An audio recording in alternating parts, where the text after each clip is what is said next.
I don't think Israel can completely dismantle Hamas because I think the civilian cost is going to be so high that I think Israel's going to lose standing with the rest of the world, and I think eventually they're going to lose. If this ends with like 40,000 plus civilian deaths, you can't build settlements in militarily occupied territories. That's on a hinge. That's insane. When Hamas comes into Israel, like on October 7th, their goal is not to just like, we've got to kill everybody because anybody can be a soldier. They're like clearly going to areas hunting explicitly for civilians, but you guys are equating, and I think it was even said earlier, that this is a matter of policy for both sides. The IDF does this, and the... I didn't say that at all. Okay, sure, but that the IDF, this is the general claim, is while we can agree that the IDF engages in disproportionate reprisals, while we can agree that the IDF engages in a matter of like, what do they call it, shared punishment for the population, that there is undue care for civilian deaths, that sometimes they're not distinguishing between militants and civilians. These are all really bad things. Some of these things are a violation of international law. Some of these things should have military tribunals or charges attached. But that is a fundamentally different thing than as a matter of policy, we're trying to explicitly target and murder civilians. I think a lot of this sort of like broad conversation, not necessarily the two of you specifically, but just in general,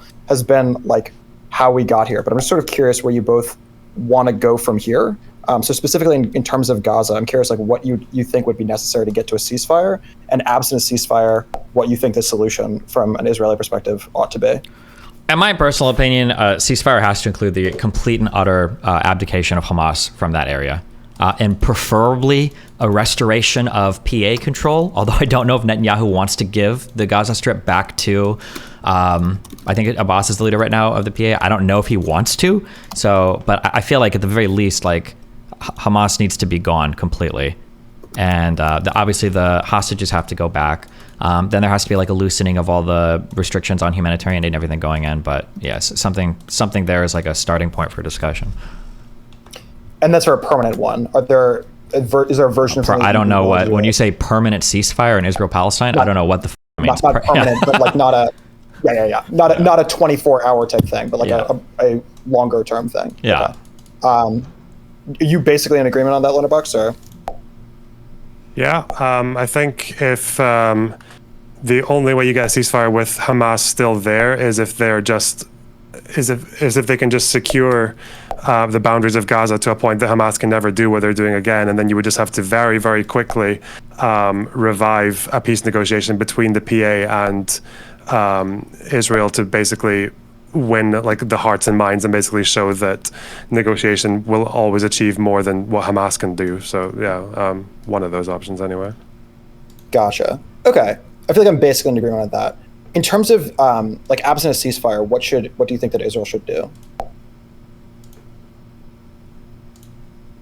Who's taking this one first? I think they have every right to go in and try to get rid of as much Hamas stuff as they want, but like it's so embedded in the civilian population. You know what? Actually, I think Israel has to do targeted strikes and then I don't think Israel can completely dismantle Hamas because I think the civilian cost is going to be so high that I think Israel's going to lose standing with the rest of the world, and I think eventually they're going to lose, if it hasn't already happened, they're going to start to lose U.S. support, which I think would look really bad for them. Interesting. So do you not support an invasion at all, just exclusively strikes? I mean, maybe some small scale thing, but like if this ends with like 40,000 plus civilian deaths, like that's wild, right? This would be the largest, right? I think this would be the largest loss of life within the borders of Israel from any conflict ever. It might already be, I think, right? How many like Israelis died, or how many people within the Israeli borders died in the 6 Day War and the Yom Kippur War? I don't think it was at this 10,000 plus number, or 11 or 12,000 if you're including Israelis. Like it's already, the cost of life is very, very, very high. So it can't be. You can't have a scenario where you're killing over 40,000 people, even if 50% of them are militants or whatever. It just can't be that. It's too much, I think. I think more Palestinians have died now already than died in the entire 48 war. No, or it's very close. Possibly. It'll definitely become more. Possibly. Yeah, I don't know that. Because I think it was about 10,000. People are saying Lebanese war killed 20,000. Yeah, it's a lot. Yeah, I guess my concern is that like if you're thinking about like how many people are going to die in the next 2 years, I think I probably agree with both of you that the targeted strikes thing that Destiny you're proposing there is going to have fewer number of people die over the next 2 years, but I'm not sure that's going to be the lower number over the period of the next 10 years, if that makes sense. I don't think it matters. I think Like, you have to, your short-term yeah. goals of maintaining good standing with the international community, or as good as you can, or at the very least with the United States, is crucial. And the United States probably has, I don't know how much this is factoring into Biden or the State Department's thoughts, but like the moral authority that the United States has when conducting foreign wars is going to be really important for potential upcoming conflicts. It's going to be important for the resolution of Ukraine-Russia, which we might be on the eve of. It's going to be important for issues related to Taiwan in the future. So the idea of the United States standing by Israel as 20, 30, 40, 50,000 civilians are killed, I don't think that's a politically tenable position for the United States to have. Yeah. So when you say that you support targeted strikes, you're saying that America should support targeted strikes. You're not saying that Israel should do it. No, Israel has multiple conflicting interests at this point in time. What Israel wants to do is Israel wants to invade the Gaza Strip. They want to kill every fucking Hamas operative. They want to destroy and confiscate all the weapons and wipe out all the tunnels, right? I think that would be the best military objective for Israel. But that military objective, as collateral damage, is going to incur such a huge loss of mostly civilian life that their international position will become untenable, and the support that they'll lose in the international community is going to make their security situation in the future worse, right? So they have to balance out what does the world think about us and what are our military objectives. These things have to be balanced out. But the alternative is that, I mean, like right now it's, what is it, $60,000 a pop every time that the Iron Dome puts down a rocket fire, and the rockets cost like whatever it is, $800, right? So like they just don't have the ability long term to wage the war. We give them $3 billion a year. They got the money for it. They don't. No, but $3 billion, like you do the math, $3 billion is not enough if you're talking about Hamas increasingly getting a bunch of money from, I mean, they've already gotten a bunch of money, but they're going to get even more from Iran.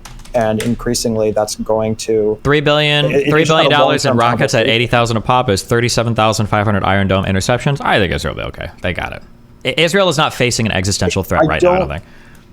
I don't think that's fair if you're talking about it in the long term. Like the long term is that if you're waging a war that you know is more costly from the Israeli perspective than it is from the Hamas perspective, and you know that there's a reason to believe that Hamas is going to be getting billions of dollars in the future, that's not something that you can expect unless you're willing to, long-term solution, have literally orders of magnitude more funding on the Israeli side. So unless you're saying that America should, that Israel should be comfortable in expecting America to be providing that kind of aid in the tens of, if not hundreds of billions of dollars on an annualized basis. I understand what you're saying, but difficult. Yeah. Israel can do things. They already have to undermine the Palestinian peace process by just cutting them out of the equation and just negotiating with every other country. We've already seen that with Egypt. We saw that with Jordan. We saw that with the Abraham Accords. Israel can just start making peace or trying to make negotiations. Like my guess, I don't know 100% the relationship between Saudi Arabia and like Qatar. But like if Saudi Arabia and Israel pen out an actual peace agreement, I feel like Qatar's got to be somewhere in those conversations as well. In which case, like the funding to Palestinians is slowly going to be choked off from everybody but like Iran. I think that Israel has paths to peace. Iran's really big.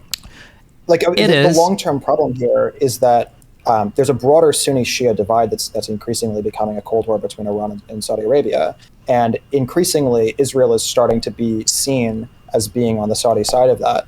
And if that ends up meaning that Hamas is on the Shia / even though they aren't themselves Shia, on the Shia / Iranian side of that, that's a really big problem. I don't know if the Shia Sunni shit matters when it comes to hating Israel. I feel like everybody kind of puts their differences aside for that, right? Because like everyone hates the most money going into them is coming from Qatar right now, isn't it? Aren't they the ones that like send like all the $1.8 billion or whatever? Military, yeah, but not militarily. Sure, maybe, right? But like it is relevant. The military component of Hamas is, I mean, it's not fully separate. There's obviously money is money, right? I imagine if you smuggle in weapons or buy shit, right? If you're getting money from somebody, you have. I think that's right, but there's the component, like the undergirding reason I would argue that October 7th happened in the first place has a lot to do with Iran being concerned about their position against Saudi Arabia, and they were concerned about Saudi Arabia being on the trajectory towards peace with Israel, and that would be something that, not a peace, but like an actual like understanding and recognition of one another. That would be something that would be a threat to Iranian security long term. I haven't. I'm not aware of that if that's the case. But go ahead. Sorry, Lonerbox. You were earlier talking about like the long-term issue, because I guess the idea now is to get rid of Hamas so they don't have to spend the next 10 years funding the Iron Dome interceptions and all that. But the problem is that only works if you have a good plan to ensure security after Hamas are gone. Because if you just get rid of Hamas and then leave, then you're just going to deal with the fact that you've just cemented the radicalization of every family in Gaza, and then then they're just going to become a threat later.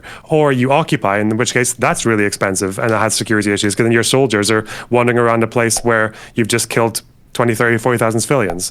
I feel like you have to treat, I think the whole population of Gaza is radicalized, assuming that like all the, like you saw that video of that 10-year-old girl talking about how the Israelis are cowards. You've got like the crazy TV shows and shit that everybody's watching and everything. Like, I think that population already they're beyond radicalized at this point. I mean, polling data does suggest that it's a little bit more nuanced than that, because people in Gaza also have had internet access and they can see perspectives like they're beyond just what Hamas gives them. I think if you looked at the polling before October 7th, it looked like Hamas were actually very unpopular, and there was some suggestion that people wanted the ceasefire to stay in, that quite a lot of people actually wanted the PA to come back as well. So it's a bit more complex than just although I will say you got to be careful on the people mistake the Hamas is unpopular with Palestinians don't want armed resistance. The polling data on that particular question, if I remember it, wasn't like, what is the popularity of Hamas? I think the question was, do you feel like Hamas is doing a good job at providing for the people of the Gaza Strip? And on that, I think they polled pretty unpopular. It was like, what, like 20 or 30%, or it might have even been less than that.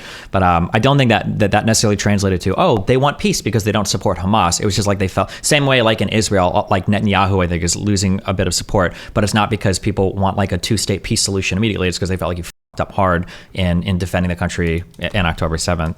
Yeah, the problem with that is that I think it's just over half think armed resistance across Gaza and the West Bank. They want armed resistance, but that's also like armed resistance can mean Hamas decapitating like families and setting them on fire, or it can mean like militant groups in the West Bank providing like protections against settler violence. Like, so armed resistance is very broadly interpreted. And wait, is it? Because I thought, again, I'm trying to remember the polls that I read. I thought that question specifically, if you want to bring it up, also, I thought that question specifically was like, even if you'd negotiated a peaceful solution, do you think that you should still engage in armed resistance until like a one-state solution becomes the thing? Like arms, I think it's specific. It might specifically say armed resistance against civilians or armed resistance against Israelis. But I thought that question was quite a bit more pointed than just like, we have security forces protecting us from settlers. But I think the question specifically asked armed resistance to effect a one-state solution. But you can look at it. I might be wrong on that, but I thought that's what I remember from that. I don't think I've seen that in PSR, but maybe somewhere else. Yeah, I don't know. Yeah. Interesting. Yeah, I think that part of the problem is that, like, I mean, a lot of this conversation is about like Israeli security, and that's valid and obviously one of the more important things. There's a specific security of the hostages, obviously, and frankly, I think a lot of them, if not all of them, are going to, not literally all of them, but the overwhelming majority of them, I think, are likely on track to die, unfortunately. But I think that the broader problem of, like, you know, Hamas is a dictatorship. The PA is also a dictatorship, obviously, a lot better of a dictatorship. But I struggle to figure out whether or not, you know, if I were a Palestinian and I had a choice between living in Area C or under Hamas control over Gaza, I don't think that would be a difficult conversation for me. It would be very obvious that I'd rather be in Area C, even though there are a lot of problems with Area C. And so it's like, it's difficult because the international community has this sort of sense that, like, oh, it's bad to have an occupation, but it's not actually worse for the Palestinians. And if it's also not actually worse for Israelis, I don't quite understand why that's the view of the international community. But I agree that it is. What do you not understand here? I don't understand, like, it seems that Area C, though bad, is better for Israelis to have Gaza under Area C sort of type of situation. That would be better for Israelis. And it seems also that if I were a Palestinian, I'd much rather be a Palestinian under Area C than under Hamas, at least particularly currently under Hamas. And so from that vantage point, I'm not quite sure who it's serving to have this idea of let's just continue status quo of, you know, doing these targeted strikes, but not doing anything beyond that. Wait, what? I don't understand what you're arguing for. Are you arguing for like an indefinite occupation of the West Bank, or are you arguing for a transference of citizens from Gaza to? Yeah. You're arguing for a transfer? No, not a transfer. I'm arguing for Gaza to be treated approximately like Area C and have it be separated from West Bank as it is currently, but have it be under occupation, which I don't like, but I think that is a better solution than the targeted strikes that you're proposing. I feel like going back to occupation, Palestinians are going to see it as a step back. So I don't know how the Palestinians would be okay with that. I don't know if Lonerbox has Well, thoughts it on strikes me. I mean, I think the only way you make that work again is if you very, very quickly after that show that there can be like a path out of it again that is not like Hamas. Yeah, I don't know. That's the thing, is like there's not really any long-term plan when it comes to what they're doing now.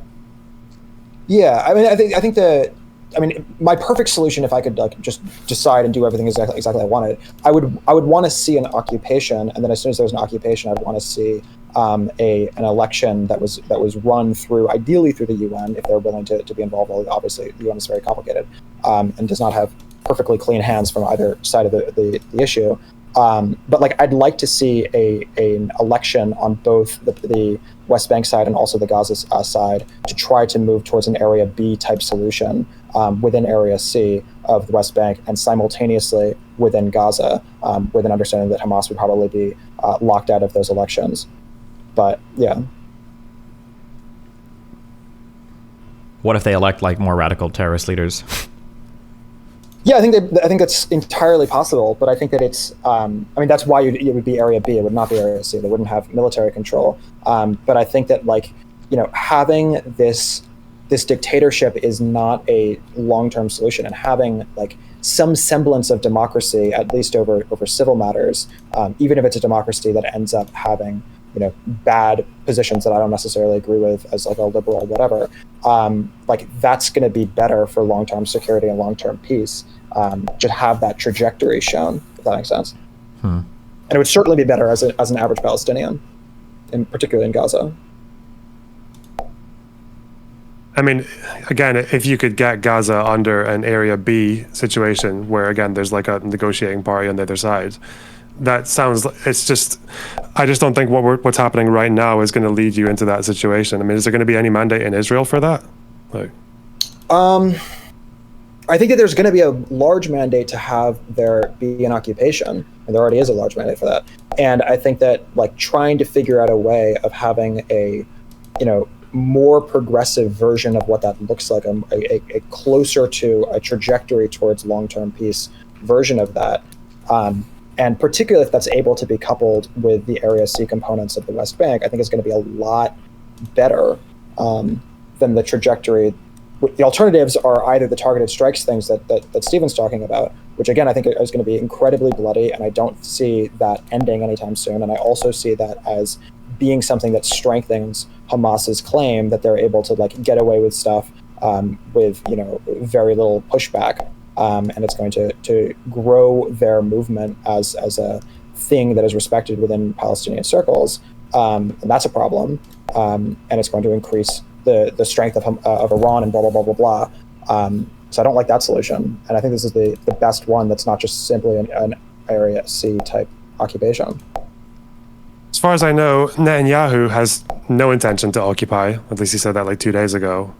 But he wants a credible force to demilitarize and to rebuild the enclave. I don't know who's going to take up that.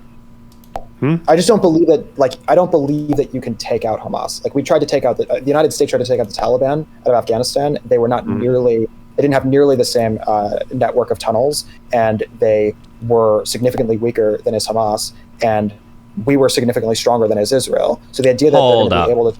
I'm sorry, my reading might be really ahistorical. The Taliban was significantly weaker than That's not true, Hamas. I don't think. Yeah, not only was the Taliban established as almost like the government basically of Afghanistan, they had like decades and decades of fighting experience, plus like a lot of direct support, I thought, from the ISI and Pakistan, and so many like real life tunnels to hide, and not like dipshit like, or not like horrible built dig under tunnels, and they had so much more area to occupy. And shit, right? Yeah.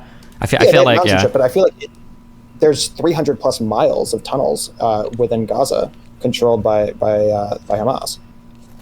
Yeah, but there's only so much you can do with there's only so much you can do with tunnels versus like rural Afghanistan, right? No, I agree. I'm saying even Hezbollah, that's a small country, but Hezbollah were like much stronger than Hamas as well. I'm not saying that Hamas is better able to defend itself against Israel than is the Taliban able to defend itself, as in defend its territory against the United States. I'm saying that the capacity to like destroy, like finish the Taliban, I think would have been comparatively easier than the capacity to finish Hamas, if that makes sense, because they have so many places to hide, and it's so difficult to take them out permanently. Okay, that's a take. Yeah, And so therefore, if we buy that, whether or not it's literally harder than Taliban is less important, but if we buy that it's very difficult to take them out as a whole, the only version of events is that there's this optical victory of, you know, managing to go in there guns blazing and like do a bunch of strikes and take out a bunch of people, and then what? As soon as that's over, like Hamas just takes back over, and then we're exactly back to status quo, and that's not a great solution. So if you're trying to figure out a way to get like actual progress in a 10, 15, 20 year terms, you have to do something that's not just continue towards the direction of exactly where we were on October 6th again. Well, I think the only other way is that if they go back to status quo, then they would have to focus on the West Bank and just try and show that there's another way there, and that hopefully Gazans would like see what's happening in the West Bank and then fall and like lose faith in Hamas's approach. But again, that's like, yeah, it just seems does that, feel like back to business as usual. Yeah. But compared to what the damage is going to be caused by what you would the human price you'll need to pay to get rid of Hamas, I feel like I'm maybe more sold on the former one. Yeah. Yeah. So I mean, it just strikes me that like the like if you go with that the current status quo, that status quo is going to be seen as an optical victory by Hamas and by supporters of Hamas, and I don't know how we get around that without there being a change to status quo, number one, and I also don't know how we stop the exact same kind of tactics from happening again without a change to the status quo. Like, one of the things that I think is really a concern is that we just end up having this exact same event happen again in 10 years, and then the exact same thing is forced to happen twice. I think that the big issue that you're running into, though, is that's what both sides want right now. The Palestinians want the violence to continue because they want to fight somehow for one state, I guess, is like the goal, the dream. And I think Israel wants the violence to continue because then they have like, they feel like they've got moral authority to continue expanding into the West Bank, to continue the indefinite blockade of Gaza, and to just maintain their basically their stranglehold on all that territory. So I think both sides right now are motivated to continue, with Israel slowly benefiting, I think, more and more from the status quo. So that's why I don't see Israel moving on this. I think it has to be the Palestinians, because Israel is probably okay with the status quo because they're just strengthening their hold on all the territory. That's what it feels like to me. Yeah, but so then if you believe that the status quo is benefiting Israel and that the status quo is harming Palestinians comparatively, then why is it that supporters of Palestine tend to be the ones who are saying that we should just stick with this same status quo, that there should be these targeted strikes, but otherwise we shouldn't do anything? It seems because like they don't want status quo. They want the invasion to stop, and then they want to have a change of Israeli policy that's more diplomatic and more like progressive towards Palestinians. Right. That's what they want. It just strikes me that the question of what is the pro-Palestinian vantage point in respect to the West Bank is a different question than in respect to Gaza. And in respect to Gaza, if we grant that the status quo is slowly building a case for the pro-Israeli side and is slowly harming, not even slowly, but very, very on a day-to-day basis, harming the people of Palestine and the people specifically of Gaza, then like, why are we accepting that status quo? Because everybody's retarded.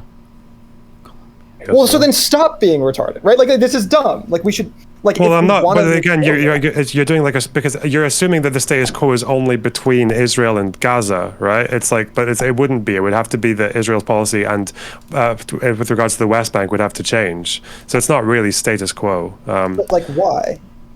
What do you mean, why? If you're talking about, like, if there's one version of events that in Gaza is going to be closer towards a trajectory towards something better happening, which I think that trying to build towards an area B does get there. It certainly would be better from a water security and food security perspective.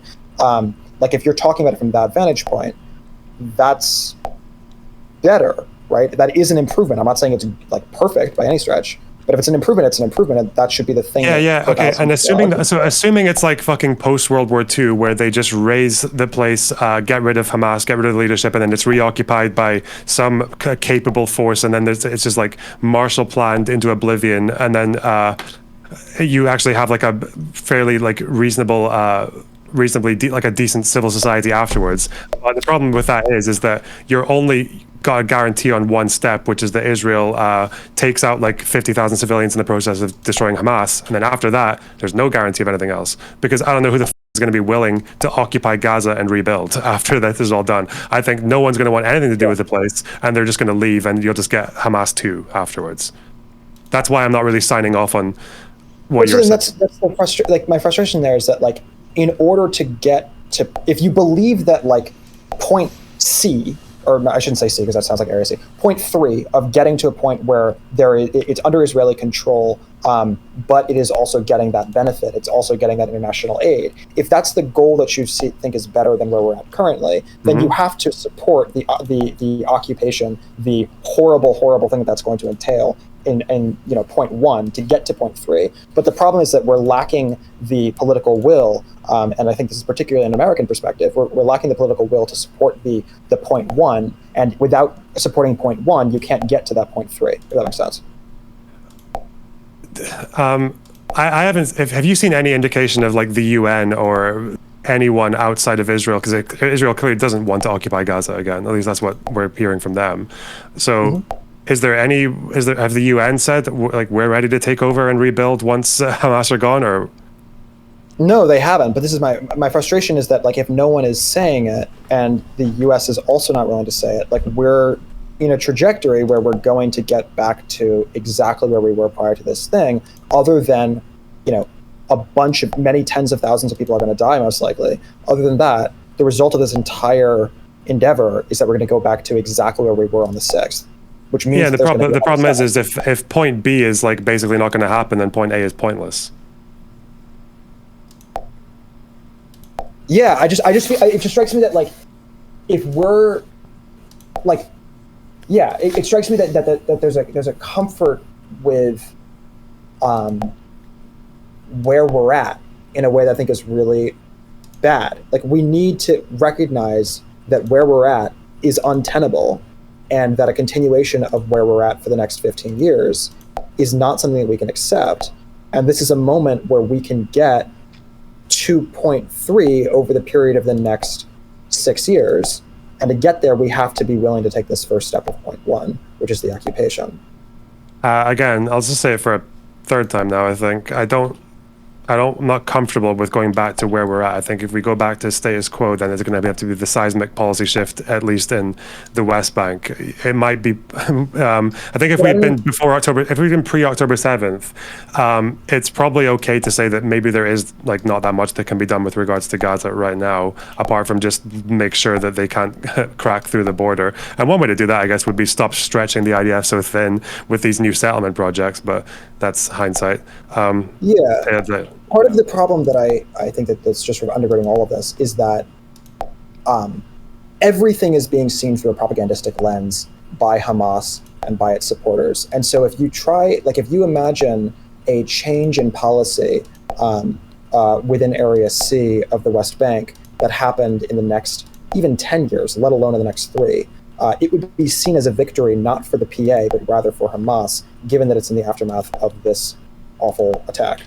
If it was done unilaterally, definitely. If it was done with a negotiating partner in the West Bank that was not like Hamas at all, or was like condemning of Hamas, then probably not. And if Gazans didn't get anything of what was getting achieved in the West Bank, they'd probably get more frustrated with Hamas.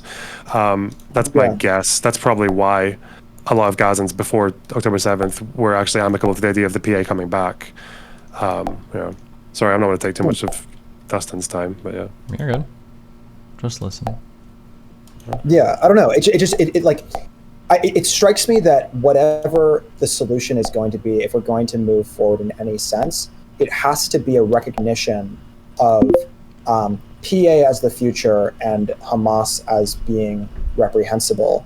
And to get there, you can't just be making changes in reference to the West Bank and not in reference to Gaza, particularly if those changes in the West Bank are happening. And like I agree. Okay, wait. This is my question. This is my issue. Okay, here's what I think. Okay, the only way that peace happens, in my opinion, is if both sides agree to a two-state solution. Okay, do we agree with that, or do we think a one-state right of return thing is possible? I would say 3. I think that Gaza. Okay, whatever, 2 or 3, whatever. We'll say. But I'll abbreviate it to 2-state. Right. That's the problem. Number 1. Sure. Okay, but the issue with that is right now, Israel doesn't really want a two-state solution because, one, they feel like they're going to get attacked from these territories anyway, and two, because the status quo is kind of sort of favoring them. They've got good military control over both things. They're slowly expanding settlements into the West Bank. They've got the Gaza Strip on total lockdown. Like, for the most part, the status quo is more or less favoring Israel. So Israel doesn't have an appetite for super coming to the table for good faith two-state solution talks, number one. Number two, on the Palestinian side, they don't want two states. They want one state. Because two states, they probably feel like they're not going to get a good deal. Their entire population has been radicalized like a motherfucker, and they seem to enjoy the fighting. They want to fight. So Israel doesn't have the appetite for it. They're not close enough to it because they're benefiting from the status quo. Palestinians don't have an appetite for it because all they know is basically fucking fighting against Israel. It seems to be that's like 95% of what the Palestinian struggle is. And then in the broader sense of the world, the Arab states also seem to encourage this sort of fighting against Israel as well. So they don't have as much of an appetite for it, save for the states that are slowly starting to make peace agreements with Israel, but they're not the really big important ones yet, like Qatar or Iran or Lebanon. So right now, it seems like there's no reasonable discussion that can take place until these three facts are reconciled. That Israel doesn't want it, Palestine doesn't want it, and the Arab states don't want it. And until somebody here is willing to move first, it's not going to be Israel. I wouldn't expect them to. But that's my point. I think that first mover has to be America, that America has to be both behind the scenes and publicly. The only way America can be the first mover is if America is bringing, I don't think America can exert any authority on Palestine. I don't think Palestinians give a fuck. No, but what America could do is America could say that we will pay we will give a shit ton of money, and it won't come directly through us, but rather go directly through the UN, and we can give a shit ton of money to try to rebuild Gaza. We could do that, but I'm pretty sure Palestine is already. I should look this up. I'm pretty sure Palestine is one of the most foreign funds rich territory in the world in terms of the money they receive from other people, right? So if the U.S. is going to exert influence on anybody, it probably has to be on fucking Iran, which is probably not going to happen. On Lebanon, probably not going to happen. I don't really know much about the Lebanese government or what the fuck they do. I'm going to be honest. And maybe Qatar, but I don't know the U.S. relationships with Qatar as much as Saudi Arabia. I don't know what that's like as well. So, yeah. I feel like the most reasonable path to peace that nobody wants to talk about and nobody will talk about. I feel like and it sucks to say it, but I think the most reasonable path to peace is Palestinians need to say, we are done with the rockets. We're done with the fighting. We're going to chill and we're going to focus on our education, our economy, our communities. And then in 5 years, if that shit has come down substantially, I think the Palestinian argument for Israel coming to the table to negotiate a two-state solution becomes a lot more tenable. And I think international pressure will mount hardcore imagine if there were 4, 5, or 6, as horrible as it is, imagine if there were 3, 4, 5, 6 events where IDF soldiers were killing Palestinians or whatever, and there was no reprisal from Palestinians. And imagine you've got Gaza and the West Bank more or less peaceful. You still got these fucking settlers moving in. You still got some IDF violence. I think at that point, international pressure gets so big that Israel has to negotiate some kind of fair solution. But I feel like the only reasonable starting party is basically the Palestinians. And absent that, I don't see anybody else moving unless you see another path towards it. I agree with you. I just don't think that's going to happen under Hamas leadership. And so if it's not going to happen under Hamas leadership, there needs to be you need to figure out a way to make it so that it's not under Hamas Then leadership. It's not going to happen. Then the status quo continues until all the Palestinians are either killed, kicked out, or whatever. That's it, yeah. Your levers of power, to the degree that you have any, but to the degree that America writ large that you would be included in, the lever of power that America has is over Israel a lot more intensely than it is over the PA or particularly over Hamas. And so therefore, if we're talking about what the levers that Israel can be made to pull through. Yeah, but we're not going to do anything to force. What are we going to force Israel to do? That's what I'm saying. We can force them to occupy Gaza, but then we can also make sure that we guarantee that a shit ton of money goes. Wait, why do we think the occupation of Gaza would be a good thing? Because you were saying that there was a bunch of money that goes to Gaza, and that's true. But it's also true that the leadership of Hamas is worth $11 billion and living in Qatar. It's true that there's a massive problem of siphoning off those funds into bullshit and into military funding against Israel, right? So if we're talking about how we can actually move forward from a perspective of how we benefit the people of Gaza, there has to be that recognition that it's not going to happen until Hamas is no longer. I just don't see the occupation of Gaza. Just seems like such a huge step back for the Palestinians, for Israel, and for the international community's view of the event. How do you think that's ever going to? Yeah, because if we recognize that the people of the West Bank under Area C are served better than the people living in Gaza under the dictatorship of Hamas, that requires that we say, okay, it's better for the Palestinians, and we also are willing to say, okay, it's better for the Israeli I understand what you're saying, but this is like, you're coming from like the most robotic utilitarian analysis in the world. Like, no, but Stephen, hold on. What you're saying is that, like, listen, Palestinians, it's going to be better for you if we come back to your lands, if we reoccupy you, if we run this, we can do it better than you retards can. We'll do it. You lost the right. Like, I understand what you're saying. I think what you're saying is true, by the way. I think that Israel occupying Gaza and running the security checkpoints and everything, I think it actually would be better for Palestinians, but it is totally politically untenable. There's no possible way they would go for it. I don't think it would. That's why America needs to support it. No, when I say they won't go for it, I mean nobody in the international community would go for it. I don't think America would pressure them for it. America would look crazy. America pressures Israel to reoccupy Gaza after 18 years of disengagement. There's no way. It would just be horrible. There needs to be a recognition that it is, like, is it difficult for America to support something like that? Yes. Is it significantly more difficult for anyone who is actually a country there or in leadership in the Middle East to support it? Yes, it is significantly harder for them to do it. So if we're going to see a way of getting this broader problem to be solved in a way that it approximates two/three-state solution, that's going to require someone to do this brave political step. And this brave political step can't come from Israel alone, and it can't come from, you can't expect it to come from Hamas, because it's not going to come from Hamas, because Hamas would die and get destroyed by the Islamic State or whatever, by some other terrorist group, if they try to do it themselves. Okay, I hear your point. Yeah. Anything you want to add? Sorry, I was just reading something. I think but I guess there's also maybe a problem with the idea that because again, I'm guessing when you're saying that Palestinians can just like do nothing violent for the next 5 years and then that might advance things, I guess I guess you're saying that with the knowledge that it's like never going to happen, right? It's not going to happen. So I'm saying that if of all the possible paths to peace, and historically, when we look at paths to peace, whether we're talking about civil rights struggles in the United States, whether we're talking about like even the ANC, I think in South Africa, although they did commit violent acts, I think they generally tried to commit to nonviolence, right? Like when you look at these other things historically, the smaller people fighting ultra violently against the bigger people, has this ever worked anywhere? Are there any historical examples where like, oh shit, they kept doing the terror attacks and it finally worked and they got peace? Like, has that ever happened anywhere? Just to maybe qualify a little bit what you're saying is like, it's not so much like non-violence, but I guess if you're going to do like an ANC style approach, it would have to just be, that violent impulse will always be there. It just needs to be channeled into something that can actually be productive. So like whether it's, like I'm perfectly in favor of people just like, if a settler wants to set up a new caravan, then they can just like blow it up, preferably when the guy's not in the house. That kind of shit's probably like the Mandela-esque leader, but sure. Even with that, I think I've read an article about this from Foreign Affairs quite a while ago, but I do know that the United States does have the ability to pressure Abbas and the PA in some directions. And I think one of the big problems with Abbas right now is that he's not very interested in a successor. But there are lots of leaders within Fatah who probably would have a much more like modern or like a reasonable approach. It's just that Abbas is so authoritarian that he's not really got any incentive to try and allow leadership conferences or like any kind of competition to take place within the party.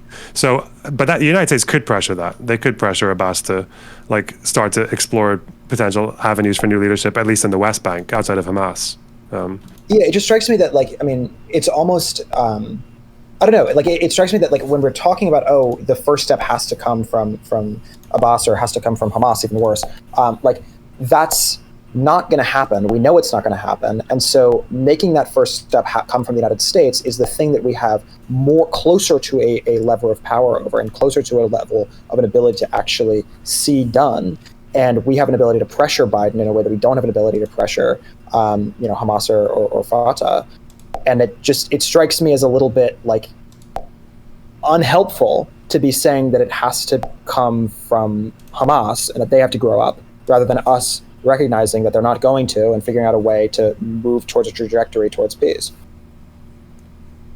Okay. But anyway, yeah. All right, I have to bounce. I have to go. But it was lovely to talk to you. Have a good one. Well, be careful.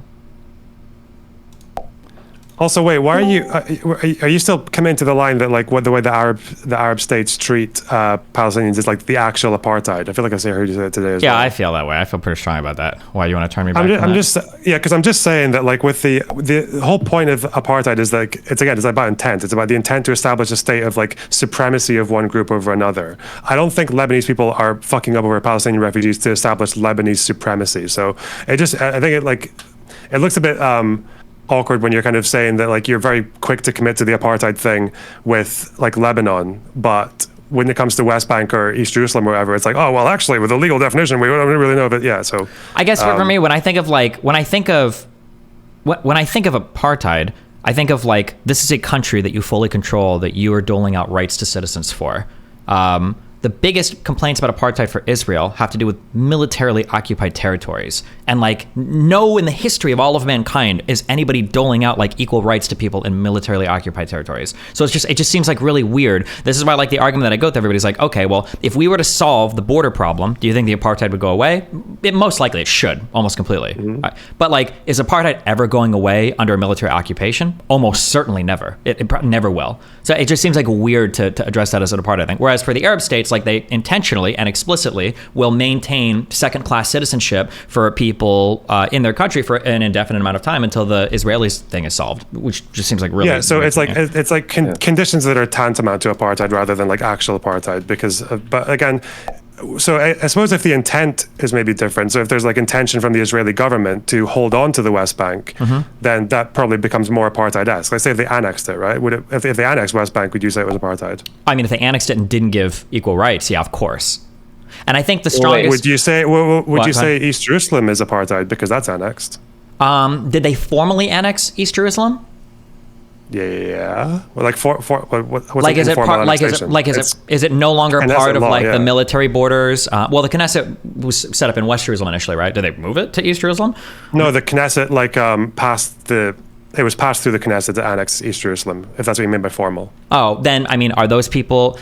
Well, actually, wait. Haven't historically the Arab Palestinians in East Jerusalem been granted more rights than the Palestinians in other occupied territories? I could be wrong on that. Well, they can get blue cards if they opt into it, and they have to go through a whole procedure, which the Israelis who live there don't have to go through. Sure. But I think it's like 5% of Palestinians in East Jerusalem have Israeli citizenship, but most of them don't. I mean, if it's formally annexed into Israeli territory, and there are different sets of rights being doled out to different people, in my opinion, that's apartheid. So if that is going on in the case of East Jerusalem, if this is formally annexed territory, and Arab Palestinians living there don't have like a reasonable path to citizenship or reasonable anything that like any other citizen would have, then yeah, I would say these would be apartheid conditions for these people.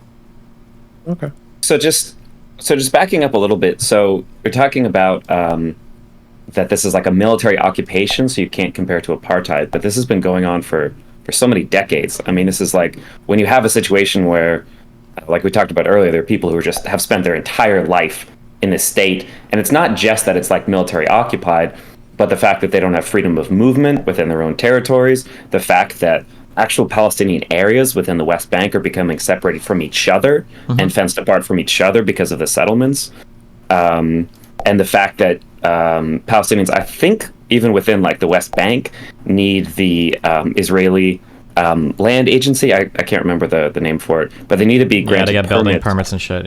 Yeah, from Israel to build houses like on their own land. I mean, I don't know why we're kind of splitting hairs with this, especially when like prominent South Africans and South Africans in general say like, yeah, this seems like apartheid. I wouldn't care what a whole bunch of people around the world are gonna have different reasons for saying different things. Like, I'm pretty sure the United States, like for instance, they refused to condemn Israel on that prior resolution for actions in the Gaza Strip or whatever. But like, does that mean that like everybody in the US doesn't think something wrong is happening there, or is it like a political posturing for one reason or another? Like, I agree that the situations in the West Bank, like every single thing matches apartheid. Like, I don't think anybody could disagree with that. It just seems weird to call it apartheid when the issue isn't apartheid. The issue is the military occupation. The border has to be solved. The apartheid will never be solved until the border is solved. So it feels weird to fixate on the apartheid part, because that's not going away without the border stuff being solved. Yeah. Oh, Lycan, I think you're muted. a lot of people understand when you say apartheid. They understand what you're saying. Like like you said, the conditions check. So saying it, I mean, guess quibbling over it isn't really meaningful. For all intents and purposes, these people live under apartheid conditions. Yeah, but then it's a morally loaded term that people just use to say good or to feel good about themselves. But it's morally loaded for a reason, which is the moral implications are applicable to these people. Yeah, but the moral implications aren't that, like, we would be having a far different conversation if there was one state, if Israel annexed everything and Palestinians didn't have rights. Like, at that point, I don't know if anybody could support the country of Israel. That would be insane. If they annexed both territories and Palestinians were treated as second-class citizens, we have we do have apartheid 2.0, an international affair that needs to be dealt with. But right now, the issue isn't that. It's military borders. That's the huge issue, and that's what needs to be solved. Not the apartheid conditions. Those will be fixed. Well, how do you communicate that in a way that evokes the conditions they're under? Because the military occupation is illegal, the enforcement of the occupation is illegal, and they live under apartheid conditions. So when people hear apartheid, they hear the exact conditions these people are living in. Plus, there's some additional, cherries on top that are pretty awful. Yeah, but people now, everybody's just protesting against apartheid conditions. But we don't need to protest against apartheid conditions. We have to protest to get borders established. That's the important thing that needs to happen. The apartheid is never going away without the borders. Is your problem that with the problem with apartheid is that it just seems like a foot in the door for one state, because the logical conclusion to apartheid is voting rights in one Truly, state. it is, yes, unfortunately, for a lot of people. But I do it's think not about describing the conditions. That's not your problem. The problem is just that, like, the path it leads people down. Yeah, I mean, if I'm good faith, I'm sure there are some people that talk about the apartheid thing that are legitimately just concerned about the status of the Palestinians living there. But again, that status is never going to be fixed by fixing apartheid. It's going to be fixed by establishing borders and a new country. Well, the That's government the only isn't way gonna, to fix it. Right, but if our governments and the United Nations and the EU and whoever else go in to try to fix the situation, they're not going to be like, well, we kept hearing apartheid from the people, so that's really what we're going to focus on. They're going to go in and actually address the issues. That's why we have representative governments, right? I mean, are they? Is that happening right now? It doesn't seem like anybody's getting any closer. Not at the moment, but I'm just saying that, like, we're not muddying the water so much saying apartheid that it's going to, like, halt the peace process and some but I think is going to happen. When the issue gets muddied, though, the political pressure doesn't exist to resolve the issue, right? Like, if there was mounting political pressure on the world for, like, a two-state solution, that would be something that would start to become reflected in our leaders. Right now, there's just mounting pressure for something that will never happen, which is an ending of the apartheid. That doesn't mean anything. Nothing's going to happen there. So there's pressure, but it's just anger. It doesn't do anything. It's like BLM. Like, what changed from BLM? Nothing. What changed from Occupy Wall Street? Nothing, right? Like, it's just a bunch of pressure, and then people get mad, and eventually they forget, and we move on. So I don't think that's accurate, because those apartheid conditions they have the effect of radicalizing Palestinians, removing trust in some kind of process. Those are issues that impact the lives of Palestinians, and those are currently illegal. So when we're talking about, like, somebody coming to the table doing the right thing, shouldn't the U.S. be pushing Israel to do the right thing? At least so we agreed that the settlements are a really huge issue, that they're illegal, that they should stop. The settlements are a big part of the apartheid, because those are the people who are pushing really far out and then having these fences built around them that then are further segregating the Palestinian areas. So I don't know why we wouldn't say that, okay, maybe we can't negotiate with Hamas, but surely we can negotiate with Israel, get them to start doing the right thing. That pushes things at least in the right direction. That's the thing that we can do today, right? I feel like there are such simple, powerful arguments, and the apartheid stuff muddies everything so much. Like, you need to stop building settlements in the West Bank because it's furthering a two-tier citizen system where Israelis that are moving into the West Bank are given more rights than Palestinian people in the West Bank. Like, that's an argument, but I feel like it's convoluted. I feel like the much clearer argument is, like, you can't build settlements in militarily occupied territories. That's unhinged. That's insane. I feel like that's incredibly simple. I think that's a rule that you could craft for the entire world. And it's just, like, so obviously true that if you're military occupying a place, you can't build homes there and move in citizens of your country. It's like Russification or whatever, essentially. That's wild. And I feel like it's such a simple argument. It's easy to understand. We don't have to talk about any apartheid shit. We don't have to talk about equalization of rights. You just can't build houses in places you military occupy. I feel like it's... So then would you revise what you were saying, that it's like the Palestinians have to have, like, 5 years of peace, and then maybe we can see where we go? Would you revise that to say, like, Israel has to stop building these settlements today, or there's no reason to think things will move forward? I mean, I think Israel should stop building settlements. I think that we should pressure them to stop building settlements. I just don't know I just don't know if they will, and I don't know if like they have the desire to. I don't know if they feel like they benefit from it, but I think that's like one area with the U.S. I think a lot of our past presidents have. I think Bush, I think Obama. I don't know if Biden has mentioned anything about settlements, but like, yeah, I think that like pressuring Israel to at the very least stop building new settlements or expanding on them would be a good idea. Yeah, I think that's true. What would pressure look like?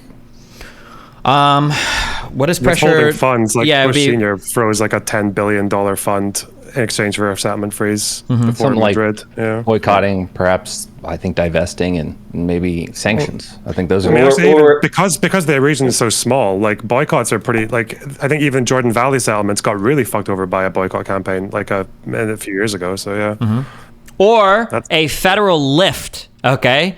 I still have not heard a good argument for this, okay? Stop the settlements, or we lift or make it federally illegal to do all that anti-BDS shit. That's fucking wild. I think that would be a really good pressure. That's why the anti-BDS laws exist, is because they know that there is a huge power. My understanding is that BDS had a huge impact on two major issues, apartheid in South Africa, and there's one other I can't remember. But you have 38 states in the union where it's illegal for you to, speak against Israel and talk about BDS. So Wait, hold on. That's totally not true. insane. It's not illegal to speak about it. I just think if you're a company that does business in the state, you can't engage in it, right? What's her name? Abby Martin, I think, was going to give a speech in Georgia, and they wanted her to sign a contract that said that that she would not talk about any BDS stuff or anti-Israel stuff, and she took it to court and won. I don't know if it went to the Supreme Court of Georgia for it. Sure, that's or what, fine, but I'm saying like a contract from a private company. That's something different than like it's illegal to speak out against Israel. You absolutely can speak out, but hold the on, BDS. let me verify. Okay. I know. I just know this would be the biggest First Amendment violation in the history of the entire United States. We couldn't speak out Yeah, against it's another country. pretty crazy. Well, that would be crazy, but there's no way that's the case. Sudan.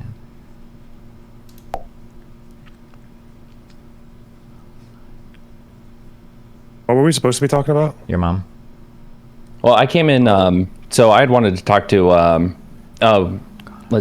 public servants, not just private entities as well. Yeah, I think there was something about like school teachers. Yeah, We're like- school teachers in Texas, I know for sure, are not allowed to. Yeah. Which sounds made up because it's so Insane. radical. First to say, Amendment violating, yeah. Yeah. I feel like we did this for a lot of things in the past, right? Because even like all those Birmingham bus boycotts and shit were like insanely illegal, like organized boycotts. Yeah, and it's fucking horrible. I mean, at the end of the day, it's the idea that there's a country we can't talk negatively about and talk about sanctioning and holding accountable. I don't know of another country that has that status codified in U.S. state law. But I came in, I'd wanted to talk to Stephen because I know he's got a debate coming up with Shapiro. And Stephen, when you were going through that debate of his, there were some points you were like jotting down and whatnot. And so I figured that some of the stuff that I've been researching might be useful. And it kind of coincided with what you and Socratease left off. So you were saying, Stephen, that the IDF, has that policy of deterrence where they scare the shit out of everyone in the region and wants to them. And that's something that's actually pretty well documented and codified in both Israeli policy and in their actions. When it came up to Kasled, they were very explicit. Military leaders, government officials were very explicit. Like, this operation is to, show the world what's what. They were very butthurt after the 2006 Lebanon war. They were concerned that, because of that situation, they were not looking great. Hamas was becoming more legitimized as a governmental figure in Gaza. And because of all that, the legitimacy of Hamas, the unrest growing with a prolonged ceasefire, they wanted to restore their deterrence capacity. And so they broke the ceasefire. And that's what led to Operation Kasled. So, I mean, it's a policy that's been used to justify a handful of massacres, at least between 2008 and 2014. Yeah, I mean, that's been Israel fighting policy since their foundation, I think. So yeah, but it's not surprising, but it's it's not good. I mean, they've got the Dahiyya doctrine, which was developed during the war in Lebanon, which was basically and explicitly, and if we have to do the source game, I'll provide them. The military leaders came out and said, yeah, we learned that if we can't fight the the ground army, or we don't want to engage directly with them, we'll just go ahead and do as much destruction to civilian areas as we can, which is one, a war crime. Wait, I would be curious in seeing that doctrine. I will absolutely provide that. I do agree that I think it's maybe not conversation. Well, yeah, search for it. I guess we'll try for it. I do agree that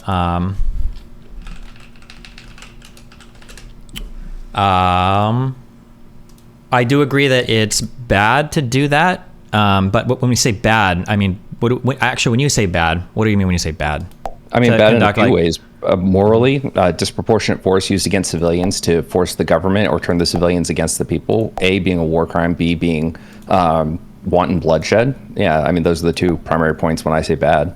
I think that the problem that Israel has found itself facing time and time again is Israel feels like the only way it can legitimize itself in the eyes of its neighbors is through like extreme military force. And it seems to be the case that empirically that has been borne out time and time and time and time and time again. It was only through conquering the Sinai that Egypt finally came to the table and was willing to negotiate a peace deal with them. It was only through like supreme military dominance that Jordan was willing to come to the table and negotiate something. It was with the withdrawal and the loss in Lebanon, the military weakness, that Hamas and the Palestinians were more emboldened to fight against Israel. So it seems like every time Israel shows itself to be some sort of military might, it commands the respect of the nations around it and it starts to negotiate towards peace. And every time they appear weak, they just get attacked and everything is fucked and they feel like they can't negotiate peace. Not to say it's like morally good or morally bad, but I think that's like the Israeli mentality is the only way that we can basically establish our right to exist here is through extreme military conquest. But the issue is that that's a misconception, or I guess an ahistorical reading, is that like it's constantly said Palestinians are the impediment to peace, where on multiple occasions Israel has, fomented the conflict and intentionally disrupted the peace process. Again, like how do we mean that with like in what way? Cast lead. They broke the ceasefire. They did a raid over Gaza borders on tunnels, killing 6 or 8. Wait, cast lead was in what year? 2008 to 2009. Yep. So there was a ceasefire. Hamas was not only enforcing the ceasefire, but was coming down on other groups that were being militant against Israel. And Israel came out and said this tunnel may have been used to abduct soldiers, so we attacked it. Well, they broke the cease. Real quick, because I don't know anything about cast lead. Okay, I haven't read anything absolutely. about this. If I go and I start to read on cast lead, am I going to find a whole bunch of inciting incidents leading to Israel destroying these tunnels, or is it just going to be them literally coming out of nowhere, breaking a ceasefire and blowing shit up? It's going to be them coming out of nowhere, breaking a ceasefire. They said they said it was preempted because there was a plan to abduct soldiers. I think, wasn't that right? I don't know if any evidence was provided or any strong statement that we knew for a fact this was going to happen. I believe their exact language was that could have been used. Wait, hold on 1 second. Yep. Yeah, I guess so I think they thought the tunnels were going to be used to get over the border to abduct soldiers.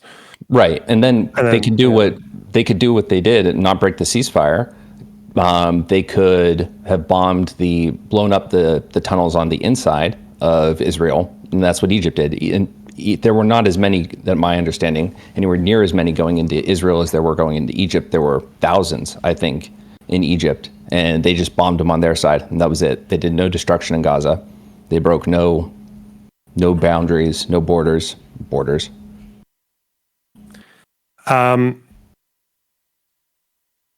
Did Israel also say that there was like a Hamas military buildup?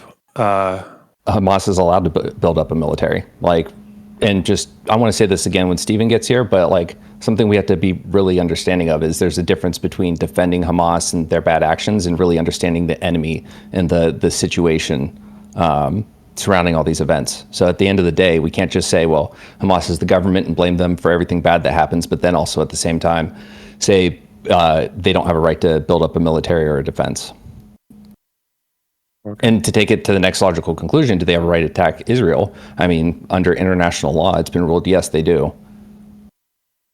it has also been ruled that it is a war crime for them to use those missiles they use because they are not accurate projectiles, and they. Well, that's what I'm going to ask you: is like, areas. Can Hamas actually attack Israel in a way that's legal? Yeah, I don't think they can. I mean, but that's one of the hard pills to swallow, right? Is to acknowledge no, they can't attack Israel in a way that's legal and whatnot. But at the same time, they're a very destitute country without any kind of significant military capabilities. So it's either we tell them you can't do anything or you do something. So I'll say, Stephen, since you're back, hi, what's up? As we're going into this, one of the hard things is that you can't just say Hamas is a terrorist organization, they're not allowed to do anything militarily, while at the same time saying they're the government and they're responsible for this and the other. They are responsible for Palestinian defense in Gaza.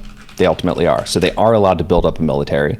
They are allowed to. Well, hold on. There's a difference between internal defense, which I believe was supposed to be relegated to the PA, or the PNA, Palestinian National Authority, after the Oslo Accords. There's a difference between internal defense versus Hamas explicitly has the militant arm of their organization. I don't remember what it's called. But that's explicitly just for terror attacks into Israel. It's not just defense of the Palestinian people. Technically, my understanding is Palestinian people shouldn't have to provide defense for themselves because Israel will be taking care of that. If somebody were to try to invade Palestine or Israel would be the one to respond to that invasion. No, because Israel is still it's disputed, but I mean, for all intents and purposes, Israel still technically occupies. Just because you redeploy to the other side of the perimeter doesn't mean you've stopped your military occupation. And at the end of the day, when they do things like the illegal operations like cast lead and protective edge, they're allowed to defend themselves. Hamas is allowed to fight Israel. And everyone said after 10/7, it's if they had just attacked troops, that'd be one thing, but they attack civilians. Well, we're talking about engaging with the IDF now. We're not talking about civilians. Israel bombing after, I think it was Pillar of Defense. Israel bombed, something like 33, 38 different tunnels. Only 13 of them were on the Israeli side. The rest were inside of Gaza. And the reason they did that is because those tunnels allowed for the first time there to be some significant in comparison to previous operations, number of IDF casualties. They lost 66 people. Again, that is, they are allowed to build those defensive structures. They are allowed to fight technically, back. When we say allowed to, I'm pretty sure part of what Israel has negotiated is they're not allowed to build their own defenses, right? I think under the Oslo Accords, they weren't going to have their own standing military. They could only do internal security. I mean, we can go back to the Oslo Accords and talk about, the 10 million cubic liters of water that Israel was supposed to provide and never did. There various. The entirety of the Oslo Accords, I don't believe were carried out into the end, right? I think that was the process was getting frustrated, but I mean, the process had started, right? Right, but so talking about cast lead, right? So Israel foments the conflict. They do a raid, they break the ceasefire, and then Hamas, sends rockets over. Something important to remember is that there have been 44 deaths since 2003 to Hamas rockets. There have been at least up to 2014, I think it was, 1,500 injuries. I don't know what the injury rate is now. I know that something like 3,500 rockets have been launched since 10/7. So I think we might be getting close to 30,000 rockets. But I don't understand the point of that. What other country in the world lives next to another country that's just continually firing rockets into it and does nothing or very little about it? I don't know if the numbers of deaths on both sides is a thing that.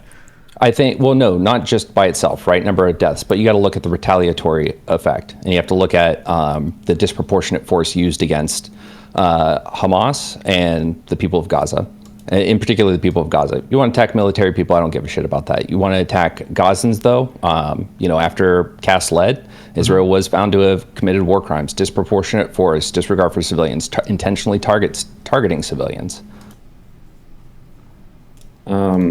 So on that note, Destiny, I sent you an article about killing a Palestinian American journalist.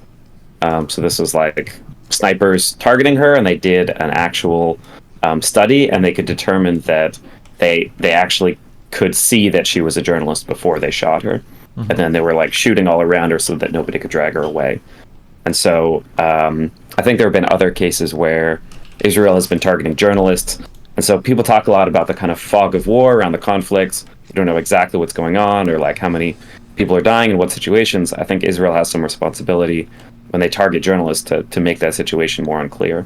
Yeah. Also, Also, Israel is a the occupying force, illegal occupation, and they are not under international law. They are not allowed to use violent force to enforce that occupation. And the people of Palestine, including Hamas, are under international law allowed to resist the occupation with violence. That is not true. Like targeting civilians or whatever is not true. That's a targeting civilians, civilians. I just said resisting. Yeah, so targeting civilians, no. So something that was said before you got here is one of the issues is that Palestine or Hamas, doesn't have the ability to get high high accuracy weapons, right? And it has been ruled a war crime that they use these inaccurate weapons against Israel. But the tough pill to swallow is whether or not we say, okay, well, I guess you can't do anything to resist, or you get to use those rockets. And people have when you look at the ability for those rockets, again, we're nearing 30,000 rockets. That's the point where you look at it and you say, okay, well, to what degree is this actually doing anything? You guys were talking about Finkelstein earlier. I think he's the one who coined the term, glorified fireworks or bottle rockets or something like that. And even Israeli officials have mocked them and said they're basically rods. Like the farthest ones that have hit deeper into Israel, literally just been rods with explosives removed just for, whatever kind of show of force it is. So, I mean, either way, these rocket attacks that do little to no significant harm to Israel are always met with disproportionate force. Well, I mean, not always, right? But also the it is expensive to intercept all of these, right? It is a thing that you have got to deal with constantly. It is, but one of the lead, I can't remember what his role was, from MIT, who was a huge proponent of the Iron Dome and a huge champion of it, later came around and said, we have little evidence to actually show that this is doing any significant change. Look at 2003 to 2010, casualties and damage and all that stuff versus 2011 to now, or at least 2011 to 2014, which is the area I've read the most on. There hasn't been like a significant reduction. Again, I think it was like 23 deaths up to 2014, and now we're only at 44. So when that's being met with invasions like Cast Lead and Protective Edge, where I think 14,000 people died, 500 of which were... Wait. An Operation... Cast Lead. 14,000 people died. I see the total deaths look like they're less than 1,500, just as a quick... Unless I'm missing something. It's 1,166 to 1,417. But... I didn't know this whole conversation about Cast Lead, so I'm reading a... Well, no, it's not. What I really wanted to do was just... Sorry, Lycan, there's one thing I wanted to ask you about. You said in Cast Lead they deliberately targeted civilians. Yep. I hear that claim a lot. Can you show me that? Sure. Like, how does that work? Like, they were actually given coordinates, like, to go and go strike this fucking house. That has so no there was one where soldiers had told a family to all congregate in this house. I think there were like 100 members of the family there. They were all within sight of the soldiers, and they had been there for some significant time, and then they ended up, some people went out to gather firewood, and they ended up, killing 23 members of the family. And this was investigated by independent bodies, and it was reported in the Goldstone report. And before any pushback to the Goldstone report, Goldstone's retraction was only from him, not the other three authors of the report. And it was not substantiated with any evidence. If anything, at the time, more evidence had come to light that had further proven what was found in the Goldstone report. Just a note about Cast Lead. The other kind of increase in civilian casualties was targeting ambulances and medical crews. So preventing people who were injured from getting medical attention who then died.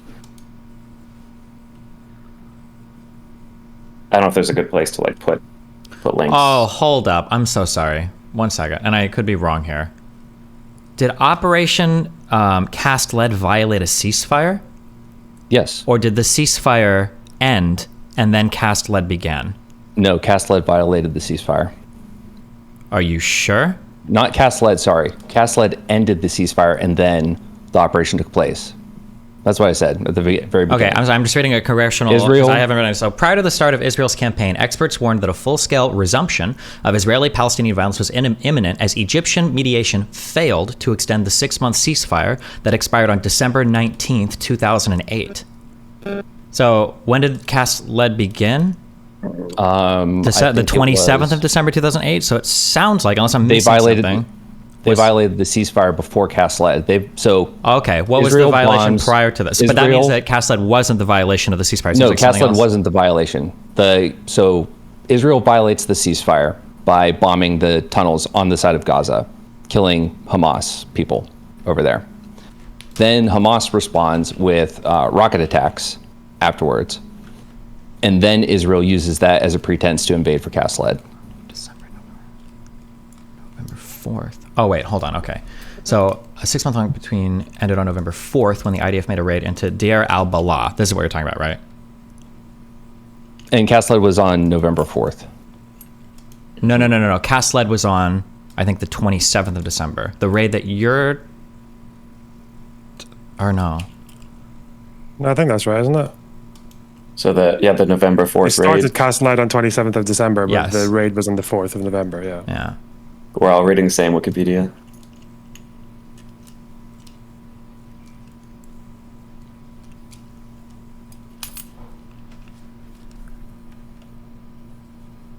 I'm curious. Also, because what was when the... I've- when What I've- was... Or go ahead. Because when I read the ICRC case on the targeting of civilians, like, it just seemed that they were basically saying that Israel was consistent in targeting and pursuing legitimate military targets. And that was from the International Committee of the Red Cross, who work along with the ICC. So I don't know. I feel like it's all inference when people say that they targeted civilians, unless there's actually anything more concrete. But I don't know. Yeah, I'll get you a few sources. Okay. As far as the casualty point that I was going to make, so numbers between 1,166 to 1,147, 255 of those were police officers for Gaza. The other, let's see what it is. The rest were Hamas. I think it was 236, according to the Wikipedia article. But as far as civilian casualties, they significantly, outnumber combatant casualties. And that happens because of the way that Israel, chooses to go through. So again, the Goldstone report does it comes happen out because of how Israel chooses to go through, or is it because of how Yes. Hamas positions itself among civilian population? No. So Israel, first of all, two things. One, with regard to human shield definition and with regard to, embedding in civilian areas, both are illegal. One is a war crime. One is a human rights violation. Those are significant differences. Sure, but but Hamas does both of those, right? So as far as, and I will only speak to the period between 2008 and 2014, between those periods, only Israel by international human rights organizations and the United Nations were found to have used actual human shields, which is the conscription of an individual to prevent attacking on a position. That definition of human shield, I don't know where that comes from. I've never seen that anywhere. That's not the ICC definition. It's not the ICRC definition. I've never seen that particular. I know Finkelstein has used it before, but I've never seen that definition of human shield given anywhere. I think that's the official definition. I think the colloquial one is like No. The official one that's listed on the ICRH website and everything to do with human shields. The official definition, given international law, is the stationing of like ammunition and stuff near definition of human shields. A prohibition of using human shields in the Geneva Convention, Statute of International Criminal Court, are couched in terms of using the presence or movements of civilians or other protected persons to render certain points or areas or military forces immune from military operations. Most examples given in military manuals, have been cases where persons are actually taken to military objectives in order to shield those objectives from attacks. But it can be concluded that the use of human shields requires an intentional co-location of military objectives and civilians or persons or day combat with the specific intent of trying to prevent the targeting of those military objectives. These are all of the international regulations. That particular, I'm so curious you have a source that I've heard Finkelstein give that definition of human shield. I haven't seen that written in international law anywhere, that conscripting civilians is the definition of a human shield. I haven't even seen the conscripting civilians one, although I'm sure it's probably part of this somewhere, but... Give me a second. Yeah, I know the situations where the IDF has taken actual like Palestinian civilians and held them like directly in front of them. I don't know. Oh yeah, so I mean, the important point, the important endpoint is that just because Hamas does those things, which again, like people fighting with me on this in chat are acting like I'm saying, well, Hamas did nothing wrong, and I'm not saying that. What I'm saying is just because you set up in a school, in a hospital, whatever, you don't get carte blanche to then target it. It has to be first, the threat has to be evaluated, whether they're shooting at you, whether it's rockets going into Israel, whether it's people shooting at troops. The threat has to be matched against the reaction. So you can't just blow it up, and it has to be proportional, and it has to be with the intent to minimize civilian casualties as much as possible. Yeah, but my understanding is when you step outside of just like Amnesty International, I believe that most of the military experts that I've read that evaluate these situations say that Israel more or less does this with basically all of their targeting.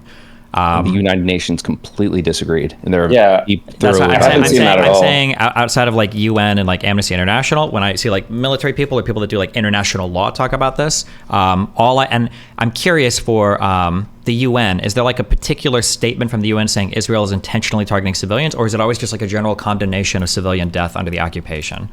1 second. So I've seen, I think even to like B'Tselem, they've talked about it's not necessarily intentionally targeting civilians, but it's like, hey, we think there's one Hamas guy here. We're going to blow up this whole apartment complex. It's that kind of thing.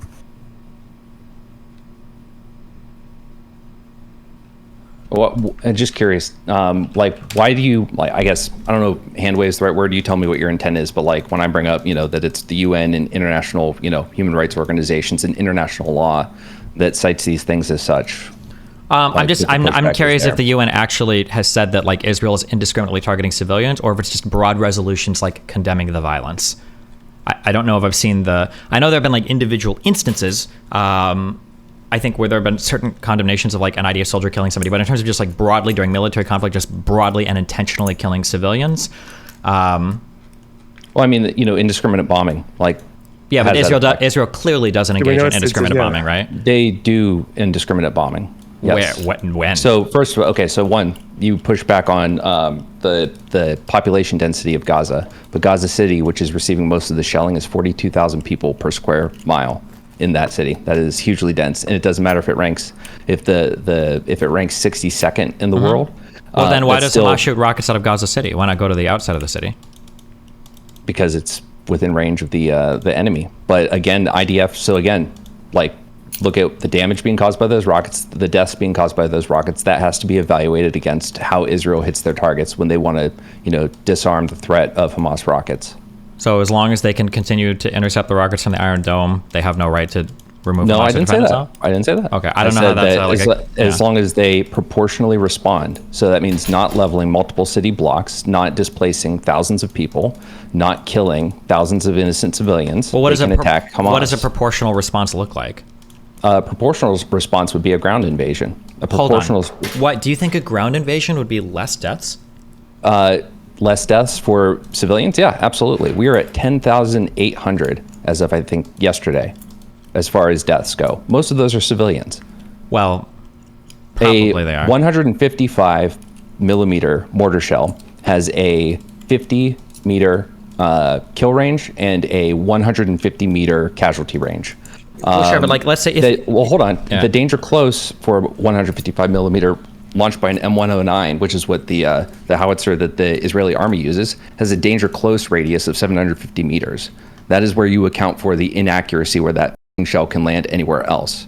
Like these are projectiles that cause significant devastation. By the 12th of October, they had launched 4,000 tons of munitions into Gaza City. Okay, wait. So it is hard to say. So if a ground invasion happens, okay, so Hamas, or for whatever reason, Palestinians already aren't evacuating, right? Even though they've been given ample time to do so, right? So if they're not evacuating and then a ground invasion happens, why would we think that the loss of life, would be significantly less? Because they're not using munitions that are going to cause significant blasts and devastation. It's been proven out by the ground invasions. Look at Cast Lead, look at Pillar of Defense, look at... Well, was Cast Lead or Pillar of Defense this level of invasion? Were they were moving through the entirety of Gaza, or Protective Edge and Cast Lead were, yeah. And in Cast Lead, they lost a handful of IDF soldiers. Yeah, I've heard this point over and over again that a ground offensive would have way more civilian casualties, but I've never seen that substantiated, or I'm not sure what people are looking at when they're saying that. And even the one time they did take significant was 66. One of the problems is for the government in Israel, any sizable number, and sizable meaning in the tens, multiple tens of casualties, is untenable to the Israeli people. Whereas, again, Hamas numbers are always significantly more deaths. Israeli deaths are always significantly less. Civilian casualties in comparison to air attacks versus ground attacks are significantly less when they go in on the ground. They're still disproportionate. They're still bad numbers. But yeah, it's not a significantly more dangerous thing. And it's been proven out time and time again with their ground invasions. Just to double check, I'm pretty sure this ground invasion is a lot more intense and full on than Cast Lead or Protective Edge. No, it probably will be. But at the end of the day, at the cost already is. But at the cost of thousands and thousands of civilians, yeah, I think it's worth it. That's the point of the military. Like, we bomb military targets during a conventional war against a conventional enemy. We will bomb military targets before we go in to disable as many weapon stores, etc., as we can. And then we put the ground army in because it's safer for them, right? In this case, Israel does target where they believe there are known weapons caches, and then they go in. They've done it in previous operations. So they moved to the ground invasion. Why didn't you say that in Cast Lead, though, that they were literally killing civilians intentionally still? So why would you think that would have less civilian deaths than? Well, it's still fewer. I mean, it's being used. Yeah, it's read those documents that I was listening to you last night. Listen to Finkelstein, but read the reports from the people that were actually on the ground that talk about it. Like you said, only one person in there was remorseful. Everyone else was talking matter of fact. The policy is, shoot first, ask questions later. I don't think that's true. I feel like the casualties would be way, way, way, way, way higher if that was the case. No, because that's the misconception is that same thing with the, disproportionate force or the indiscriminate bombing. People think that it's going to be 100,000 dead. No, it's just, a significant more than needed to have died. Well, but it would be 100,000 dead, right?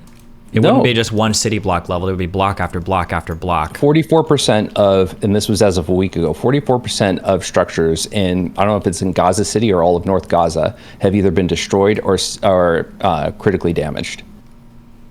Yeah. Civilian infrastructure is protected under international law. Well, no, it's not when it's being used to house military devices, number one. But number two, 44%. So shouldn't I have videos of or pictures of the entire... Wait, hold on. 44%. 44%, you're going to say 44% were being used to house military devices. No, I was just pushing back on your claim that civilian infrastructure can't be targeted under international law. And I'm pretty sure international law, when civilian infrastructure starts housing munitions, it's no longer considered civilian infrastructure under international law. I don't think that's true. I'm 100% positive it's true. We can try to find it. True. So again, from the law of armed conflict and the ICRC, it's the loss of absolute protection for civilian sites when it is misused by the adversary as a locus for military operations is broadly recognized in the law of armed conflict. Well, so I guess So I think that would come down to what we consider Hamas, whether we consider all of Gaza. Well, no. It's about them specifically storing munitions and weapons and stuff and rockets in these places. It's not just we think that civilian is Hamas. Right, but when we did raids, but also wait, just real quick on that one thing you just said. 40. So there are pictures and videos of 44%. Shouldn't I have this was an AP report? Yeah, I don't think that's contentious. Don't I have, why are there so many people half the city level then? I'm so curious. You can find some photos of that. 44% of Gaza City critically damaged. So from NPR from 3 days ago, I'm seeing between 13 to 18% of structures have been destroyed or damaged. Also, destroyed or damaged there. Damaged meaning, that hospital was probably damaged with the rocket that fell in the parking lot or whatever. But this is according to the UN Office for the Coordination of Humanitarian Affairs, 25% of Gaza's residential buildings, more than 100,000 housing units have been destroyed. Okay. Since October 7th. Gotcha, that's fine. This is as of weeks ago, though. Sure, that's fine. Yeah, the 44% number, though, that would be wild. That would be half the city is actually destroyed. I feel like there would be tons of pictures or videos if it was that. It wouldn't just be one city. I think damaged. I don't know if they've all been leveled, but no, yeah, it was damaged or destroyed. Okay. So no, so I'm just sending over from 2004. This is B'Tselem talking about. Yeah, you can put it in the group chat so we can all see it or whatever. Oh, okay, yeah. And then, so I'm wondering if you've gone over this yet. Just the quote from the IDF spokesman, who said that the emphasis is on damage, not accuracy. Now that they've shifted. I would need to see the full quote. I would have to see the full quote. Okay. So so that goes back to what I was bringing up at the beginning. The Dahiyya doctrine is, Israel has said leading up to, or I think as they were going into Kaslet, they harkened back to Dahiyya in Lebanon and said, we're not going to attack Hamas. We're going to attack the people. We're going to attack. Well, I need to see that. I need to see that. Yeah. Give me 2 seconds. I'm gonna grab my. Oh wait, no, I have my laptop here. Give me also, 1 this second. B'Tselem thing you linked me. This is from 2004, right? Yep. Yeah. Socratease. Yeah. Okay.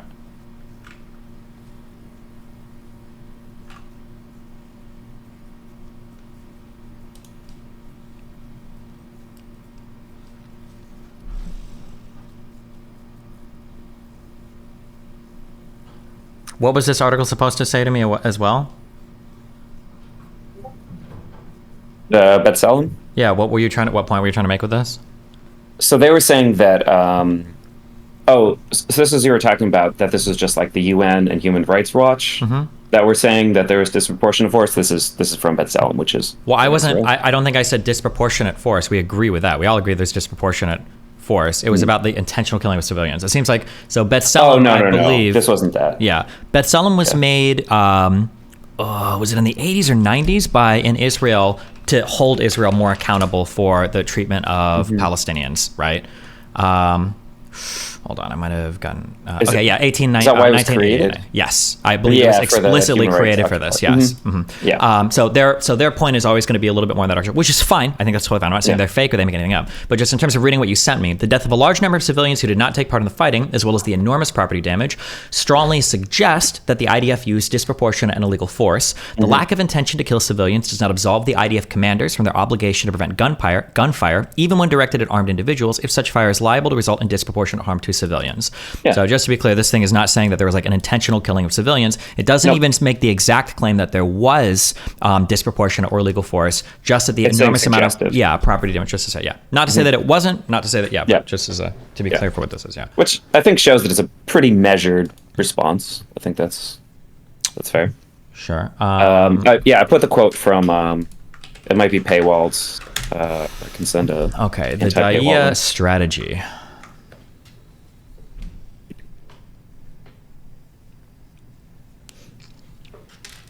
Oh, here's an anti-paywall link.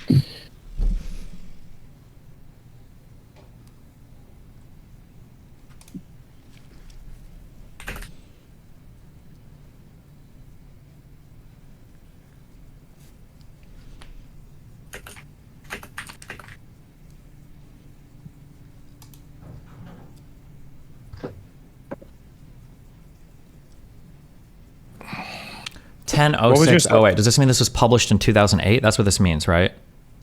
Am I reading? Okay, I think it is, The 10th of June, 2008, I think is what this was. Okay. What was your summary of this doctrine, Lycan, the Dahiyya? That they will use disproportionate force against civilian infrastructure in order to do damage to either the government's credibility or to get the military to cease action. Say that one more time. Is this like a gotcha or? No. I just lost you because I got fucking ADHD. Sorry. No, you're fine. Destruction of civilian infrastructure or and to cause damage to the populace. Okay. And this is okay.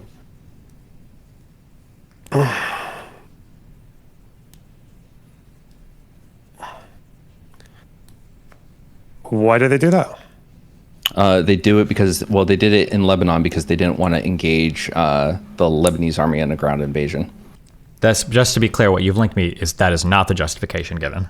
Yeah. The justification given to what you've linked me is that basically the entirety of Lebanon has committed itself to the destruction of Israel, and Israel has failed time and time again to differentiate between the good and the bad, and the only thing that's happened is a growing militant faction. Hezbollah is growing in Lebanon, and now the need for more aggressive strategy basically is what is taking place. That's not a justification for using an illegal strategy. I'm not saying that, but I'm just saying that the strategy given here is not just like we're going to start killing civilians. But the ultimate point of us having this conversation isn't to, like, I guess, quibble over the minutiae of international law. It's to make a value statement on Israel's policies and whether or not they're employing them again in the current conflict. Sure, I understand that, but like we have to be honest with what we're citing for everything here, instead of just citing like one side, like, oh, Dalia is just Israel saying they want to kill civilians because they're tired of losing soldiers. That's not what this, and this is what you've linked me to describe this, so I imagine this is probably the most intense. I am, but then I can also link the statements from the officials who coined the term, who enforce the policy, and say this is why we enact this. So give me a minute.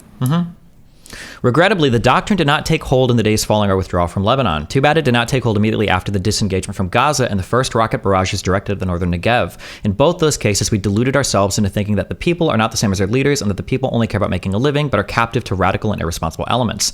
Had we immediately adopted the WWII strategy, we would have likely spared ourselves much trouble. Implementing the WWII strategy in Gaza would have made it clear to Hamas that we do not intend to hit them proportionally. And then earlier they talk about in Lebanon that thus far the WWII strategy was not adopted because Israel attempted to cling to the distinction between good Lebanese and bad Lebanese. If we only hit the bad guys, we thought the good guys will grow stronger, but there we have it. The bad guys took over our neighboring country. Now the whole of Lebanon is an Iranian outpost. Demography, military power, confidence, and social infrastructure, the fighting spirit, and outside support are in favor of Nasrallah.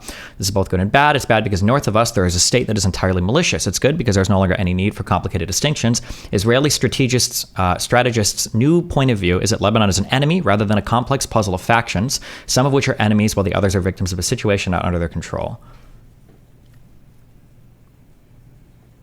The WWII strategy is the customary doctrine adopted by most Arabs. In their view, Zionists are criminals, yet all of Israel's citizens are Zionists, including Jews who do not at all endorse Zionism. Only Arab propagandists educated in the West make the distinction between the Zionist government and the Jewish people, with which we have no historical conflict and were able to live in harmony for hundreds of years. I do not propose that we adopt the Arab way of thinking, but rather only the conclusion stemming from a permanent situation whereby states and political groups that claim to be representative shirk their responsibility for those they make pretenses of representing. I'm referring to the situation whereby Arab civilians grumble about being punished because of their leaders while fearing their leaders more than they fear us. We need to make the fear we sow among them greater. So this is from 2008. Does sound a little bit unhinged, a bit, I will say. But is this like the official doctrine and policy of Israel? Like as of, first of all, if this was, it's only going to be as of 2008, not for the entirety of their existence. So it'd only be as of 2006. No, 2006 is when they coined after it was 2006 Lebanon War, the effect that bombing the Dahia village in Beirut, near Beirut, that's when they solidify the doctrine. Okay, can you tell me how this is like, or show me like, what is this? Is there like a military document or like a military? Because like, for instance, if this was the case, why in Gaza do they give people weeks to leave, or why do they like knock bomb it out? Why don't they just like start shelling everything? We can talk about that. Like knock bombing isn't good enough. It doesn't meet LOAC standards in Israel's history in the past. If you look up, I understand. I've heard the knock bombing thing, but they had weeks and weeks and weeks to leave. So why would Israel give them that if their goal is just this Dalia strategy or the Dahia strategy? They just want to kill everything. They still will attack the infrastructure. Like they still want to make the city as miserable as possible. And hold on, the Dahia strategy that I've just read that you linked me, the implication was that Israel will be indiscriminately killing civilians. So I'm asking, why would they give them time to leave if they just want to indiscriminately kill civilians because they think they're all bad? It's not about indiscriminately killing civilians. It's about basically, I'm going to use this word, so be charitable, terrorizing the civilians. It's about not targeting explicit military targets. It's about targeting things that make people's lives miserable and impact the enemy military decisions based on that. Well, they do say in Dahia, again, they're not endorsing it, but they say it's also infrastructure that could be used by combatants in the future, right? Because that's why Dahia is like the right, but that could be the entire fucking city of Gaza, right? When we're talking about Hamas, any building could have. It was like Hezbollah HQ, right? So, but again, I think an easier criticism you can make of Israel and Lebanon in 2006 was that like they gave themselves an impossible objective, and obviously if you're assessing your collateral versus objective, if you have a really high objective, then you have more leeway with collateral, right? And that's the problem, is that with 2006 they thought they could go in there, wipe out Hezbollah, and consolidate the Lebanese army, which is insane. And they did it because Hezbollah kidnapped like three soldiers. So Yeah, that was an insane I think also decision. even between countries, I think wide deference is given to targeting civilian infrastructure, right? Because I think Ukraine was complaining, for instance, that Russia was targeting power plants, and that's a war crime. But I'm pretty sure under like military conflict, like wide deference is kind of given to assessing military targets. That targeting power plants and stuff is actually legitimate during wartime, because power plants and powering manufacturing and an industry to create war stuff makes it a legitimate target for military. I think this is there's critical differences talking about Russia invading Ukraine versus the IDF invading Gaza. Sure, I'm just saying that like the targeting stuff to make stuff miserable or whatever, when we talk about like targeting power plants or whatever, is even an official war, I think seems to be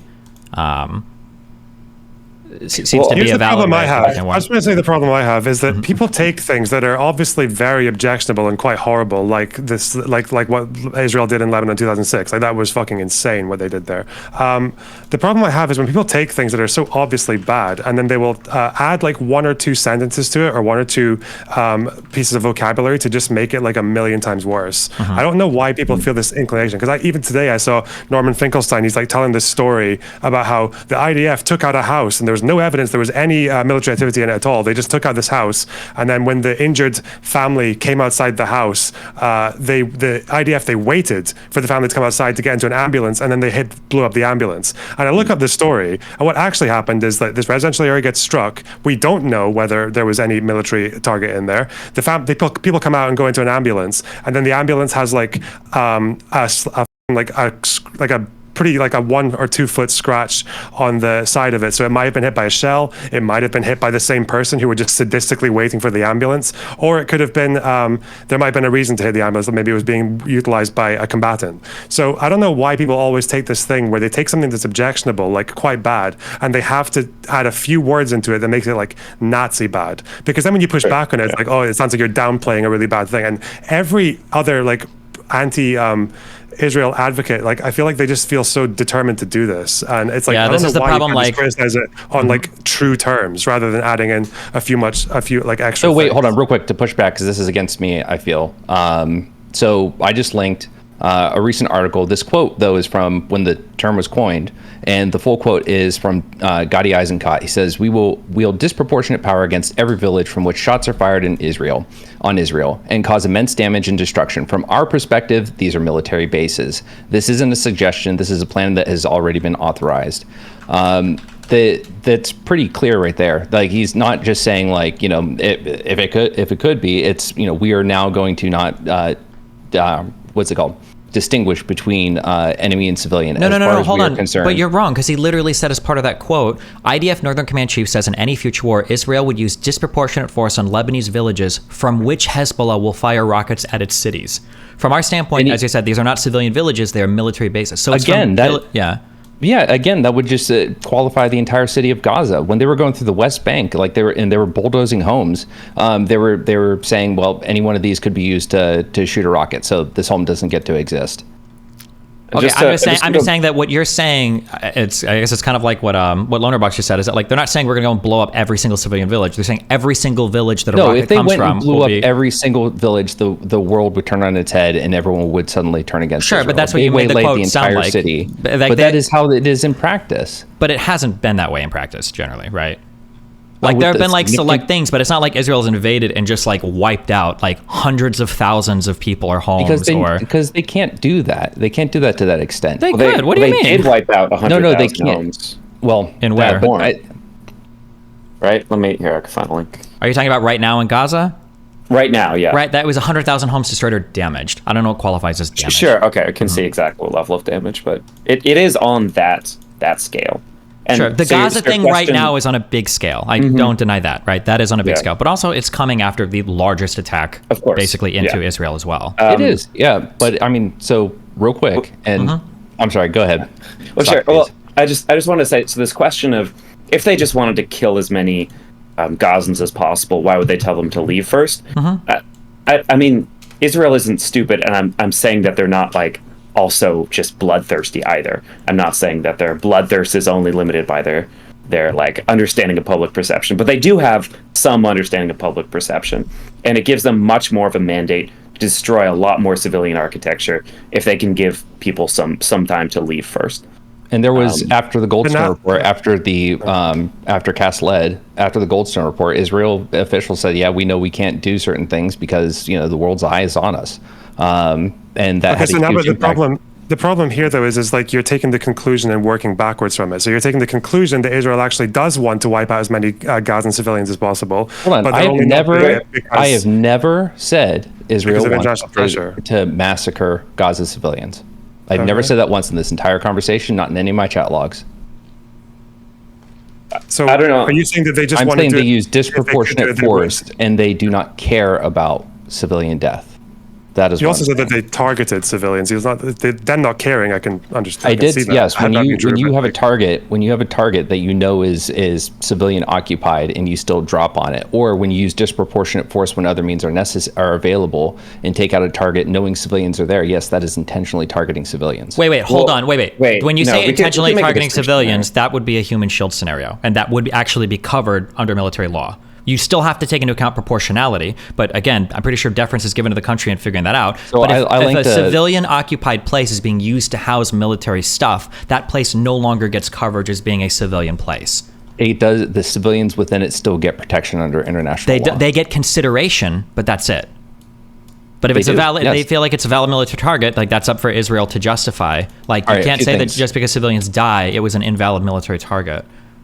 No, you're right. Yeah, these things can be, valid military targets, but again, proportional to the threat. Again, a single grenade sitting in the basement of a hospital does not give the IDF, reason to drop a bomb. And I'm not saying they did that. It's a hyperbolic example. Chill out, chat. But I linked a few things. One study from West Point talks about. Nevertheless, Hamas has violated the prohibition by, among other acts, using hostages as shields and preventing civilians from leaving northern Gaza. It has violated obligations not to use specially protected facilities as shields. And even when its actions do not amount to unlawful shielding, they are subject to requirements to take feasible passive precautions to safeguard the civilian population. But it must be emphasized that violations of these obligations by Hamas do not release Israel from its obligation to, inter alia, consider involuntary human shields in proportionality calculations when assessing feasibility precautions in attack.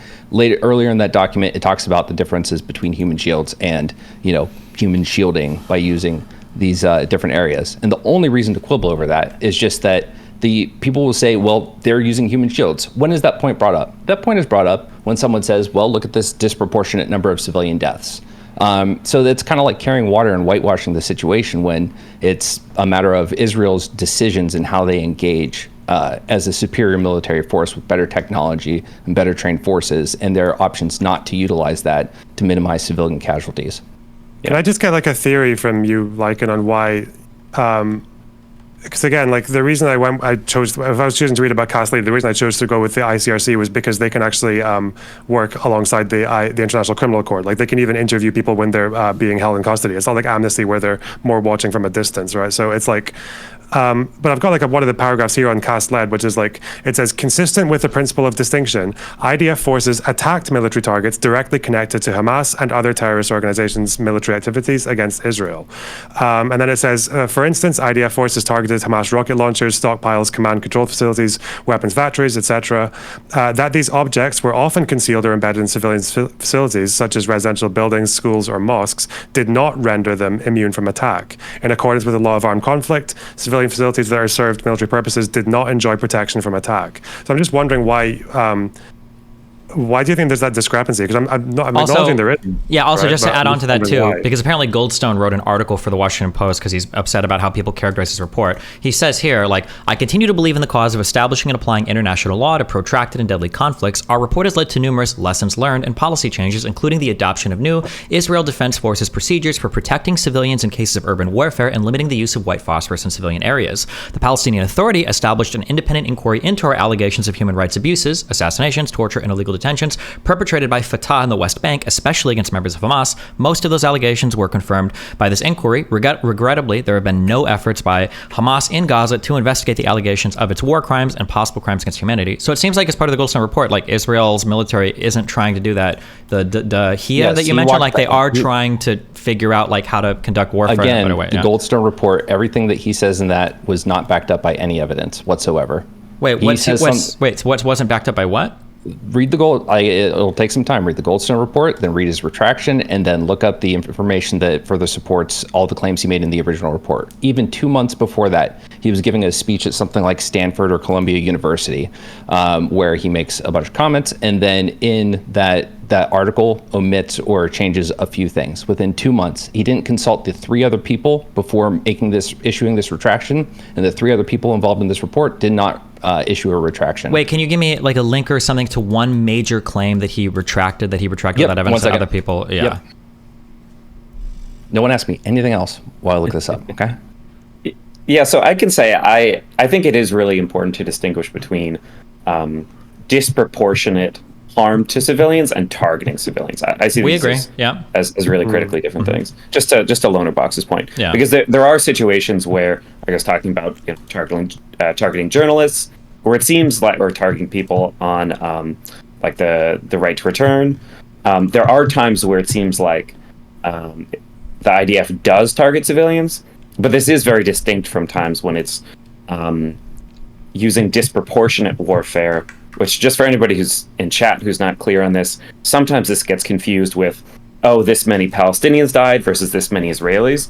That's not what that refers to. It refers to a single target and the military significance of it, which Lonerbox, it seemed like you want to say something. I think there's this fundamental problem with the way that because Israel does have that policy towards the Middle East, which is that we basically just need to be as strong and scary as possible so that they can respect us on the international stage. But it seems to be that they also apply that same doctrine or have done to people who are under their occupation, even though those conditions are quite different. So in the West Bank, I feel like it's weird when they apply that same strategy. Yeah. And that, I definitely in the 90s, when after the tunnel riots, when they started adopting this position of the doctrine was basically that we're going to be as fucking firm and no nonsense as possible with Palestinian rioters. And because they built that up, that was one of the big reasons for the second Intifada escalating so much as hard as it did, right? That's why the second was partly why it was so much worse than the first. I also think Israeli doctrine on that has to change, because it's not like they're surrounded by enemies that are trying to kill them at all points anymore. They have a formal alliance with Egypt. They have a formal alliance with Jordan. There's no reason, Gaza is much scarier when Egypt is an enemy. The West Bank is much scarier when Jordan is an enemy. It's not like they're facing a unified front of countries trying to destroy them anymore, right? Hezbollah is there, Lebanon is there. I think Syria still generally doesn't like them. And you've got Iran and Qatar funding shit from abroad. But I think that the position that Israel needs to take towards its occupied territories should reflect the updated alliance statuses that they have with their surrounding neighbors. And it feels like, I think like you said, it feels like that hasn't really happened as much. They're still on full alert, yeah. Yeah, so I'm curious, because that's something I've thought about as well. This kind of structural description of what this conflict is as a war. I've thought about what it would look like to look at this from the lens of more of a police action. So if you look at Hamas as kind of an entrenched mafia or something within a civilian population, and how this is really more you have these kind of mafia members hidden within this population, but it's not another country that they're at war with, really.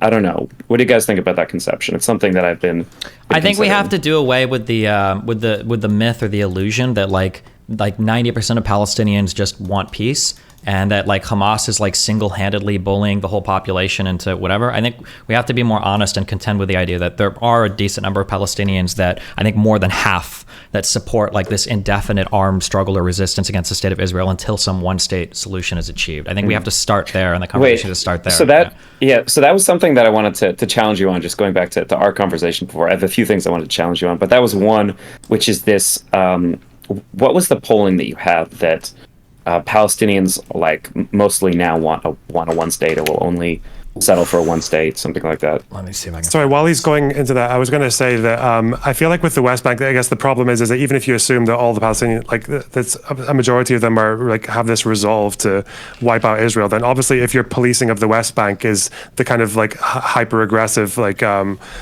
stance that they took in the 90s and the 2000s, or probably still take now, then the problem is that your policing of Palestinians is only going to strengthen the resolve further, right? Whereas I think even in the 90s there was an alternative plan for West Bank policing, which was like the peace administration, which was the idea that they would try to work to isolate fighting into particular pockets, and they would work with like they'd have a much higher threshold for moving on to live rounds, but that was dropped, right? But I think wasn't in 93 and afterwards, weren't they trying to I don't have thorough history for the last 20 years, but weren't they trying to hand over the security arrangements slowly, the IDF to the PA? But didn't the second Intifada end up rolling a lot of that back, where the IDF just went back into towns, took over security checkpoints, and then started running shit again for a while? Did that ever get like completely reversed, or what was the outcome of that? Well, but the outcome of what, the second Intifada, or that because I thought after the second Intifada, didn't the IDF go in and basically say, we're gonna like do policing and shit here for a while, like fuck the PA, like you guys clearly aren't handling it? Like, did that get turned back? To this PA, this is beforehand. So okay. This was like in the mid 90s. It was after, because there was a tunnel riot. It was like because I think Netanyahu, Prime Minister, tried to open up an entrance to the Western Wall that pushed into the Muslim Quarter, and there was a riot. And then after that riot, they adopted this policy of like basically no fucking around. We're just going to be like we're going to use live rounds at quite like a low threshold. We're going to come down on them hard. And there were alternatives proposed to try and take a more de-escalatory approach, or like a more trying to contain the fighting approach, but that was shelved. But I just wonder if maybe they'd taken the former, then the peace administration plan, then maybe the second Intifada wouldn't have spiraled in the way that it did. I don't know. Yeah. I'm just curious. So this is like a 2000 poll. This is for what's this, Camp David? Sorry, I'll just say one more thing. I was going to say, it feels like their approach to the West Bank should be, if you're policing the West Bank, it should be a way that like you intend to see these people as your future neighbors, not people who need to be scared off into like the other Middle Eastern countries. Yeah, that's the problem. Exactly. I mean, so I'm looking at just this poll. It says 75% support or strongly support the process of reconciliation between the two people if there's a successful negotiation, and 85% support or strongly support open borders between Palestine and Israel. But this is saying that these would be separate states, and I mean, I think it's a good thing if they're imagining there could be freedom of movement. That's not saying that, there wouldn't be two countries. I know that's like a huge issue for Palestinians. Well, hold on. You got to be really careful. Because reconciliation between the two people, a lot of the times, because a lot of people will say like, oh, look, like they're pushing for a solution here. They want this to work, whatever. But that reconciliation will include a full right of return, which is never happening, right? Sure. I mean, I think that's something they would have to compromise on, probably. But I'm just not sure what specifically. And I thought you were talking about that Palestinians now want one state. This is from 2000. So this was prior to. Yeah, this is older polling. This is the one that I saved on my notes. I don't know if I have. Yeah.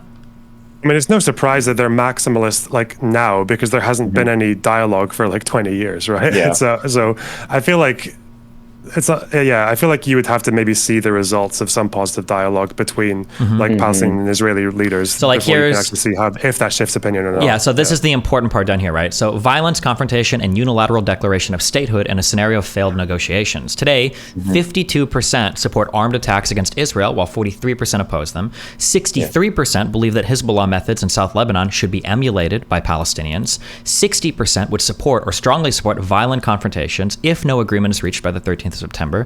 57% believe such confrontations would help Palestinians achieve greater gains. That's really important. Number 5 is 35% believe such confrontations would help Israel achieve greater gains. That's really important because it furthers my idea of that I think that both Israel and Palestine right now believe that they gain from the violence. Now, to be clear, this polling is 23 years old, so maybe opinions have changed, but as Lonerbox said, my guess is they've only changed for the more extreme as time has gone on.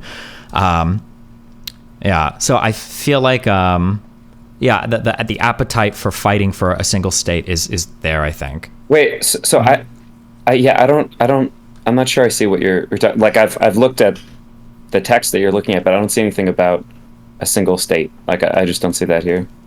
No, I don't know if the single state is here. I'm just saying that when you say number 1, 75% support or strongly support the process of reconciliation between the two peoples. If there's a successful negotiation. Yeah. So it's like if we can make something happen, then like they feel really positive about it.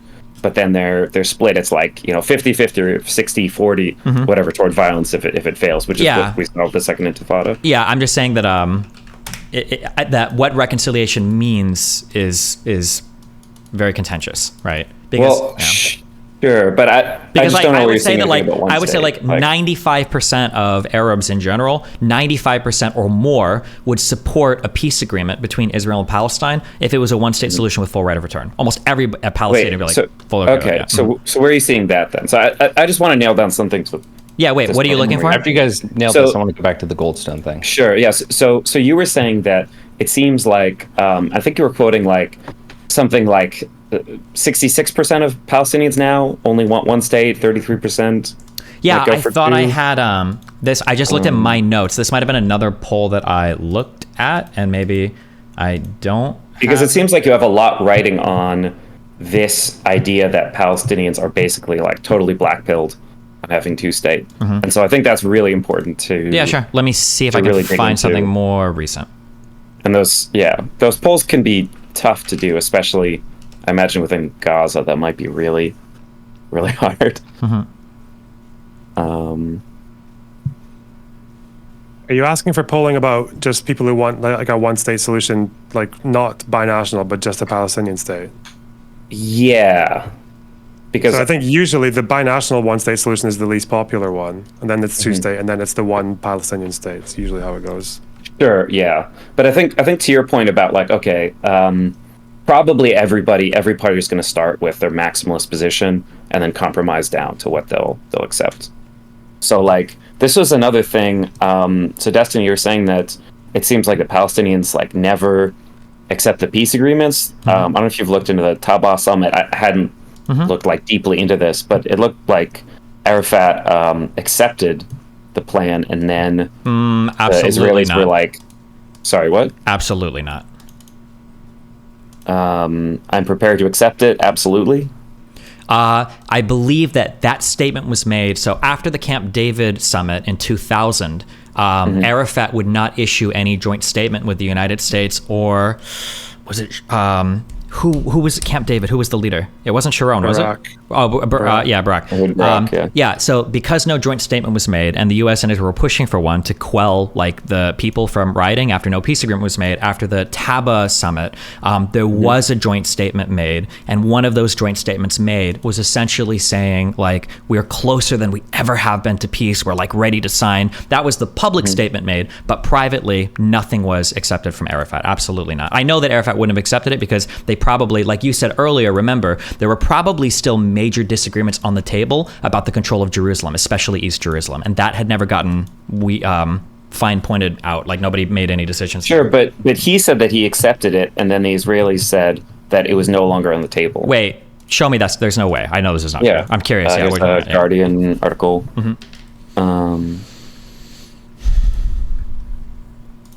This is the one where he said he approved the plan 18 months after it started, and then by then it was already done. Wait, so this is like a year plus into the second Intifada? Yeah. Oh, he might have said it then, but that's But I don't. But I mean, that's relevant. I mean, that's him accepting whatever those terms were, and then the Israelis saying it's. I'm not saying it's like a simple or unmessy situation. Well, but the second Intifada was incredibly violent. To say that he would have accepted Camp David after, from the Israeli perception, they basically were trying to overthrow the country and take it over, and they're like, we failed. Okay, let's go. That seems to be like a repeated pattern of like, we reject this, we fight, we fail, and we go back. I thought it was just like a lot of terror attacks. The second Intifada was like widespread violence all over Israel.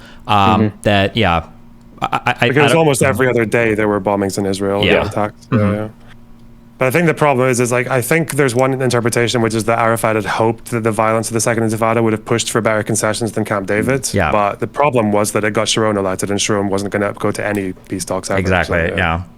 So, Sure. And then back to, well, okay, so I think, yes, we have this one thing on the record where, I mean, whatever you want to say about the conditions surrounding those peace talks, it seemed like Arafat was accepting, And Well, no. I He mean, explicitly there was no counter. He did not do it initially. He didn't accept it, and that was the big deal. Not initially. There wasn't a counter. Like it even says in the article link me, the Israelis had claimed the Taba package was generous and that Mr. Arafat had been foolish not to grab it. Mr. Arafat had repeatedly insisted that it was far from generous. I'm pretty sure we had diplomatic ties with. Oh my God, Sadat. I think Egypt was at the time. I think he was the leader, or not, or was this after that? He might have already been assassinated, actually. But like Egypt was talking to him, Saudi Arabia was talking to him. I'm pretty sure like most of the other Arab leaders had no fucking idea how Arafat didn't accept what was on the table for the Taba summit, which was a continuation of the Camp David talks. It was like wild that he didn't accept it. But there are also a lot of statements from people around Yasser Arafat at the time that he was basically gearing up for the second Intifada because he wanted to fight afterwards. But I mean, you can. Yeah, the only evidence of Arafat, quote unquote, accepting this was like 2 years after the conversation, basically, which I don't think is good because all of the reported stuff at the time, even the stuff that's more favorable to the Palestinians, says that Arafat basically walked away with no counter offer, which seemed insane. Sure, but I mean, I think there's I don't think it's deniable that he wanted to use like a second Intifada because he probably expected it would be more like the first one. And out of the first Intifada, they got Oslo, right? So he probably thought that they would get more concessions. And it seemed to be that the land concessions in Taba and Geneva were much more generous than Camp David because it was like without Camp David was like 9 or 10 to 1. Wait, am I wrong? I thought that Taba was largely a continuation of what was put forth at Camp David. Am I crazy there? Is that not true? But the land swaps, I think, were more generous at Taba. They might have been more generous at Taba, but even in Camp David, I thought that's where like in Camp David, wasn't that where you were getting some of these like 95% territorial? No. Wait, wasn't 91, 92, wasn't it? I think they had it up to 95%. It was like insane because this is why I'm pretty sure I want to say it was the leader of Saudi Arabia at the time, and I think the Egyptian leader were completely bewildered why the fuck Arafat didn't accept it because it was like an unbelievable, like almost contiguous territory. The land amount was insane. The $30 billion international fund that would have been set up for Palestinian refugees. I believe there was 100,000 refugees of Palestinians that were allowed to return back to Israel if they would have accepted it. The deal on the table was unbelievable. And that's why I think there were a lot of Arab leaders that were shocked. Somebody can correct me if I'm wrong, they got a different source on this, but there were a lot of Arab leaders I believe that were shocked that he walked away from that deal. Let me see if I can find this 95% number. Oh, and then also something that I heard from, there were a couple books published by people that were around these talks or whatever, that basically the idea was that Arafat walked into that thinking that like 91% is never going to happen. But as he started to get more and more in the negotiations, he started to become like the goalpost was moving to where 91% wasn't enough. Now he needed 2% swaps. 93% wasn't enough. Now he wanted 95%. When he got 95% and the Jerusalem stuff was worked out, he just walked away from it. And then he wanted to do the second Intifada. And I was like, oh, fuck. Mm-hmm. Does anyone have a good source on what the kind of final state of those talks were?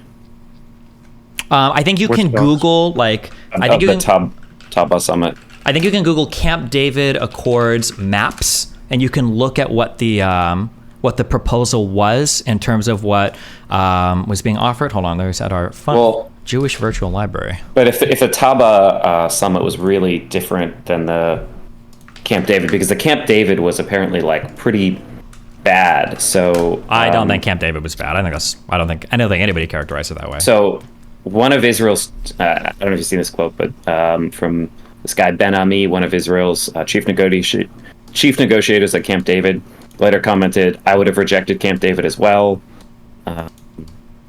There was definitely a lot of criticism of Camp David because I thought the Clinton parameters, which was the new border arrangement, which would be like 97% of the West Bank, that came after Camp David. No, I don't know about the 97% one, but if you look at the bottom one, you can see the Israeli proposal for a final map, which is still pretty divided with like highways and shit, but you've got like the Gaza Strip, you've got the West Bank being connected.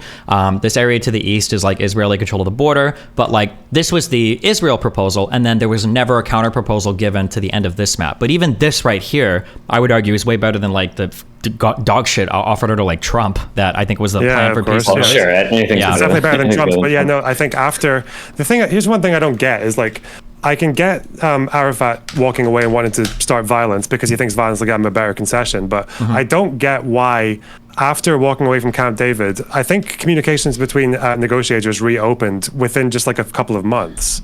And I also don't get why they're saying that he just and it seems to be the case that they did get more by going again, because the Clinton plan came from after Camp David failed, and that was when it involved 97% of the West Bank, which would have been more than.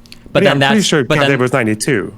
Unless it was 95, you're saying? I think it was. Wait, it says a few weeks after that. Now in December, the Israelis took it a step further. Here they accepted the Palestinians receiving 95% without word on swaps. So this might have been the deals offered after Camp David. That Camp David's max was 93%, and it might have been a few weeks afterwards of the 95%. And I think that contiguous thing was seen at the big line, the big Israeli cleavage that went from fucking Jerusalem through to the Jordan River, and also the big one from on the north to this Ariel settlement was kind of seen as a threat that they would have had any right to kind of intrude even more with security installations around that place. Possibly. I mean, the Israeli argument was supposed to be that they would have highways, I think, going over it, or that this highway would go over it, just so that basically Israel had an unrestricted path to the Jordanian border. I mean, I'm not saying it's the most amazing thing in the world. Obviously, having your big country of Palestine, your two states, would be amazing. But in terms of what they could have reasonably gotten, I feel like the Taba summit was. I wouldn't have expected a deal this generous after the 40 years or whatever, of 35 years of occupation and all that shit. And there should have been counter negotiations here for Arafat pushing for maybe a little bit more, or to settle things out on his side. There should have been a deal reached here. Something should have been penned here, I think. So just looking at that map, so the last link that you sent, the Israeli offer for the final map. Yeah. So I don't know if this is. So this is from Camp David. This isn't from correct the Taba. Yeah. So I know with that it was 9-1 or 10-1 land swaps, and I know that there's also, I don't know a huge amount about this, but I've heard that there's massive differences in the quality of the land. Correct. So some of the reasons why they didn't want to land swap at first was because a lot of what Barak was offering, I believe, at Camp David, the land swaps were Negev desert, which the Palestinians were fuck this, is cut, But I think that's why... And they take all of the land next to the water. But I think that's why, well, one, I think Camp David and I think the Taba afterwards had shared agreements on how the water would be utilized, and two, I believe they ditched the shitty land swaps for the Negev desert at the Taba summit as well, because they realized this is, they're not going to go for this. If anyone can find the actual final, some plans for the Tabat, that'd be interesting. But again, just going back to that, I mean, what should the responsibility, right? So this is a new Israeli government. So at the point that Arafat did accept that offer, or say he did, maybe. Well, careful. We got to be really careful when we say he never accepted it. He just said after it was basically done, and a year and a half later, he's like, "Oh, well, I would accept that now," but that was untenable at that point. That's wild. It doesn't matter at that point. So why? I also why think is that? I'm sorry. Yeah, go ahead. No, please. I wonder, because again, even after Taba, then the Geneva Initiative, which came from. Which kind of consolidated the Clinton parameters even further, was that even that was probably, I think, was seen as more favorable than Taba. And again, it had majority support on both sides for at least 1 year. But I wonder if the problem it seems to be with the negotiations, from what I've seen, is that you've got kind of two conflicting narratives, and that Israel feels like these people have tried to fight with us for 50 or 60 years. They've tried to destroy us, and they just need to accept almost terms of surrender, right? They had to settle with this because they're not going to, because we've established ourselves in the world. Whereas Palestinians feel and I think this is the big problem with the Israeli narrative, which seems to lump Arabs and Palestinians under exactly the same umbrella, is that Palestinians feel like they've been oppressed for 50 or 60 years, and they're owed something reparations. Yeah, that's why I feel that basically goes back to the very first thing I said, where I feel like the issue is Israel feels like if they maintain the status quo and keep fighting, they'll get more, and Palestinians feel like they're never being given enough, so they need to keep fighting. I feel like that's But I do wonder, I think if Arafat had accepted Camp David, I feel like the Palestinians would have rejected it anyway, and they probably would have, because there was already a buildup of sure. violence. I mean, that's Camp David arguably was that's really why. bad. Arguably, well, hold on. I don't think Camp David was really bad. Okay, not compared to where they're at now. Okay, and even for the settlement there, but also Arafat. I think Lonerbox, you're probably right, because I think one of the reasons why people theorize that Arafat walked away from that was because he was seen as being a weakening leader, that he was losing authority, that if he cucked out to the Israeli government on this, like people wouldn't back him or whatever. So it was like mounting internal political pressure that essentially made him walk away from that. So it might be the case that if he would have accepted it, the Palestinians would have refused, but maybe not. Maybe he would have gotten some to go along with him. Like maybe a counter offer could have been worked out. I'm going to be honest, I see this Geneva initiative brought up a lot, but I hadn't read deeply into this because I think this is later to 2003. Is this an even better Taba Summit thing for the Palestinians? Because it looks like here I'm seeing like Jerusalem being divided administratively, with East and West Jerusalem having like multinational forces and stuff, and then most Israeli settlements being removed too. Jesus. Yeah, this was the Clinton parameters, wasn't it? That like the Palestinians would control the Arab parts of East Jerusalem, and Israelis would control the Jewish ones. Yeah. What happened? What happened with this? Well, Sharon just didn't want to start. Oh, I think okay, it was Sharon at that it was point. a great initiative, but Sharon was just like, no. Okay, yeah, gotcha. And I think so. I've also heard people say that, I haven't read much about this one, but I've heard like Roadmap to Peace was also like a very optimistic like starting point. But again, I think I really don't like Sharon. Maybe I'm just biased because of Beirut and shit. But like I think the big controversy here was that Sharon was like told that the starting point would be a freeze in settlements before this Roadmap to Peace could start. And Sharon didn't want to because people were having families in the settlements. So I think there's this quote of him saying, like, what do you want them to do? Have abortions? Yeah. Sure. I mean, keep in mind, right, Sharon's background, right, is of, like, he's a far-right politician. He was elected in response to everything else. Like, he was an army and military commander for how many years, how many decades? Yeah, and then how many massacres was he involved in? I think 2.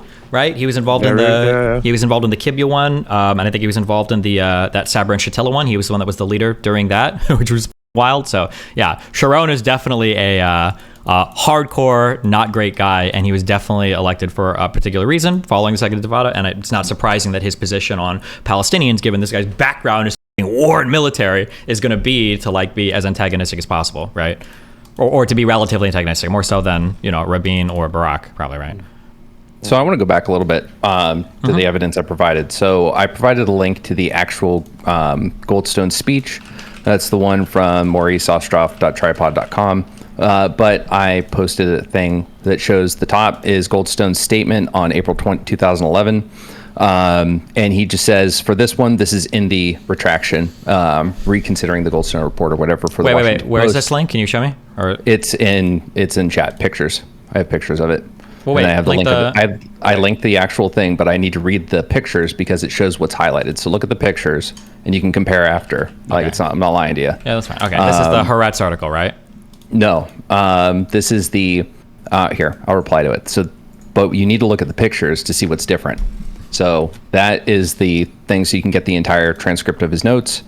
The first thing he says in the retraction when he's referring to the death of this family is he says the most serious attack the Goldstone report focused on was the killing of some 29 members of the al-Samuni family in their home. Wait, I'm sorry, real quick. I just want this Maurice Ostroff, this has that quote? Yes. Okay, I'm control Fing and I don't see it. Serious attack? That is the hold on. It's serious single most incident.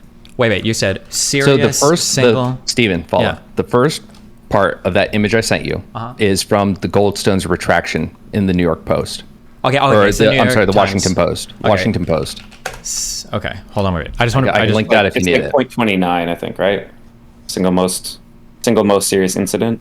Point here. There's the Washington. That's the retraction, and he says, for example, the most serious attack the Goldstone report focused on was the killing of some 29 members of the al-Samuni family. Okay. The most serious attack the Goldstone report focused on was the killing of some 20. Yes, I see this. Okay. Okay, cool. Now, and you can go through the .tripod.com thing that I replied to at the period. Okay. But if you look at the images, it highlights for you what was omitted. So the omissions are significant portions of both the Amnesty International and the United Nations report that came out, which Goldstone praised. Wait, I'm so confused. Hold on. Okay, hold on. We have to work with like full sources. Do you think I'm lying to you? No, I know, but I can't do the like read a picture. So let's hold on. Let's just take a whole step back. Okay, we're talking about the Goldstone report right now, right? And we're talking about the author of the Goldstone report. You said that he made retractions later, correct? But you're saying the retractions that he made aren't supported by something else. They aren't supported by evidence. He makes no evidentiary claims that disprove it. Okay, so let's start with the first thing. Can you show me the first thing is what was his retraction? His retraction, the full paragraph is, I mean, you have the article, just Control F, the most serious, and I will read it. Okay. For example, the most serious attack the Goldstone report focused on was the killing of some 29 members of the al-Samuni family in their home. The shelling of the home was apparently the consequence of an Israeli commander's erroneous interpretation of a drone image, and an Israeli officer is under investigation for having ordered the attack. Again, I want to read that sentence one more time. Yeah. The shelling of the home was apparently the consequence of an Israeli commander's erroneous interpretation of a drone image, and an Israeli officer is under investigation for having ordered the attack. While the length of this investigation is frustrating, it appears an appropriate process is underway, and I am confident that if the officer is found to have been negligent, Israel will respond accordingly. The purpose of these investigations, as I've always said, is to ensure accountability for proper actions, not to second guess, with the benefit of hindsight, commanders making difficult battlefield decisions. Okay. That's what he says in the retraction. 2 months beforehand, he includes way more significant points that are from the Amnesty International report from March 2011 and the UN account from March 2011. Okay, so now tell me exactly what story we're reading here. What link am I reading here?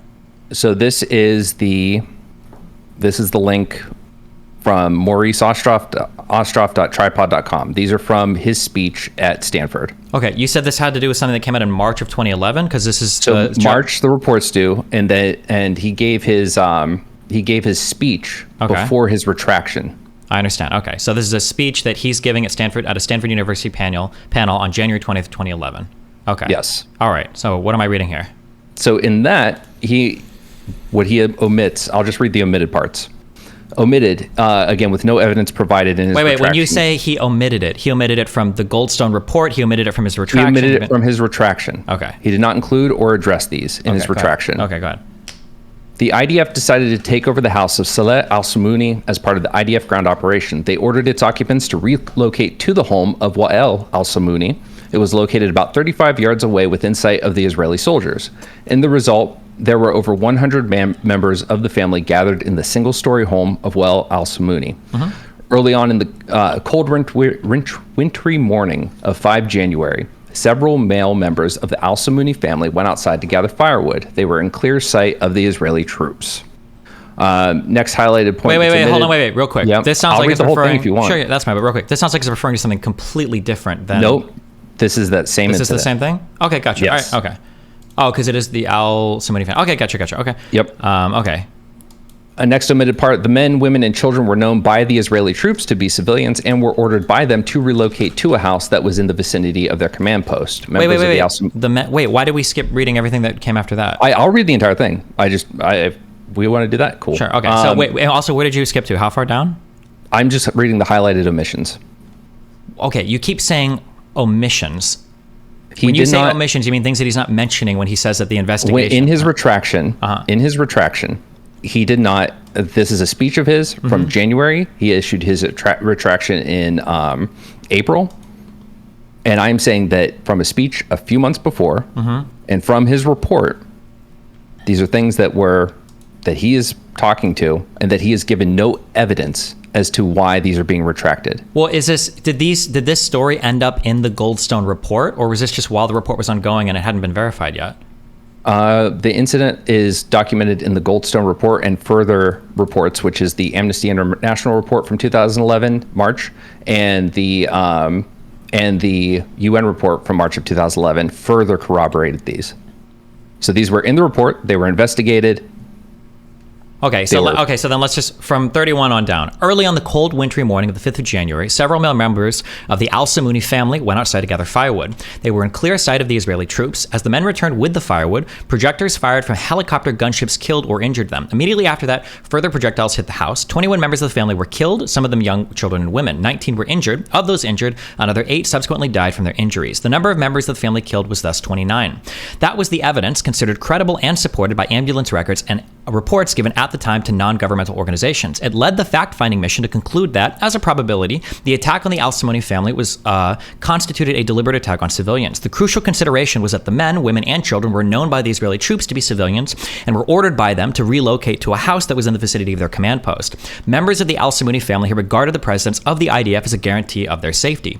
2 inquiries by the Israeli military reported that there was no evidence of unlawful behavior on the part of the Israeli army with regard to this incident. Then, at the end of October 2010, almost 22 months after the incident, to the credit of the Israeli military police, they announced that they were investigating whether the airstrike against the al-Samuni home was authorized by a senior Givati brigade commander who had been warned of the danger of civilians.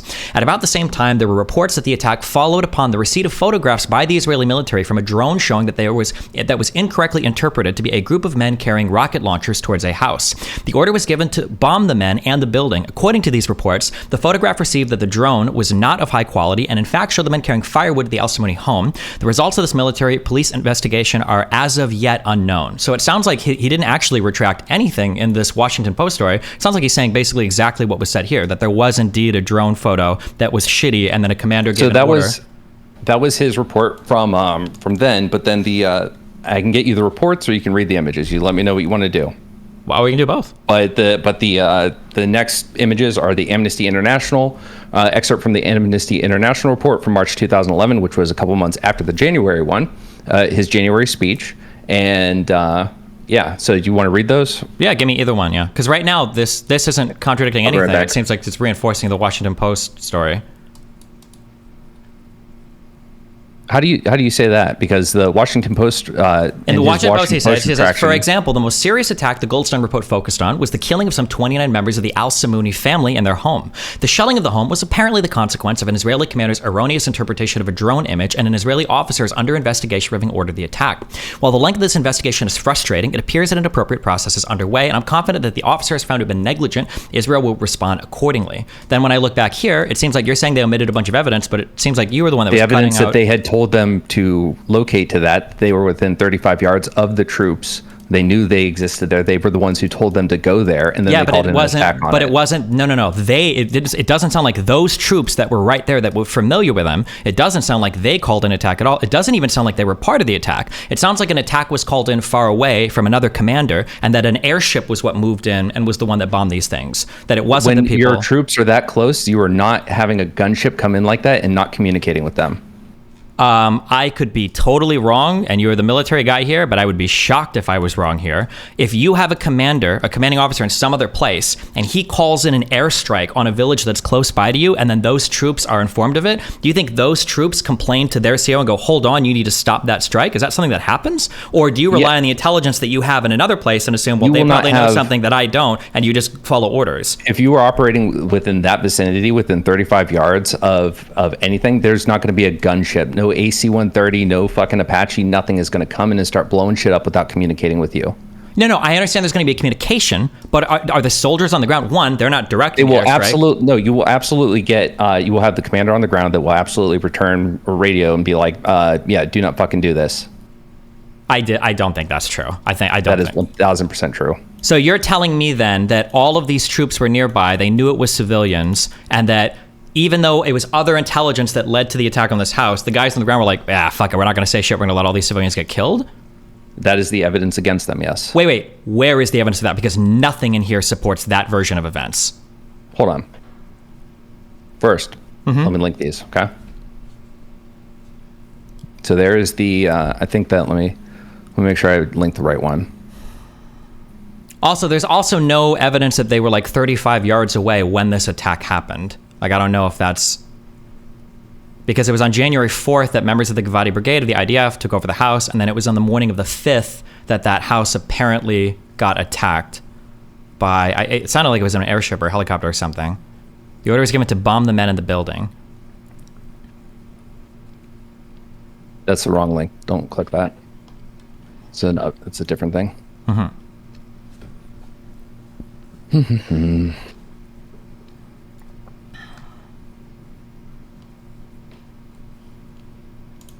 like how Pete's going while you're out. looking Literally for just that, exists to shit post in my chats. just Fuck just both of way you. way back to where we're talking about like one state, two state, Palestinian interest.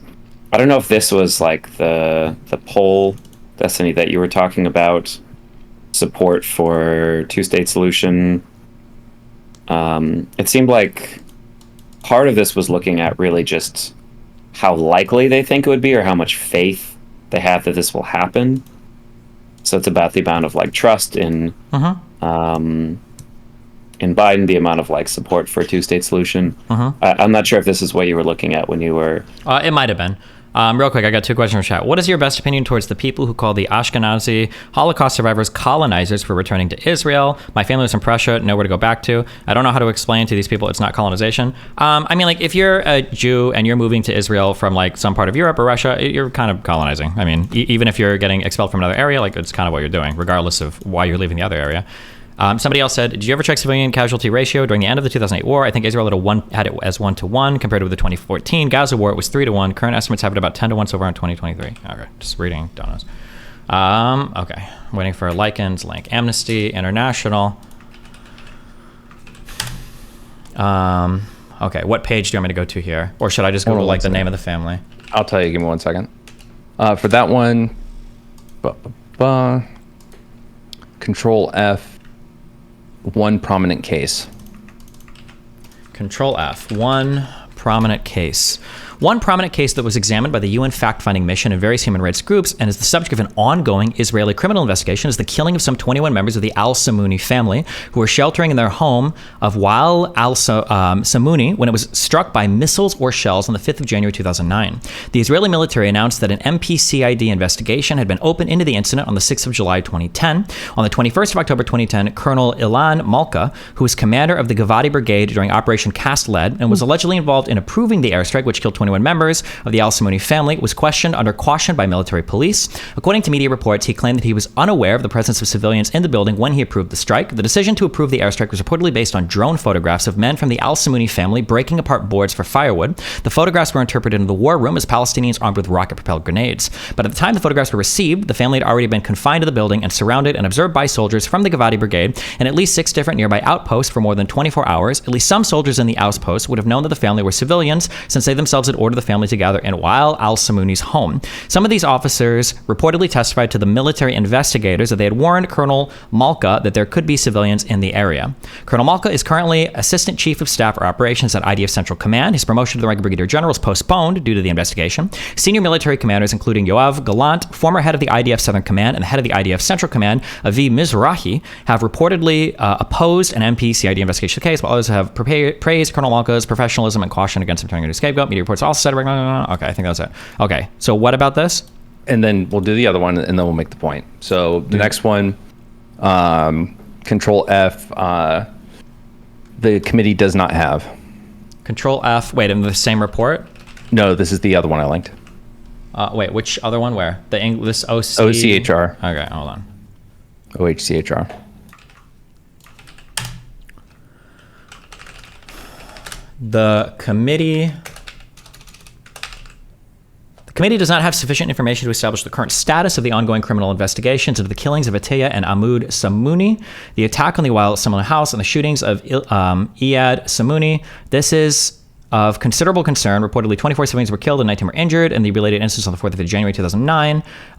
Furthermore, the events may relate both to the actions and decisions of soldiers on the ground and senior officers located in the war room, as well as to the broader issues implicating the rules of engagement and use of drones. There are also reports indicating that the MAG's decision to investigate was opposed by the then head of the IDF Center Command. Media reports further informed that a senior officer who was questioned under caution and had his promotion put on hold told investigators that he was not warned that civilians were at the location. However, some of those civilians have been ordered there by IDF soldiers from the same officer's unit and Air Force's unit and Air Force officers reportedly informed him of the possible presence of civilians. Despite allegedly being made aware of this information, the officer apparently approved airstrikes that killed 21 people and injured 19 gathered in the Al-Samoni house. Media sources also report that the incident had been described as a legitimate interpretation of drone photographs portrayed on a screen, and that the Special Command investigation, initiated 10 months after the incidents, did not conclude that there had been anything out of the ordinary in the strike. As of the 24th of October 2010, according to media reports, no decision has been made as to whether or not the officer would stand trial. The same officer who assertedly called in the strike reportedly insisted that ambulances not enter the sector under his control, fearing attempts to kidnap soldiers. Okay, what about this? So the point is that he goes in and he does his retraction. Wait. To be clear, no retraction has been done. No, that was the whole article in WAPO was a retraction of the report. Wait. What part of this paragraph that we're reading for this attack is a retraction? Okay, it's that he goes in and he takes out all of the evidence that is against the IDF in the area, that they had ordered the civilians to go into that house, that they had been observed for over 24 hours, that they were reports that they were all aware of the civilian, that many were aware of the civilians. None there. of this is relevant.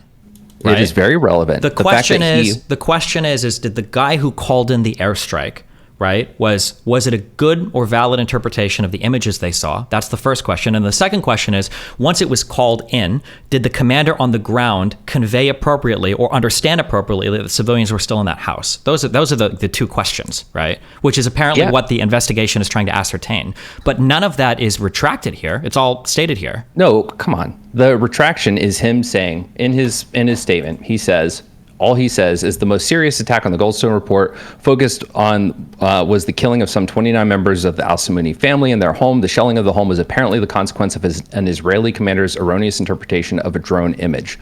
But he gives nothing to the accounts of IDF having put the people there, the IDF having observed them for a notable amount of time.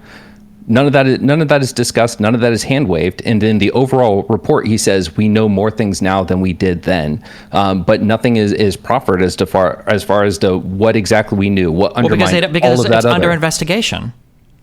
It's under investigation, but again, nothing is provided that says that the claim that the IDF put those people there, that they knew about them. None of that was counterfactual. The claim isn't whether or not the IDF is. That's like saying the U.S. Army they knew reported, something. The question is whether or not. Read out loud. I did, that but they reported. The question is, but everything is really vague. Remember how the report said, where is it? Some of those civilians have been ordered there by IDF soldiers from that same officer's unit, and Air Force officers reportedly informed him of the possible presence of civilians. This is why an investigation is taking place, right? It seems like there's a little bit of haze here in terms of should he have known that there were civilians in that particular house and that it wasn't rockets, it was something else going on. That's why there's an investigation taking place, right? Again, first of all, from military experience, no one is doing an attack that close to other troops without those other troops being informed. Second of all, it says they reportedly, told people like, hey, there may be civilians in the area. Third, again, the IDF on the ground put those people there in that house.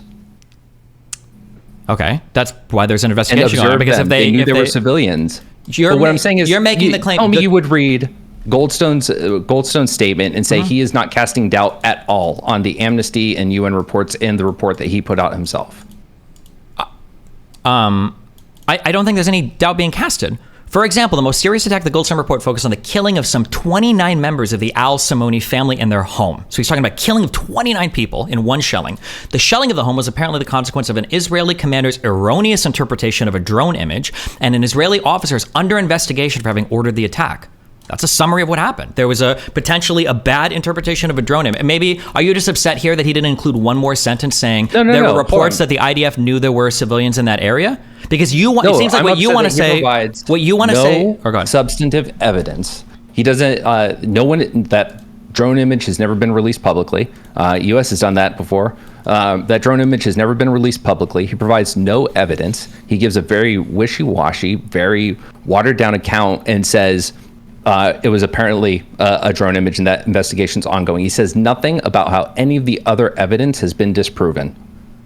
I don't think any of the other evidence hasn't been disproven, though. I don't even think it's contested. The IDF certainly did order those people to stay in the house. Nobody's contesting that. There were IDF soldiers on the ground that knew there were members in the house. Nobody's contesting that. The question is whether or not it was knowingly bombed by somebody who should have known there were civilians in there for no good reason. That's the question, right? That's what the investigation is over. The Goldstone report admonished them for this action, and because it admonished them for the evidence that was there, that they knew they were there, they told them to be there, they had observed them for 24 hours. I understand what you're saying. Civilians. Yeah, I understand what you're saying. You can link me the Goldstone report if you want, but based on what I've read so far, I'm 99% certain that if we read that Goldstone report, the strongest admonishment they're going to have is that there was negligence done here in protecting the people. I seriously doubt it says there was an intentional targeting of civilians. But if you want, you can link the report and we'll go through it, but I guarantee you that's what it's going to say. But we can go through it. I welcome you to link it and we can read it if you want.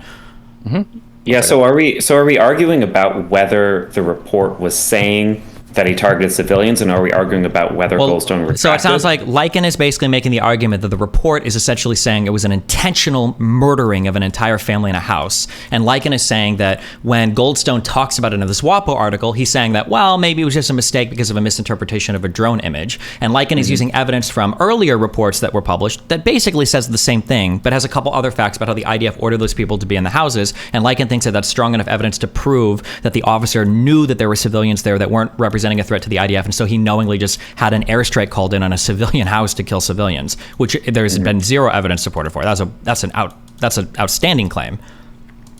So first of all, it was a fact-finding mission, not an investigation. The Goldstone report. I mean, I think meaningful distinction, but either way, any claims against war crimes or whatever, I think he said something about, it was always going to be conditional because our job is just to find the facts, not to, make final determinations. But sure, I linked the report. Where's the Goldstone report? Where is it? I just linked it. Okay, it's the and mission. That's what you Control F. Okay. This is, you just linked me, this is the Goldstone report. Is it? Mm-hmm. The Human Rights in Palestine and Other Occupied Arab Territories reported the United Nations fact-finding mission on the Gaza conflict. And what, Goldstone was like the head of this? Is that why it's called the Goldstone report? President appointed Justice Richard Goldstone, former judge. Okay. Now, what am I looking for? The mission investigate 11 incidents in which the Israeli armed forces launched direct attacks on civilians with lethal outcomes. Do I want to Control F Shamuni or? No, I typed what to do. But before you do that, I want to read something. On 1 April 2011, Goldstone retracted his claim that that it was Israeli government policy. Link what you're reading. Yep. Okay. 1 second. Also, wait, while you link that, I'll just read this, what the Goldstone report said. The mission investigated 11 incidents in which the Israeli armed forces launched direct attacks against civilians with lethal outcome. The facts in all, bar one of the attacks, indicate no justifiable military objective. The first two are attacks on houses in the Al-Samuni neighborhood south of Gaza City, including the shelling of a house in which Palestinian civilians have been forced to assemble by the Israeli armed forces. The following group of 7 incidents concerned the shooting of civilians while they were trying to leave their homes to walk to a safer place, waving white flags, and in some cases following an injunction from the Israeli forces to do so. The facts gathered by, so this doesn't include that particular one. Where's the Samuni one in here? Well, I can just look for it. Hold on. Control F, Samuni. Under number 11.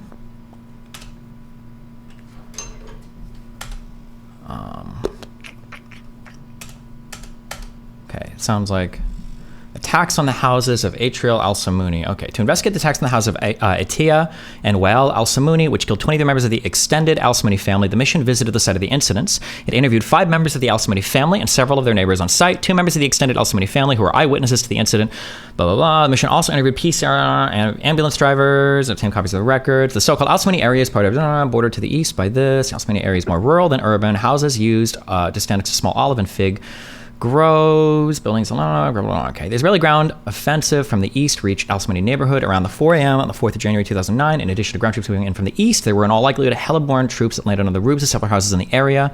Okay, the killing of Atria al-Samuni and his son Ahmad.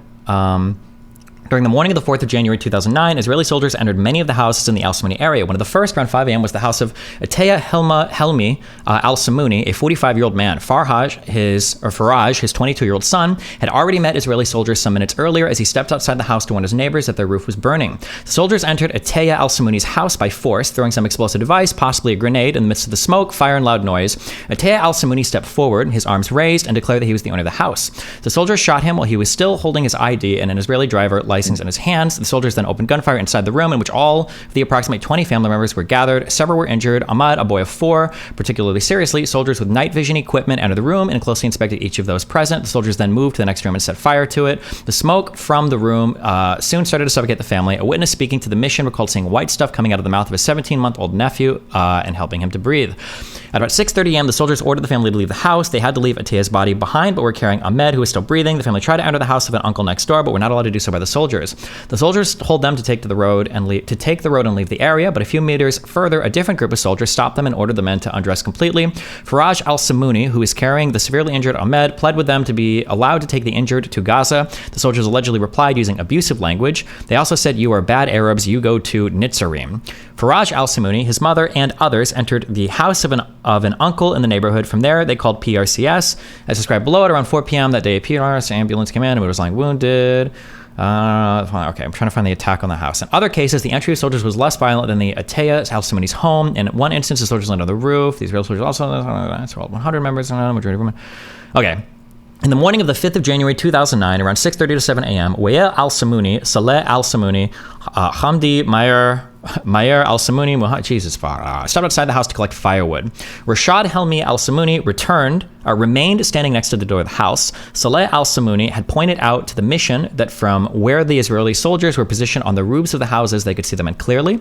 Suddenly, a projectile struck next to the 5 men, close to the door of Wael's house, and killed Muhammad Ibrahim al-Samuni and probably Hamdi Mayer al-Samuni. The other men managed to retreat to the house within about 5 minutes. 2 or 3 more projectiles had struck the house directly. Saleh and Wael al-Samuni stated at the public hearing that these were missiles launched from Apache helicopters. The mission had not been able to determine the type of munition used. Well, it stated that overall 21 family members were killed and 19 injured at the attacks in the house. Dead include Saleh al-Samuni's father, Taleh al-Milana, his mother, his names, 3 of his sons. Okay, these are the family members killed. After the shelling of Wael al-Samuni's house, most of those inside decided to leave and immediately walked to Gaza City, leaving behind the dead and some of the wounded. Okay, this is just what happened. And the soldiers' reaction was, according to Saleh al-Samuni, go back to death. Mm-hmm. So there's that. And then I'll read something else. I'll link it to you in a second. So I linked you to the Wikipedia article. So this is from the Wikipedia article. On 1 April 2011, Goldstone retracted his claim that was Israeli government policy to deliberately target citizens, saying, while the investigation published by the Israeli military and recognized in the UN committee's report have established the validity of some incidents that we investigated in cases involving individual soldiers, they also indicate that civilians were not intentionally targeted as a matter of policy. On 14 April 2011, the 3 other co-authors of the report, Hina Jalani, Christine Chinkin, and Desmond Travers, released a joint statement criticizing Goldstone's recantation of this aspect of the report. They all agreed that the report was valid and that Israel and Hamas had failed to investigate alleged war crimes satisfactorily. I'll link you to their statement, but the big thing here is that this is his biggest contention in his retraction. He brings this up as one of the most significant events in it. He brings it up. He provides no counter evidence. He omits critical pieces of investigations that were conducted, things that he praised right before he issued his retraction, and he gives no evidence as to why the statement he makes within the Washington Post is the ultimate statement that therefore discredits a lot of things. He never explicitly says, by the way, I detach myself entirely from all of this. It's a weak retraction, and it's used to undermine what they found in that fact-finding mission. Wait, so in the fact-finding mission, did it say that they had deliberately targeted civilians? Like, it said to kill civilians? It said that, well, what did we just read? Hold on. Also, here is the full statement from them, I think. Well, yeah, I'm reading that. I see their statement. They sent a statement to the Guardian newspaper in Britain that they found it necessary to dispel any impression that subsequent developments had rendered any part of the mission's report unsubstantiated. Aspersions cast of the findings of the report cannot be left unchallenged, wrote Pakistani human rights lawyer Hina Jalani, Christine Shivan, professor of international law at the London School of Economics, and former Irish peacekeeper Desmond Travers. But yeah, wait, does this fact-finding mission in any part of the Goldstone report, does it say Israel intentionally targeted civilians?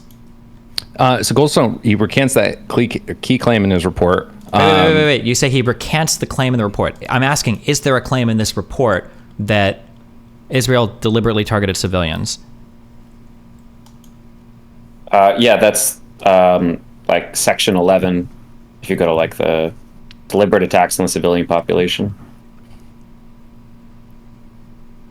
And that's where the co-authors are saying, sure, like, I yeah, understand we that they don't. were they were deliberate attacks against the civilian population. Like the attacks were deliberate and they killed civilians. But the question we're asking is like, were they deliberately targeting civilians, right? Not like, was this a result of bad intel or whatever, but it was hold on. Yeah. Wait. So I think the picture you're trying to draw here is, did they just attack a place that happened to have civilians, or did they know those civilians were there and did they decide to attack them? Yeah, that's correct? what you're claiming, the latter. Yes. No, what I'm claiming is that they know that it was just is that civilians, due to negligence and misconduct. They allowed an attack to go through on a place they knew had civilians in it. Okay, hold on. To be clear, one, you're From the investigation. Wait. I understand what you're saying, but number one, number one, you're totally changing your claim. Because if this was your original claim, I'd probably disagree with you. There probably have been attacks that have caused civilian death where there was either negligence or bad intel or people are making bad decisions. But the whole point of this was you were saying that Israel was intentionally murdering civilians and calling it airstrikes to murder civilians. Someone clip it and ship it, and I will post my naked butt on the subreddit if that's what I said.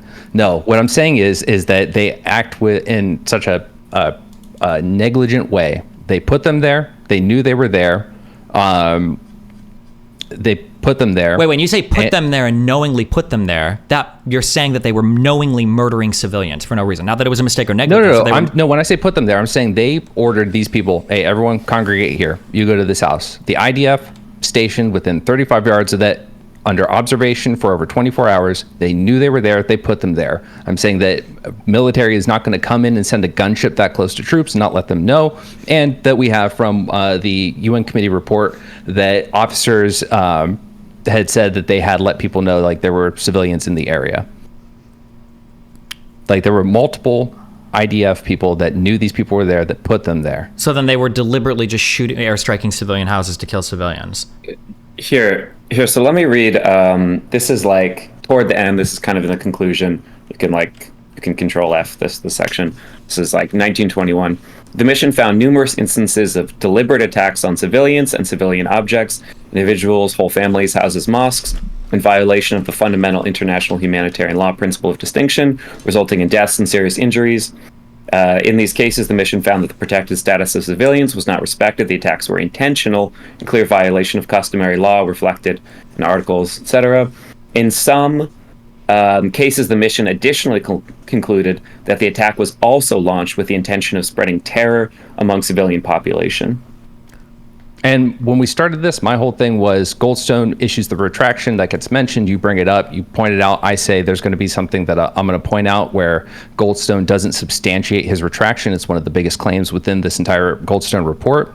And that's where we're coming from here. And that just months before, he had made statements about this where he talks about the evidence that was there. He then praises two reports that come out after that further give detailed evidence about the incident, and then a month later he issues his retraction with no substantiation about why the things that he had just praised were discredited or do not count, and that it's likely the result of this drone photo. He just says it without substantiating it.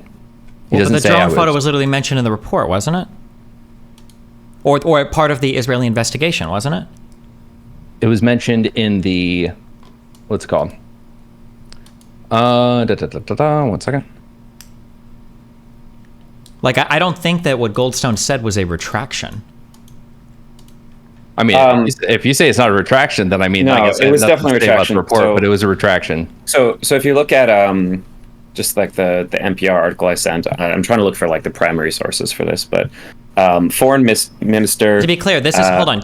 You hold on. Sure, I can't tell if you guys are doing this intentionally or not. Okay, so this is Goldstone's paragraph. Okay, and you guys are playing really fast and loose, or at least Lycan is playing really fast and loose with it, because now with what you're saying, if you're saying that Israel, okay, let me be clear. What are you saying? Are you saying that?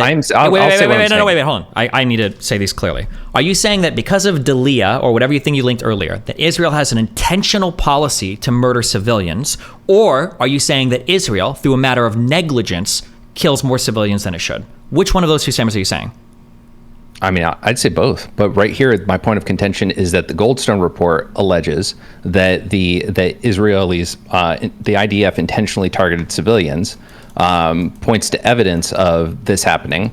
And then when you bring up that the report has been retracted, I'm like, well, let's actually dig into what he actually said as far as what a retraction is. And it sounds like he's... Wait, hold on real quick. I just want to read these two paragraphs real quick, and then you can do this, Lonerbox. Because you're saying that he retracted the report. It sounds like what he's doing is he's clarifying that the report did not make the statement that Israel has as a matter of policy to kill civilians. That sounds like what he's saying. I think that's accurate. But that's not a retraction. It sounds like he's clarifying... He retracted some of those claims. He wrote that had he known what he knows now about the Gaza war, he would have published a different document. Okay, sorry. What were you going to say, Lonerbox? I can't tell, because I think earlier when you said clip it and ship it and you'll show your butt, but weren't you saying you didn't say that? Well, because Stephen said that the civilians? contention of what we're discussing right now was whether or not they intentionally did, and that wasn't it. It was whether or not Goldstone had actually recanted his report. That was the point of this segment of the conversation, was whether or not his recantment was actually a proper recantment, whether or not he had provided any additional information that discredits his report. So additional information, okay. Yeah, so just to kind of validate this further, the Israeli government took this as a retraction. So Foreign Minister Avigdor Lieberman took credit for Goldstone's change of position, stating that his ministry sent him letters and documents that allowed. Well, sure, but this is what every country does, right? Whenever something happens, they're always going to try to spin it. In politics, they're always try to spin it. This happens when they negotiate spending bills.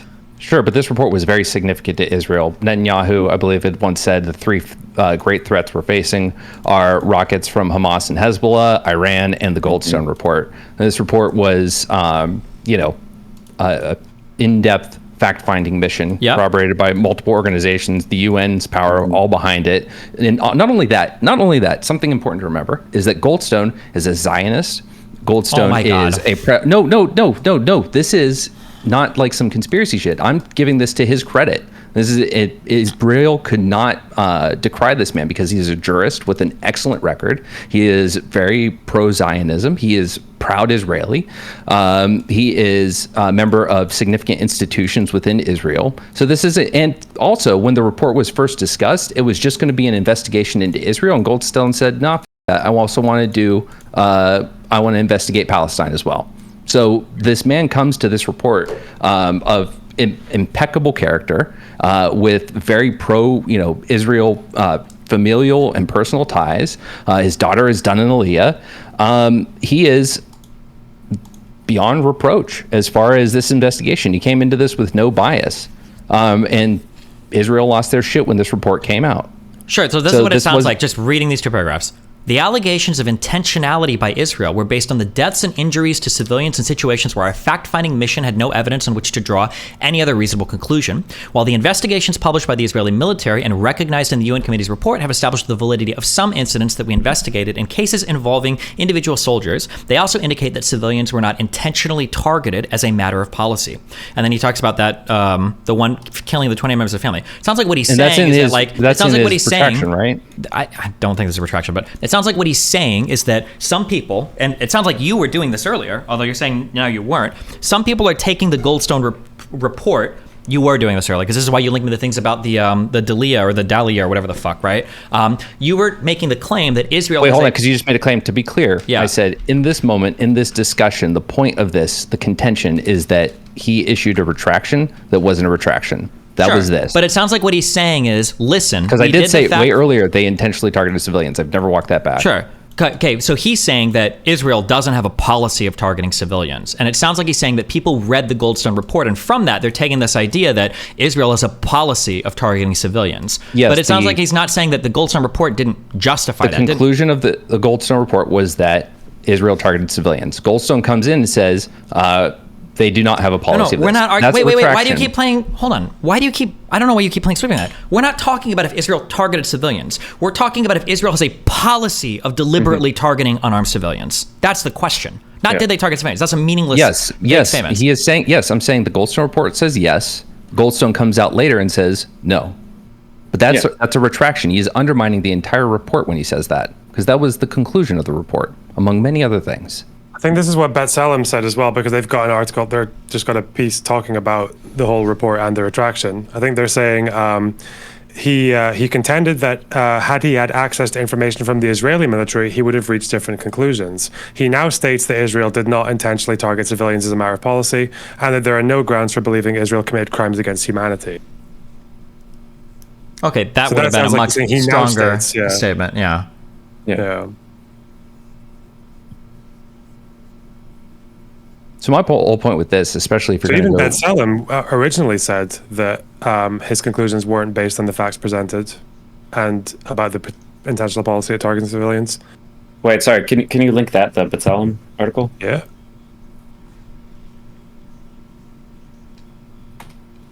But yeah, are we on the same page that the report does say there was a policy, and then in this Washington Post article, Goldstone says that there wasn't? Is that still I think contentious? that's what it seems to be. The No, case. I don't think the Goldstone report. They investigated 11 incidents. I don't think the Goldstone report makes the statement that there was a policy from Israel to kill unarmed civilians. So here, I'm just going to read from the report. The operations were carefully planned in all their phases. Legal opinions and advice were given throughout the planning stages and at certain operational levels during the campaign. There were almost no mistakes made according to the government of Israel. It is in these circumstances that the mission concludes that what occurred in just over 3 weeks at the end of 2008 and beginning of 2009 Wait, was what are you reading this from? deliberately. This is page. Wait, no, just 408. tell me some of the quotes you were just reading. Give me like one sentence. The operations were carefully planned. The operations were... It's 1893 is like the line. Okay, I got you. Okay. Yeah. Concludes that what occurred in just over 3 weeks at the end of 2008, beginning of 2009, was a deliberately disproportionate attack designed to punish, humiliate, and terrorize the civilian population, radically diminish its local economic capacity both to work, provide for itself, to force upon it an ever-increasing sense of dependency and vulnerability. So I think it seems like it's pretty direct in that the report is saying that. To punish, humiliate, and terrorize a civilian population implies direct murdering of civilians for no military reason? Wait, which claim are we talking about? That's We're the claim talking you're about, making. It says the operation was carefully planned in all of its phases. Legal opinions and advice were given throughout the planning stages and at certain operational levels during the campaign. There was almost no mistake made according to the governments of Israel. It is in these circumstances that the mission concludes that what occurred in just over 3 weeks at the end of 2008, the beginning of 2009, was a deliberately disproportionate attack designed to punish, humiliate, and terrorize a civilian population, radically diminish its local economic capacity both to work and to provide for itself, and to force upon it an ever-increasing sense of dependency and vulnerability. This is not a statement about intentionally targeting murdering civilians. This is a statement about a disproportionate attack designed to destroy like Gaza in a disproportionate way, to terrorize, humiliate, and punish the civilian population. So let's go like through those two points, right? So there's like the softer claim of terrorizing through disproportionate attacks that I think it seems like we're on the same page with that, right? That's what it says. Yeah. And then there's the stronger claim about they made an attack just to terrorize, right? That would be like the further position. Is that well, fair? no, I think we agree that Israel probably does engage in acts to terrorize the population to some extent, right? Like the deliberate targeting of civilian infrastructure. So it's like if there's a building, there's a Hamas guy, and they blow up like more than they need to get that guy, or they something like that. That would be the softer claim, and the stronger claim is there's no Hamas guy, but they blow it up just to terrorize, right? That's a claim that you're making, but I don't know if that is even stated in the report. Right. So if you go just a little bit down to line 1921, the mission found numerous instances of deliberate attacks. Wait, 19. I think I maybe got 1921. In 2009, Goldstone signed an open letter from Amnesty International that condemned the targeting of civilians. Read 1886 and 1887. Wait, doesn't that shut down the whole thing? Well, no, because again, hold on, Lonerbox. This is the important thing, okay? Israel for sure has targeted deliberately places that have civilians, right? Okay, hold on. I feel like I'm getting gaslit by so many people right now. Okay, we know this is true. Nobody can deny this. Okay. The question isn't, has Israel deliberately targeted and killed civilians? The question is are they knowingly, deliberately targeting civilians and killing them as a matter of policy? That's the question. So, for instance, that the drone, supposedly the bad drone footage for this Al Shamouni house or whatever, right? In that case, Israel deliberately targeted a house and killed at least 29 family members. We know that. But the question is, was it a policy of deliberately killing civilians, or was it through like gross negligence or, in this case, it would have been gross negligence or bad intel or some fuck up? That's the question.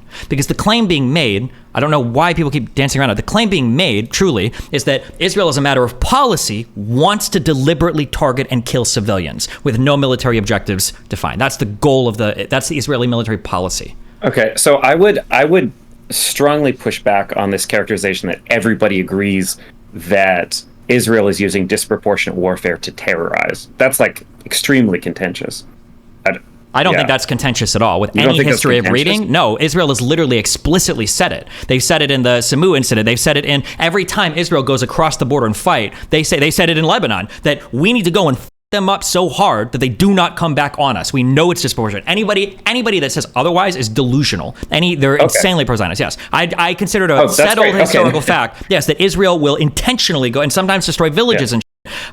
It happened in the Cavern Massacre, and there's a million other things they do. So that's not a matter of question, right? That has happened in the past. That's not a matter of question. Okay, great. But the question is, especially in the past 20 years, is Israel intentionally targeting and killing civilians, knowingly killing civilians, that there are civilians there with no military justification? That's the question. That's the claim that's being made, although some people keep walking around whether that's what they're saying. That's the question that's being asked. So just to, again, iterate. First, one, yes, I support what the Goldstone report says, that they had a policy where the IDF was instructed to target civilians. Yes. In that moment where I said that's not the contention, just to be clear again, it was what were we talking about at that moment? It was whether or not Goldstone issued a retraction. That was the point of contention in that moment. So I just want to be very explicit, and I haven't been wishy-washy on any of this. Read 1886, 1887, and 1890. If you want to read 88 and 89 in between, that's perfectly fine. 1886.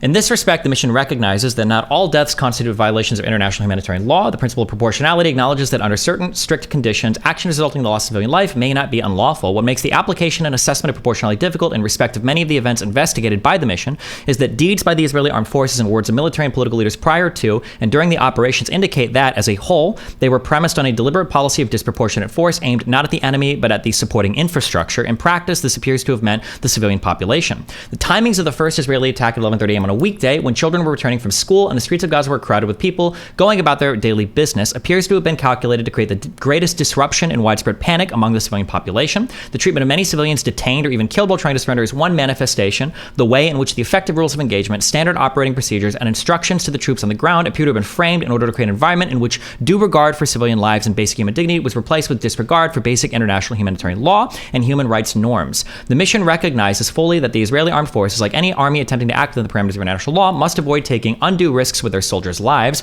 but neither can they transfer that risk onto the lives of civilian men, women, and children. The fundamental principles of distinction and proportionality apply on the battlefield, whether that battlefield is a built-up urban area or an open field. How many more of these do you want to read? Just one more. 1890. The repeated failure to distinguish between combatants and civilians appears to the mission to have been the result of deliberate guidance issued to soldiers as described by some of them, and not the result of occasional lapses. Do you want me to read more? I think that's it, right? Yeah, that appears to be saying pretty strongly that this was, deliberate guidance issued to soldiers, not the result of occasional lapses. Okay. I mean, how do you feel about that? I don't think any of this is making the argument that you think it's making, but I understand why you read it that way, and I don't think we're ever going to come to an agreement. Oh, I'm sorry. You didn't read 1890. The mission recognizes that some of those killed were combatants directly engaged in hostilities against Israel, but many were not. The outcome and the modalities of the operations indicate, in the mission's view, that they were only partially aimed at killing leaders and members of Hamas, Al-Qassam brigades, and other armed groups. They were also, to a large degree, aimed at destroying or incapacitating civilian property and the means of subsistence of the civilian population. Yeah, like I mean, what I take away from this is that the policy of them in this operation was to kill civilians and damage civilian property, as well as take out Hamas. I mean, the pretext for the invasion was a violation of a ceasefire agreement that they knowingly did. Without any kind of substantiated, necessary threat that needed to be taken out, then they incur the response. Can I ask you just one question on this? If this was the intentional policy of Israel, why wasn't the loss of civilian life so much higher? Why would they waste missiles on like a civilian house? because they can't just go waylay entirely. I mean, if they make it too explicit, if you make me phrase it that way, it sounds conspiracy. But I mean, the reality is they know this. There are policies after this where they're like, okay, what we did to, engage this policy to subdue these people, to inflict terror, to try to prevent this to never happen again. We realized that, this put a spotlight on this, and they were terrified of a second Goldstone report and following. Yeah, but you're talking about operations. In your world, they're intentionally calling in missile strikes to civilian houses, and they're leaving the civilian population alive in the surrounding area to report on this.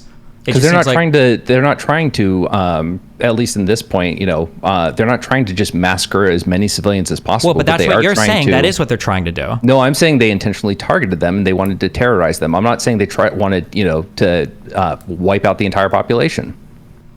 The question ultimately was whether or not they did this at all, and the answer is yes.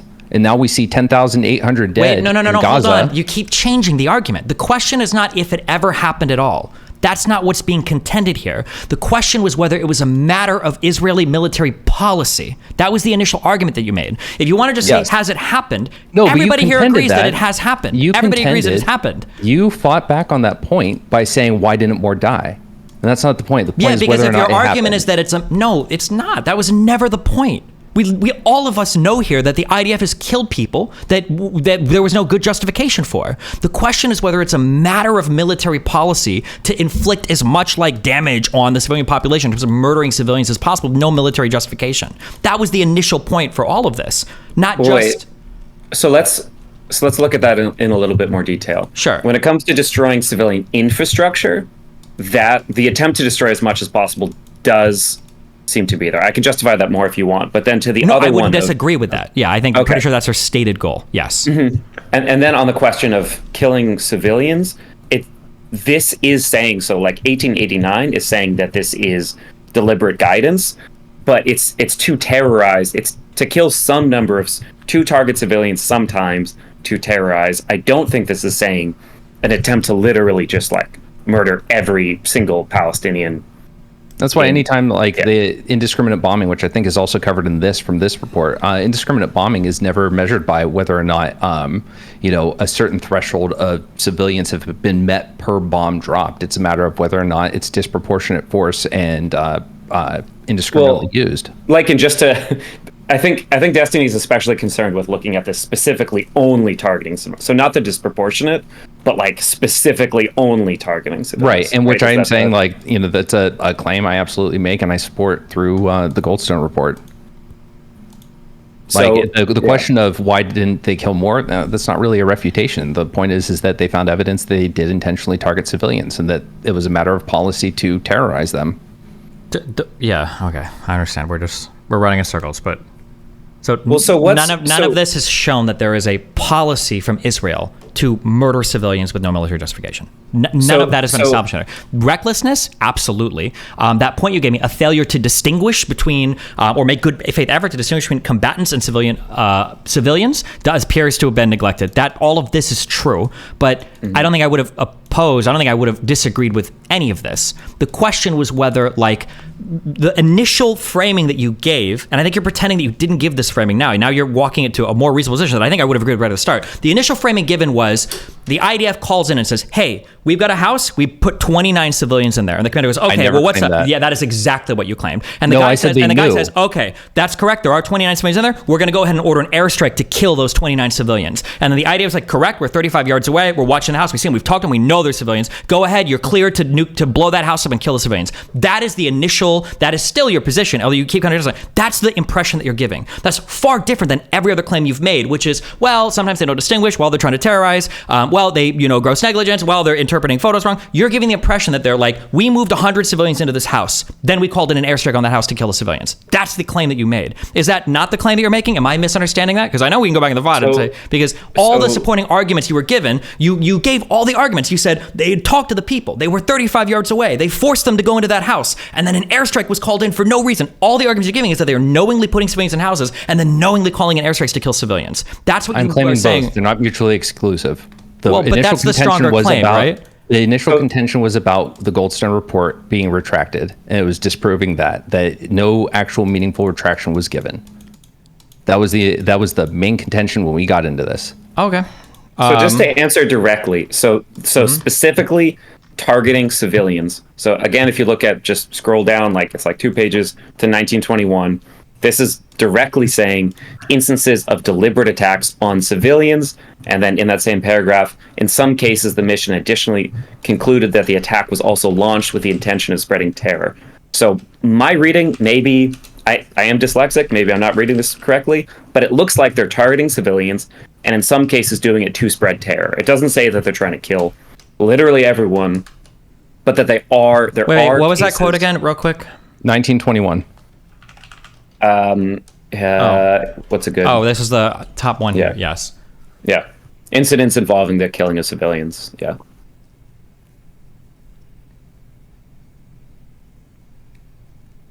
So I'm connecting this to the previous paragraphs where it's saying that this is part of policy. Maybe that's not a fair reading. I haven't read the Goldstone report, so I need to do like an actual full read of this.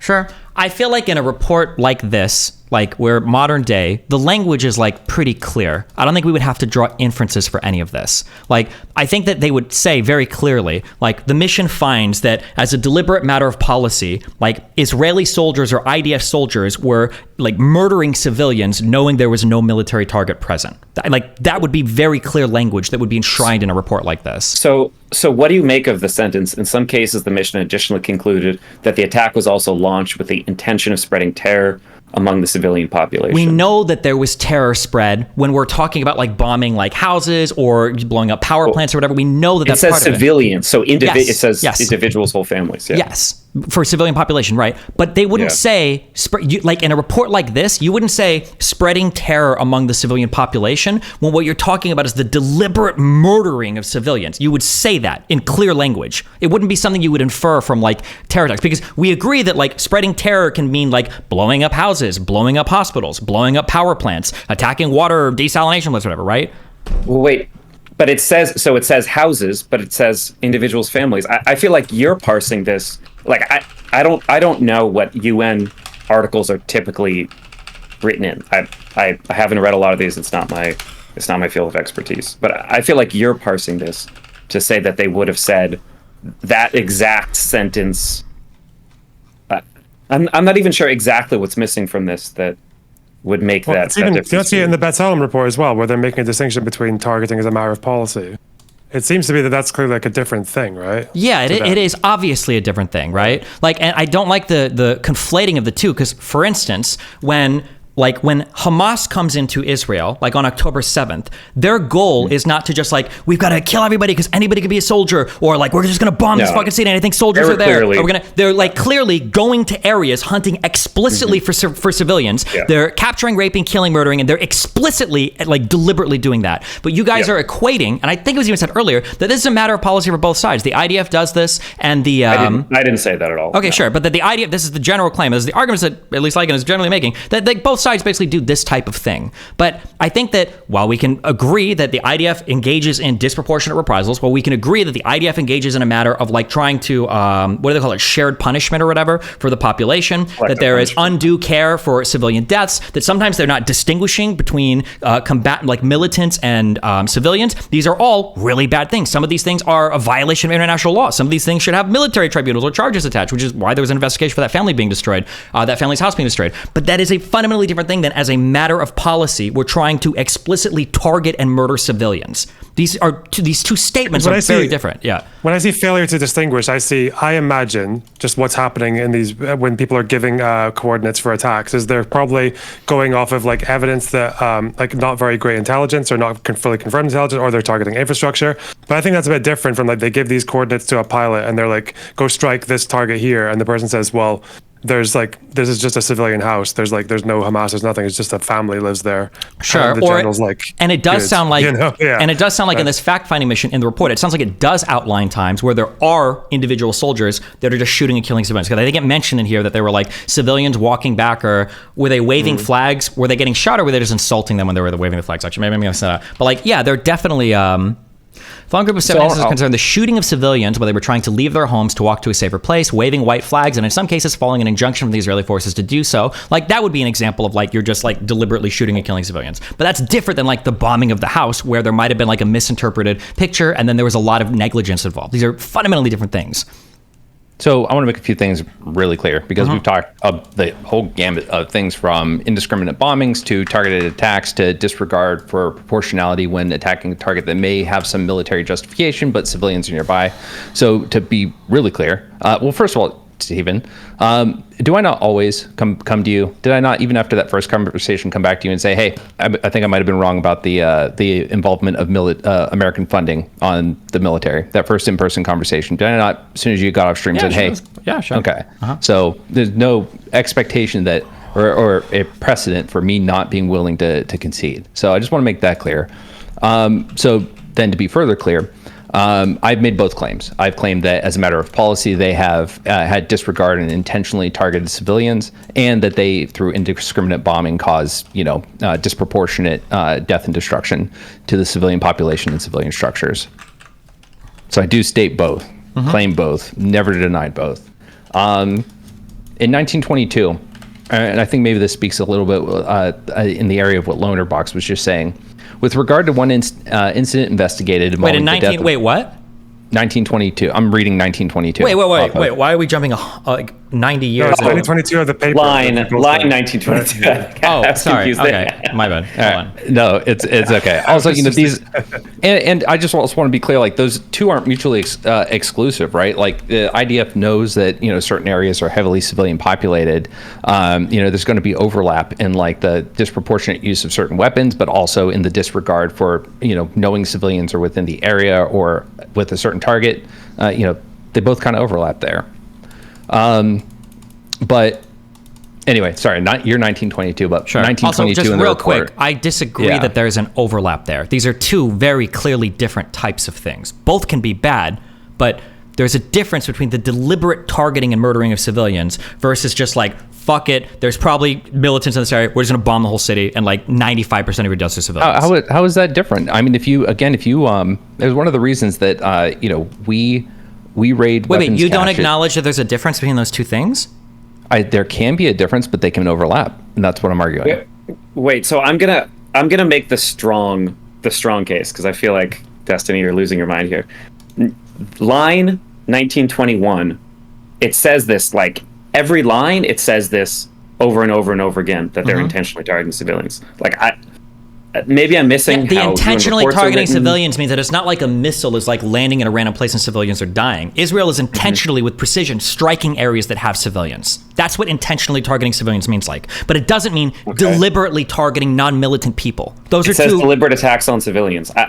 I'm not sure what I'm missing here that you're parsing that I'm missing. Okay, maybe I'll find like some like UN reports on like other types of attacks or whatever, but the wording that I see is not... The attacks were intentional. No, it's not just intentional attacks. It's like deliberate policy of like aiming for and killing non-militants, like deliberately trying to murder civilians. It can be a policy. So again, it can be a policy of just reckless disregard. We're going to drop these type of shells that do a certain amount of damage, and we're not really accounting for anything around there. And then there is knowingly intending to do that kind of bombing against a target and knowing that it is going to cause those civilian casualties. Yeah, those are two different things. Both are bad, right?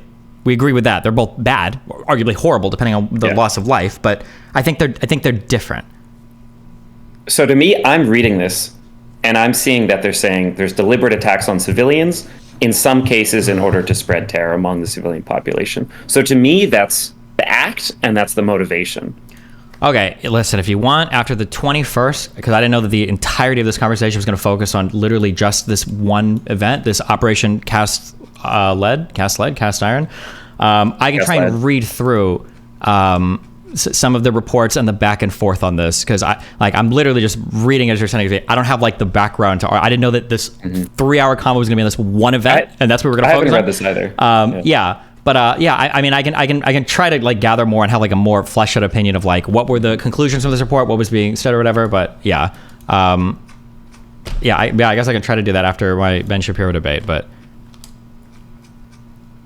because I know that there are, because some people, I've gotten a bunch of emails, people are saying there are responses to this. For instance, the fact-finding mission apparently only incorporates like Palestinian testimony, that Israel didn't participate in this whatsoever. So every single report of a soldier said this or a Palestinian saw this or whatever, all of this is only from the perspective of people that are on the ground there as well, including Hamas, including the Palestinian Authority or whatever. I don't know if that invalidates anything. I don't know if that matters. Maybe it doesn't matter. Maybe it would largely synergize with the Israeli report. Maybe the Israeli counter-response includes nothing that gets rid of any of this at all. I don't know, but like, yeah, I'm not familiar with this one. I don't know. It was just, we were going to talk about this one report for 3 hours. I'm definitely not like, this is not what I've like studied for 2 days. Yeah. Well, I mean, a lot of because I things think I wanted to talk about. if he had access to information from the Israeli military, he would have reached different conclusions. Because I guess that's why. Because if you know why the Israeli military is doing what they're doing, then you probably see whether or not there was the intent to target civilians as policy or not, right? If you saw, whatever it was, I don't know what kind of messaging apps they use in the field, but if you saw those messages back and forth, and it was clear that everybody thought they were hitting a military target, and then they thought the intel was better than it was, like, if you could see that, then that, maybe it changed his mind, right? So, from one perspective, it's seeing, Goldstone got more information, so he recants, and then the other side is saying he was pressured, and I think he's an Israeli citizen, he lives within Israel. His family was, there were certain things, like he wasn't going to be able to go to like someone's wedding or funeral or some shit, and there were other things. But I mean, at the end of the day, I mean, it's a huge fucking report. I don't know if you'd read it all, but have you read the entirety or the majority of most of these reports, or this report and this counter report? Oh no, absolutely not. I've read a lot from it. I've not read all 600 pages or whatever it is. Okay. So, but it's been like I see a claim, I then go to the report, and I look for all mentions of that claim. And then, like, summaries, conclusion. Mm-hmm. Sure, that's fair. Yeah. Yeah, I'm here parsing this in real time. I've never read the report directly before. Yeah. I think something else I wanted to talk about, we don't have to today, but I mean, I wanted to get into like the government thing. Again, I don't know if this is going to come up with Shapiro, but the blockade started by Israel, backed by the U.S. and the EU, tightened down after the election, which was again encouraged by America, and then overseen by America and ruled fair and free and all that jazz. Then the illegal blockade gets tightened. The impact it had on the economy, the impact it had on the government and internal turmoil, the coup of the Fatah, and all that shit leading to. Wait, what are you talking about right now? What about the blockade? The blockade, like the illegal blockade, how they did it after the election, the impact it had on Gaza. Like those are, big things that have culminated in a lot of, turmoil and strife. Wait, why do you think the blockade happened? The blockade happened after Hamas was elected to parliament. Was it after they were elected, or was it after they kicked out of all the opposing parties? Let me check the dates, hold on. Pretty sure. What date? Gaza blockade 2007. And then Hamas coup 2007. Battle of Gaza was June to June 15th. And the blockade was also June. Which was, if it gives an exact date.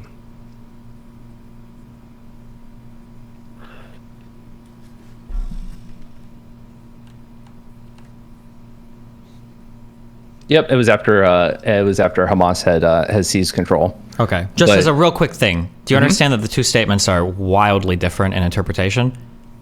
Because the one that you just said was that you said that they put a blockade up under Hamas won elections fair and square, which made it sound like Israel was just putting a blockade up because they hated the will of the Palestinian people.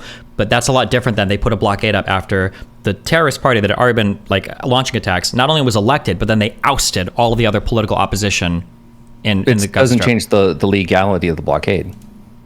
Sure, but to every other person listening, to the moral authority or whatever, is going to be dramatically different here. Sure, right? And you can say that, but then when you look at the history as it goes forward, when you look at the maintenance of the ceasefire up until Israel broke it in 2008, when you look at words of Mishal, the Hamas leader, agreements in 2014 to form a unity government with the Fatah party, to acknowledge Israel, to renounce violence, to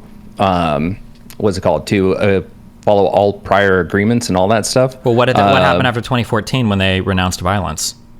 2014 is, after that happened, Operation Protective Edge was started. What was the point of Operation Protective Edge? Let's see. The Protective Edge. Let me make sure I get my what was the impetus to my that? history Or what was the... right. I think it was. Now let me say I think, because I want to make sure I'm getting everything right. Let's see.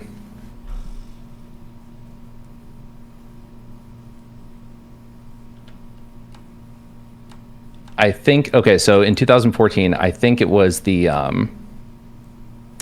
kidnapping of the 3 Israelis, but that was done by 2 members of the Kawasame clan, if I'm getting my order of operations correct. Which was part of, they exist in the Gaza Strip?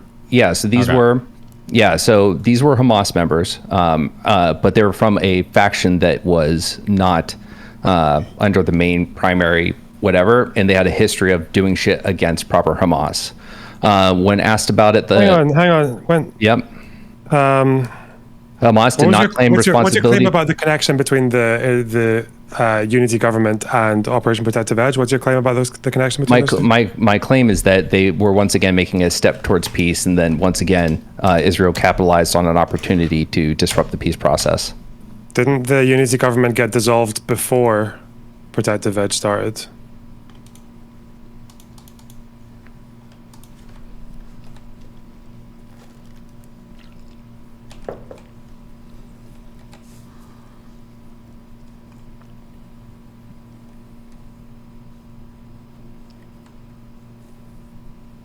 No, dissolved in 2015. Okay. So they do Brothers Keeper, Operation Brothers Keeper. There is the belief, and I won't cite it definitively, that they knew when they were engaging in the search and rescue mission that the brothers had already, I don't know if they were brothers, the Israeli boys had already been killed. They go through, they do some arrests, a few people die, whatever. And then I think, but anyway, either way, the kidnapping was not the cause, was not condoned by Hamas leadership. It was not funded by Hamas leadership. It was by 2 people, again, from a clan that was known for, doing other shit. And throughout this entire period of history, from like 2006 or 7 to 2014, there are always other factions, whether it's competing Islamist groups or other sects of Hamas, because Hamas isn't a monolith, that acted against Hamas. And there are multiple instances of Hamas trying to enforce like the ceasefire, saying knock it off, trying to hold others accountable and maintain the peace. So at that point, they formed the unity government. They are saying, hey, we're going to acknowledge Israel, do all this other shit. America is taking the approach of, okay, let's see what you guys can do. America agrees to talk with them, work with them. Netanyahu is pissed off at, Netanyahu is pissed off that America is working with Iran as well. And then the kidnapping happens. Hamas leadership says, we didn't fucking do this. But that said, hey, you know what? If they kidnap these boys, let's get some people back. They want to do a prisoner swap. That's fine with us. But we didn't coordinate this. We didn't condone this. And so then a little history, I think in 88, 89, 87, whenever Tiananmen Square was, I think there's a report that allegedly that Netanyahu had said that not using the distraction of the world for the Tiananmen Square incident as a reason to oust hundreds of thousands of problematic Palestinian prominent figures from the West Bank was a mistaken opportunity. And so then when the airline gets shot down over Ukraine, the Malaysian airline, they launch the invasion and do Protective Edge. And that further, stops the peace process, undoes a bunch of goodwill that had been established. And the point of that, without going into the operation itself, is that there were multiple times where Hamas signaled a willingness to work with the Palestinian Authority, to work with Israel, to work with UN, EU, United Nations, Israel, US, whatever. And those were undermined. So if you don't look into that and you don't end up talking to Shapiro about that, that's fine. But when you come back, we can dive deep into that. And I'll make sure to have So you're saying for these 3 Israeli teenagers, you're saying Hamas had nothing to do with this? Correct. As in Hamas proper did not coordinate, condone, or fund the attack. Okay, I haven't like looked into this particular ordeal at all. I'm just reading off paragraphs here. The Palestinian Authority in the West Bank attributed the abductions to the Kawasame clan, which I think is who you were talking about, notorious for acting against Hamas's policies and any attempts to reach an intent with Israel. Hamas political chief Khaled Meshal said he could neither confirm nor deny the kidnappings of the 3 Israelis, but congratulated the abductors. The kidnappings were condemned by human rights organizations. Documents released by Israel suggested that Hamas member Hussam Kawasme organized the kidnappings with $60,000 provided by his brother Mahmoud through a Hamas association in Gaza after requesting support for a military operation. On the 20th of August, Saleh al-Oruri, an exiled Hamas leader based in Turkey, claimed responsibility for the kidnappings of the 3 Israeli teens with the quote, "Our goal was to ignite an intifada in the West Bank and Jerusalem, as well as within the 1948 borders. Your brothers in the Al-Qassam brigades carried out this operation to support their imprisoned brothers who were on a hunger strike. The Mujahideen captured these settlers in order to have a swap deal." End quote. Palestinian security forces said the kidnappings were organized by Saleh al-Aruri, and then Khaled Meshal, head in exile of Hamas's political wing since 2004, acknowledged that Hamas members were responsible, but stated that its political leaders had no prior knowledge of the abduction, were not involved in military details, and learned of it through the ensuing Israeli investigations. He also said that while Hamas was opposed to targeting civilians, he understood that Palestinians frustrated with oppression were exercising a legitimate right of resistance against the occupation by undertaking such operations. Is it true? Do we feel very strongly that Hamas had nothing to do with it, or? That Hamas proper? Yeah. Okay. There are multiple instances of Israel, kind of blaming Hamas proper, when Hamas has, for the most part, had no issue taking responsibility for attacks and abductions and all that shit. I wanted to go kind of historically from 2007 to 2014 and talk through all of that. But the point being that there are multiple instances where Hamas has been willing to accept a two-state solution, to acknowledge Israel, to work towards peace, to maintain ceasefires, to police other, Islamist organizations, and other instances where Israel has worked to undermine those. Okay. As a real quick, in 2014, a senior Hamas leader said that the group did carry out the kidnappings and killings of 3 Israeli teens in the West Bank in June, the first time anyone from the Islamic militant group had said that it was behind an attack that helped spark the current war in the Gaza Strip. Saleh Arori told a conference in Turkey on Wednesday that Hamas's military wing, the Al-Qassam brigades, carried out what he described as a heroic operation with the broader goal of sparking a new Palestinian uprising. This is, I guess, what was quoted, but maybe he's lying, I guess we're saying, or I don't know if he's still in Hamas. He also said our goal was to ignite an intifada in the West Bank and Jerusalem. Yeah, he claimed that, but other evidence points to the contrary. Whatever evidence? Other statements from other members. The statements were at the time some Hamas leadership wasn't aware of it, or? No, I mean that's only in the Wikipedia article. I'll find more on this. Well, no, I just linked the NPR story where he says there was the guy admitted to the kidnapping. Yeah, that guy says it. Yeah, but I'm saying that everything I've read is that the majority of the leadership are saying, "No, we had nothing to do with this." I mean, think about there are times where Al Qaeda or ISIS or someone else has conducted an attack, and then there are a bunch of people scrambling to take credit. I want to admit to it. I don't want to admit to it. Whatever. Someone gets blamed. They deny. Then it turns out they did. But the majority of everything I've read on this is that Hamas proper was not responsible for this attack. Okay. Arari is one of Hamas's most senior figures. He founded Hamas's military wing in the West Bank 2 decades ago and now commands the group's operations in the area from exile in Turkey. He was deported several years ago in a deal that freed him from Israeli prison. Maybe he's just lying, I guess, but... I mean, he's not really backed by evidence. It sounds like an opportunistic claim. Well, what evidence would he... What would be the... Yeah. The opportunistic claim is he's speaking at a conference, so it's like, hey, brothers, we did this. But I thought they were trying to push the image that they were trying to be reconciliatory with PA, no? And they were. And through actions and deeds, they were. Apart from the... So in the middle of that, in the middle of unprecedented relations with the United States and all that, they're going to go ahead and just say, yeah, nope, never mind, fuck it. Mm-hmm. All right. Well, any other things or? No, I think I just want to state plainly, since we have never really gotten to this, I support a two-state solution. Understanding of Hamas, the political situations between Israel and Hamas, understanding the legalities of what both Hamas and the IDF does. None of that is ever to carry water for, bad things that Hamas has done, just as, defense of Israel as they work to take out the threat of Hamas is not a defense of IDF actions. So I think that gets pretty muddied up because no one really I guess, digs too deep into these things, and they just see it as Hamas bad terrorist organization. Why would you ever try to, talk deeper about what they do or what they've said? Okay. All right. Well, I have to leave pretty soon because I need to catch a flight kind of soonish. Did anybody in here want to bring anything else up?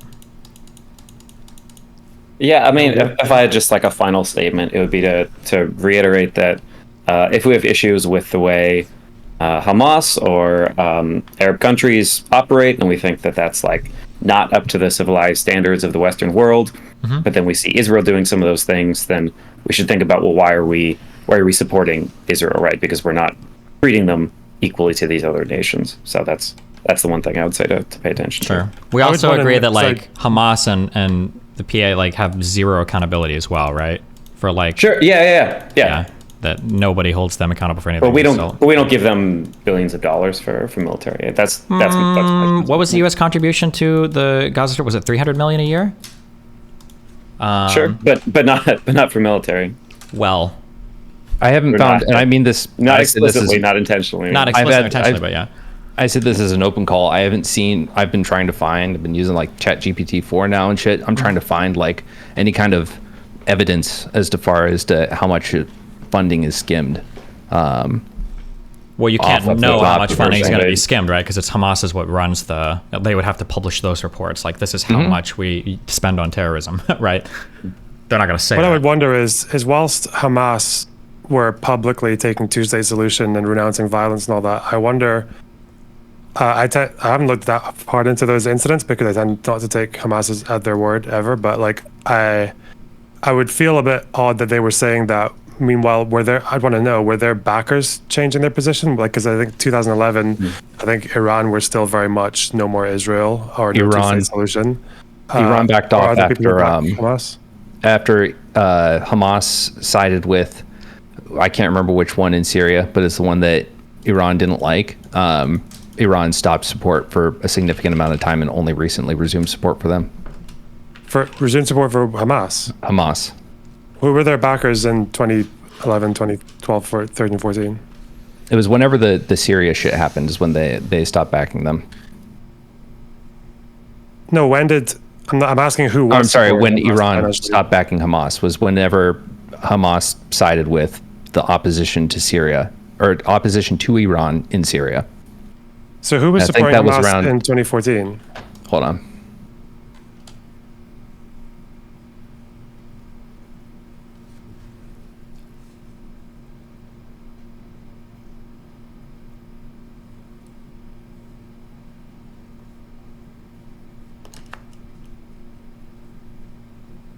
Iran downgraded relations with Hamas in 2013 after it realigned with Syrian strongman and Iranian.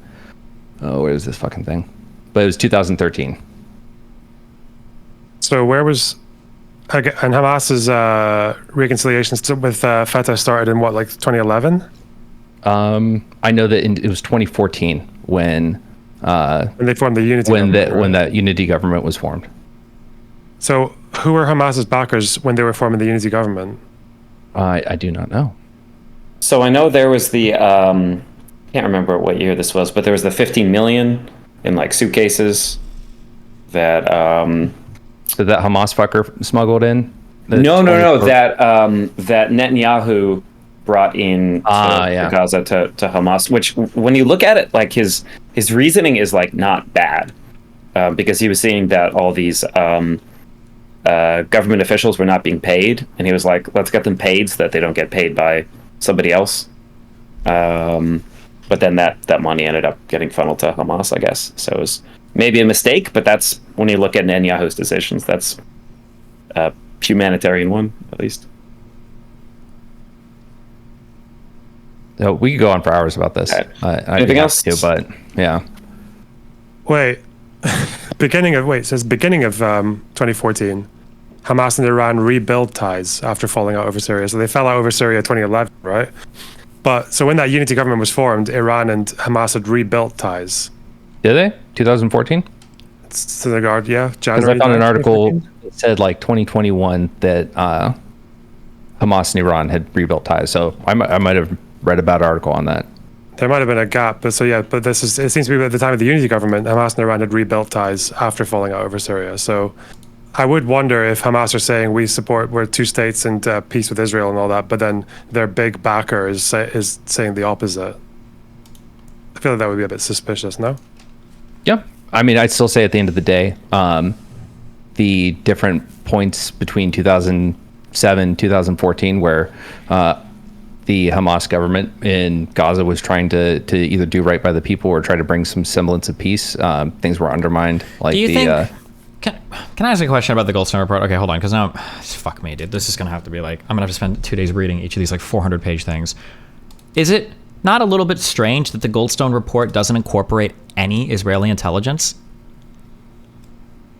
Was any provided? Is there anything in there that mentions attempts to Israel said gather? that they didn't want to partake in the commission. Well, that.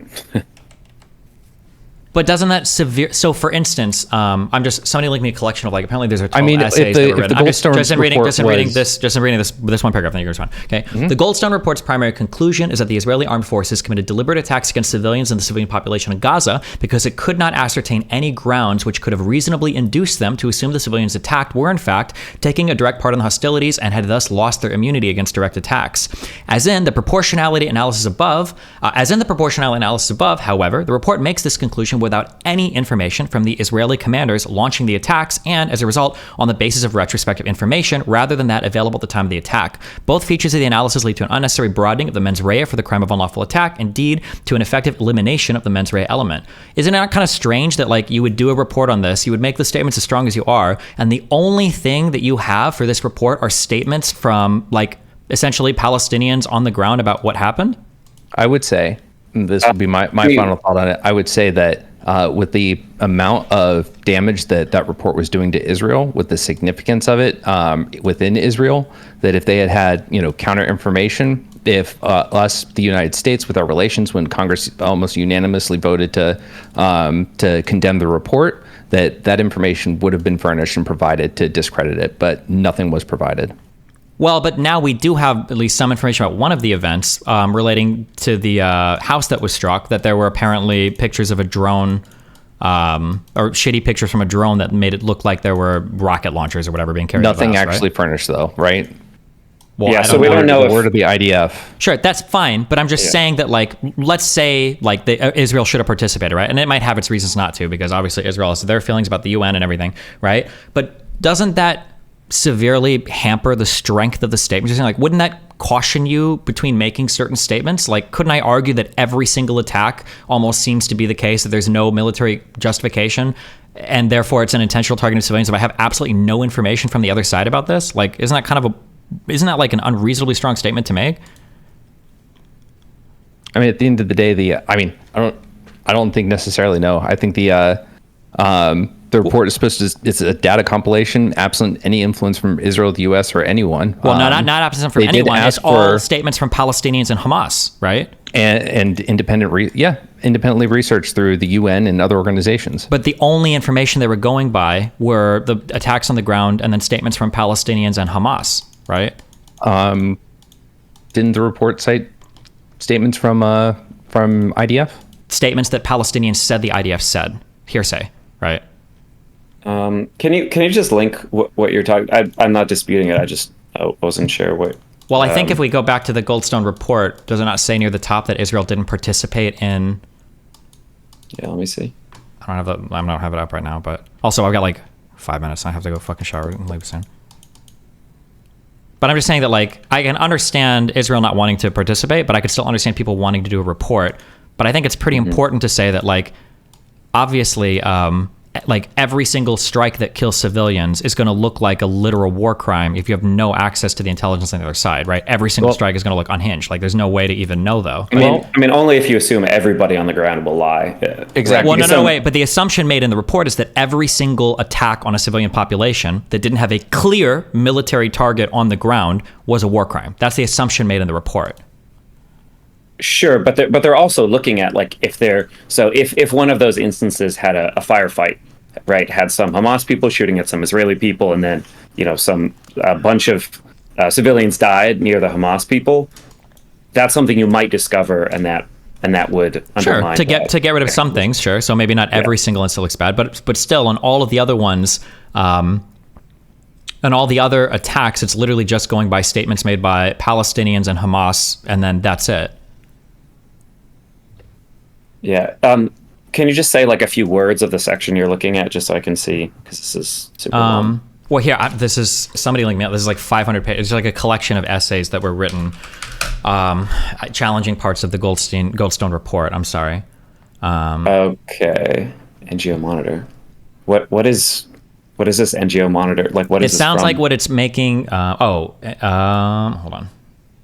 Like who? What So group is this? I think you should read the intro and then look into the methodology and see if you have issues with that. I don't believe that the report says every single bomb that was dropped was, intended to land on Well, a sure, but I civilian's think head. the issue that they're giving here is actually central to what we were just discussing before. It sounds like the issue that some of these writers here, and you can go for the publications, I think it tells you on each of the essays, it's telling you under Jerusalem Center for Public Affairs, when you scroll down, you can see who's the writer of each of the essays that are provided in here, basically. And then you can look up those individual authors if you want. So from the intro, that it says the mission repeatedly sought to obtain the cooperation of the government of Israel. After numerous attempts had failed, the mission sought and obtained the assistance of the government of Egypt to enable it to enter the Gaza Strip through the Rafah crossing. The mission has enjoyed the support and cooperation of the Palestinian Authority and of the Permanent Observer Mission of Palestine to the United Nations. Due to the lack of cooperation from the Israeli government, the mission was unable to meet members of unable to meet members. Members of the Gaza authorities and members of the Palestinian Authority in the West Bank. The mission did, however, meet officials of the Palestinian Authority, including a cabinet minister in Amman. During its visits to Gaza Strip, the mission held meetings with senior members of the Gaza authorities, and they extended their full cooperation and support of the mission. Yeah. But here's the thing. So this is central to what we were talking about before. The mens rea, right? The criminal mind, the act for the things we're talking about. How could you possibly ascertain whether an attack on a civilian population was even a war crime without knowing the justification that Israel had for making the attacks? If that's the case, obviously that would severely weaken the. Right. That's where we got to look into. But yeah, sure, it's fine. That's what Lycan just read from the Goldstone report. There was no input here from any of the IDF military sources. So how could you possibly know that they're intentionally targeting civilians with no military justification? How do you have the mens rea for a war crime there without knowing what the military justification was prior to the attack? Lycan, could you put in just like the line number or page number or something for that, just so I can read it? That's all page right from the beginning. Okay. Page 13, line whatever. Steven, will you just read the rest of the intro from line 1? Wait, on the Goldstone report? Yep. Like it again real Page quick. 13. Yep.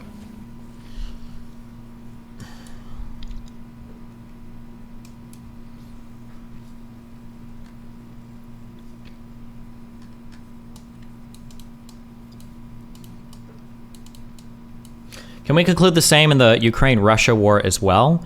To some extent, yes. I thought that was why, and I go back to this example one because it was the one I remember reading the most about, was there was a time when Russia was targeting civilian infrastructure like power plants and stuff, and I think Zelensky was complaining, bro, this is war crimes. You're leaving entire cities on fucking power. This is bullshit. But I don't believe the UN or the United States declared any of these as war crimes because there is Russia can arguably justify the attacking of that type of infrastructure. I believe that was the case. Somebody can go back and fact check me on that if I'm wrong.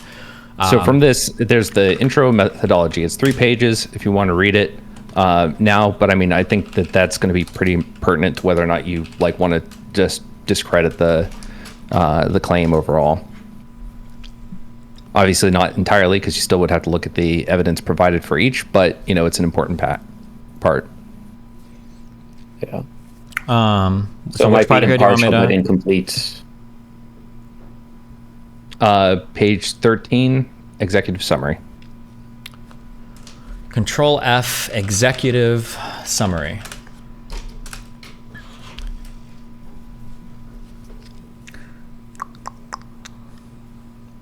It's just an important part to see if your questions are answered.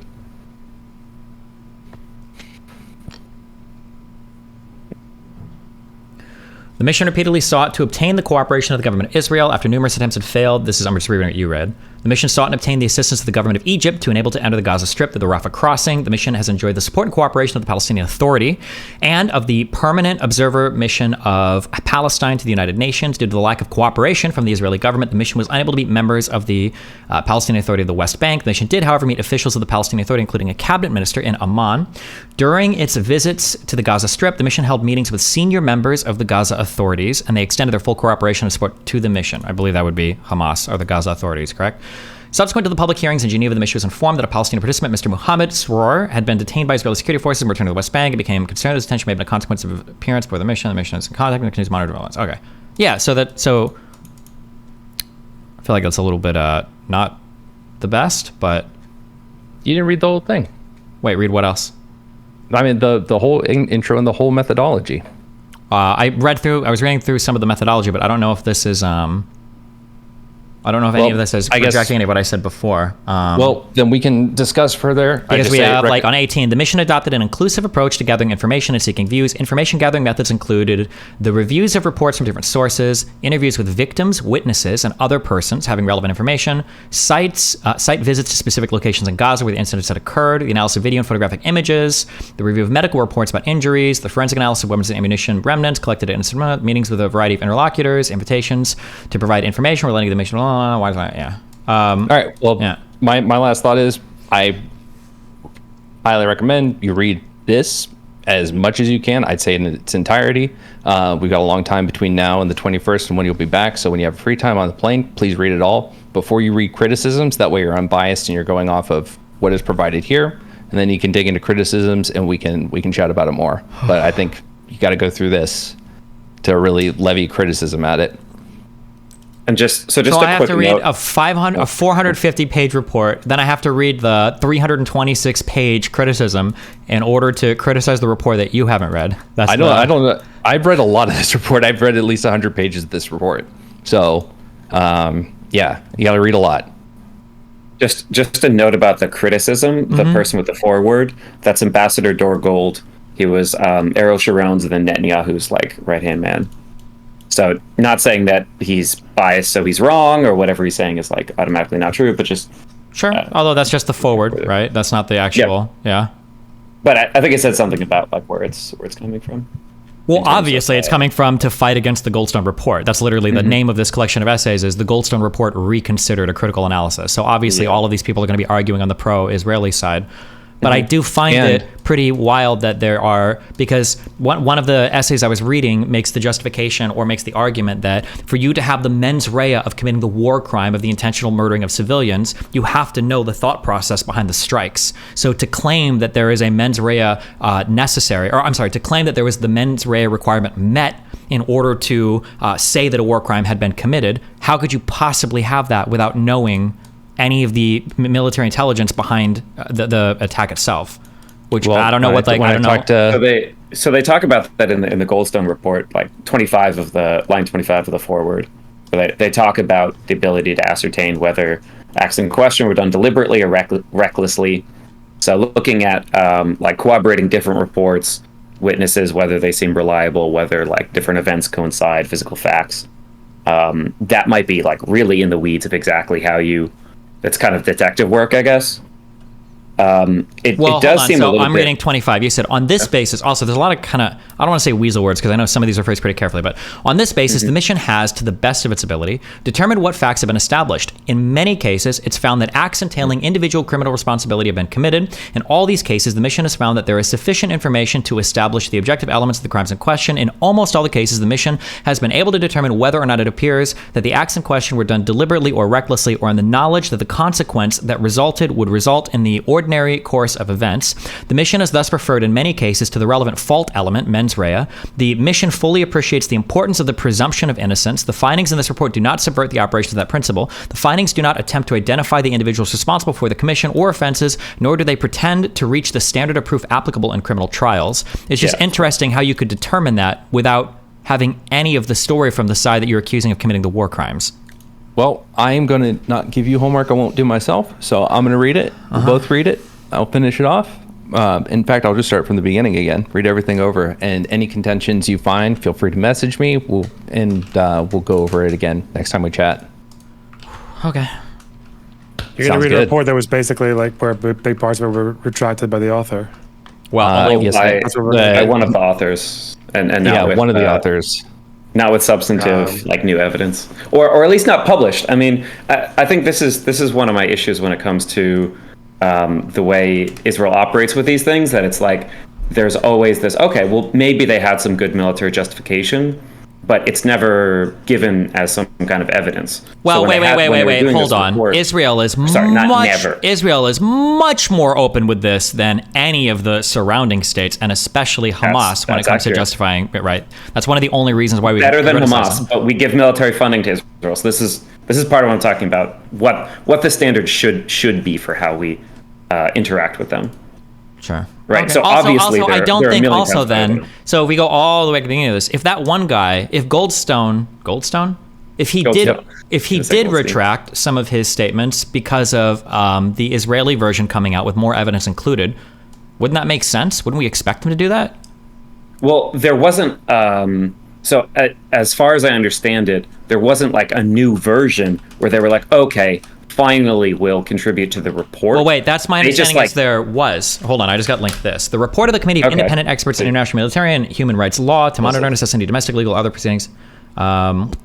Advanced edited version. This is from 2010. 2010. Okay. This report is submitted to the Human Rights Council pursuant to its resolution 13.9. The committee received numerous reports. Blah, blah, blah. The committee. That's my understanding. Is that that's what this is. Someone in chat said this. This is related to this is like an update of the Goldstone report. By its resolution of 13.9, the Human Rights Council decided, in the context of the follow-up to the report of the International Independent Fact-Finding Mission, hereinafter FFM report, to establish a committee of independent experts on June 20th, the High Commissioner for Human Rights announced the appointment of Mr.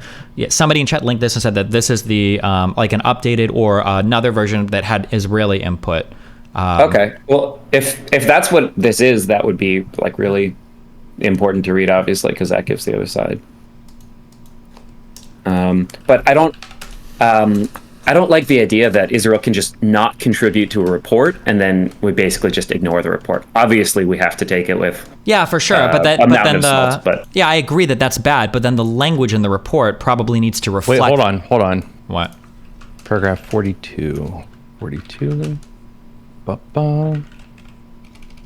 The think committee when I- welcomes certain positive steps that have resulted from Israel's investigations into complaints raised in relation to the Gaza conflict. The adoption of new written procedures for the protection of civilians in urban warfare should help increase that protection in armed conflict and ensure that IDF places more emphasis on civilian safety. The establishment of a, quote, humanitarian officer, end quote, for every fighting battalion with responsibility for handling the civilian population should be highlighted as an innovative means to educate soldiers and advise commanders on the protection of civilians and civilian property and the planning and coordination of human assistance. Likewise, the new order regulating the destruction of private property for military purposes should help to minimize such destruction in the future. The establishment of a clear doctrine, strict orders on the use of munitions containing white phosphorus is a step forward. In addition, blah, blah, blah, blah, blah, all saying great shit about certain changes. But then 43 says, in spite of the many investigations undertaken and the sophisticated nature of Israel's military justice system, the committee has concerns about the investigations conducted into the conflict thus far. As a result of the lack of, let's see which one it is, hold on. It's, let's see, go down to 55. It says, one way to dispel the suspicion of a lack of impartiality is to examine the results of the investigation of the 36 incidents of the FFM report. The committee notes the following findings: no violation or discontinuation of proceedings for various reasons, unclear results, disciplinary action taken, indictments, ongoing criminal investigations. Although the committee does not have access to the full evidence and reasoning behind the decision, given the seriousness of the allegations, the military investigations thus far appear to have produced very little. Okay, what was the point of this? The point is that it's saying, good job making these changes you guys have publicly made in your military to do, better human rights wise, but otherwise your investigations don't seem to have really shown anything as far as disproving these claims, I believe is what it's saying. But I'll read this hold one on, too. wait, real quick. That's not what that's saying. This is saying that the military investigations so far don't appear to have produced. Wait. Or maybe I'm misunderstanding. 1 second. One way to dispel any lack of impartiality is to examine the results of the investigations of the 36 incidents. The committee notes the following findings: no violation of discontinued proceedings. Okay, 3. So is the ongoing and criminal investigations for 5 different things?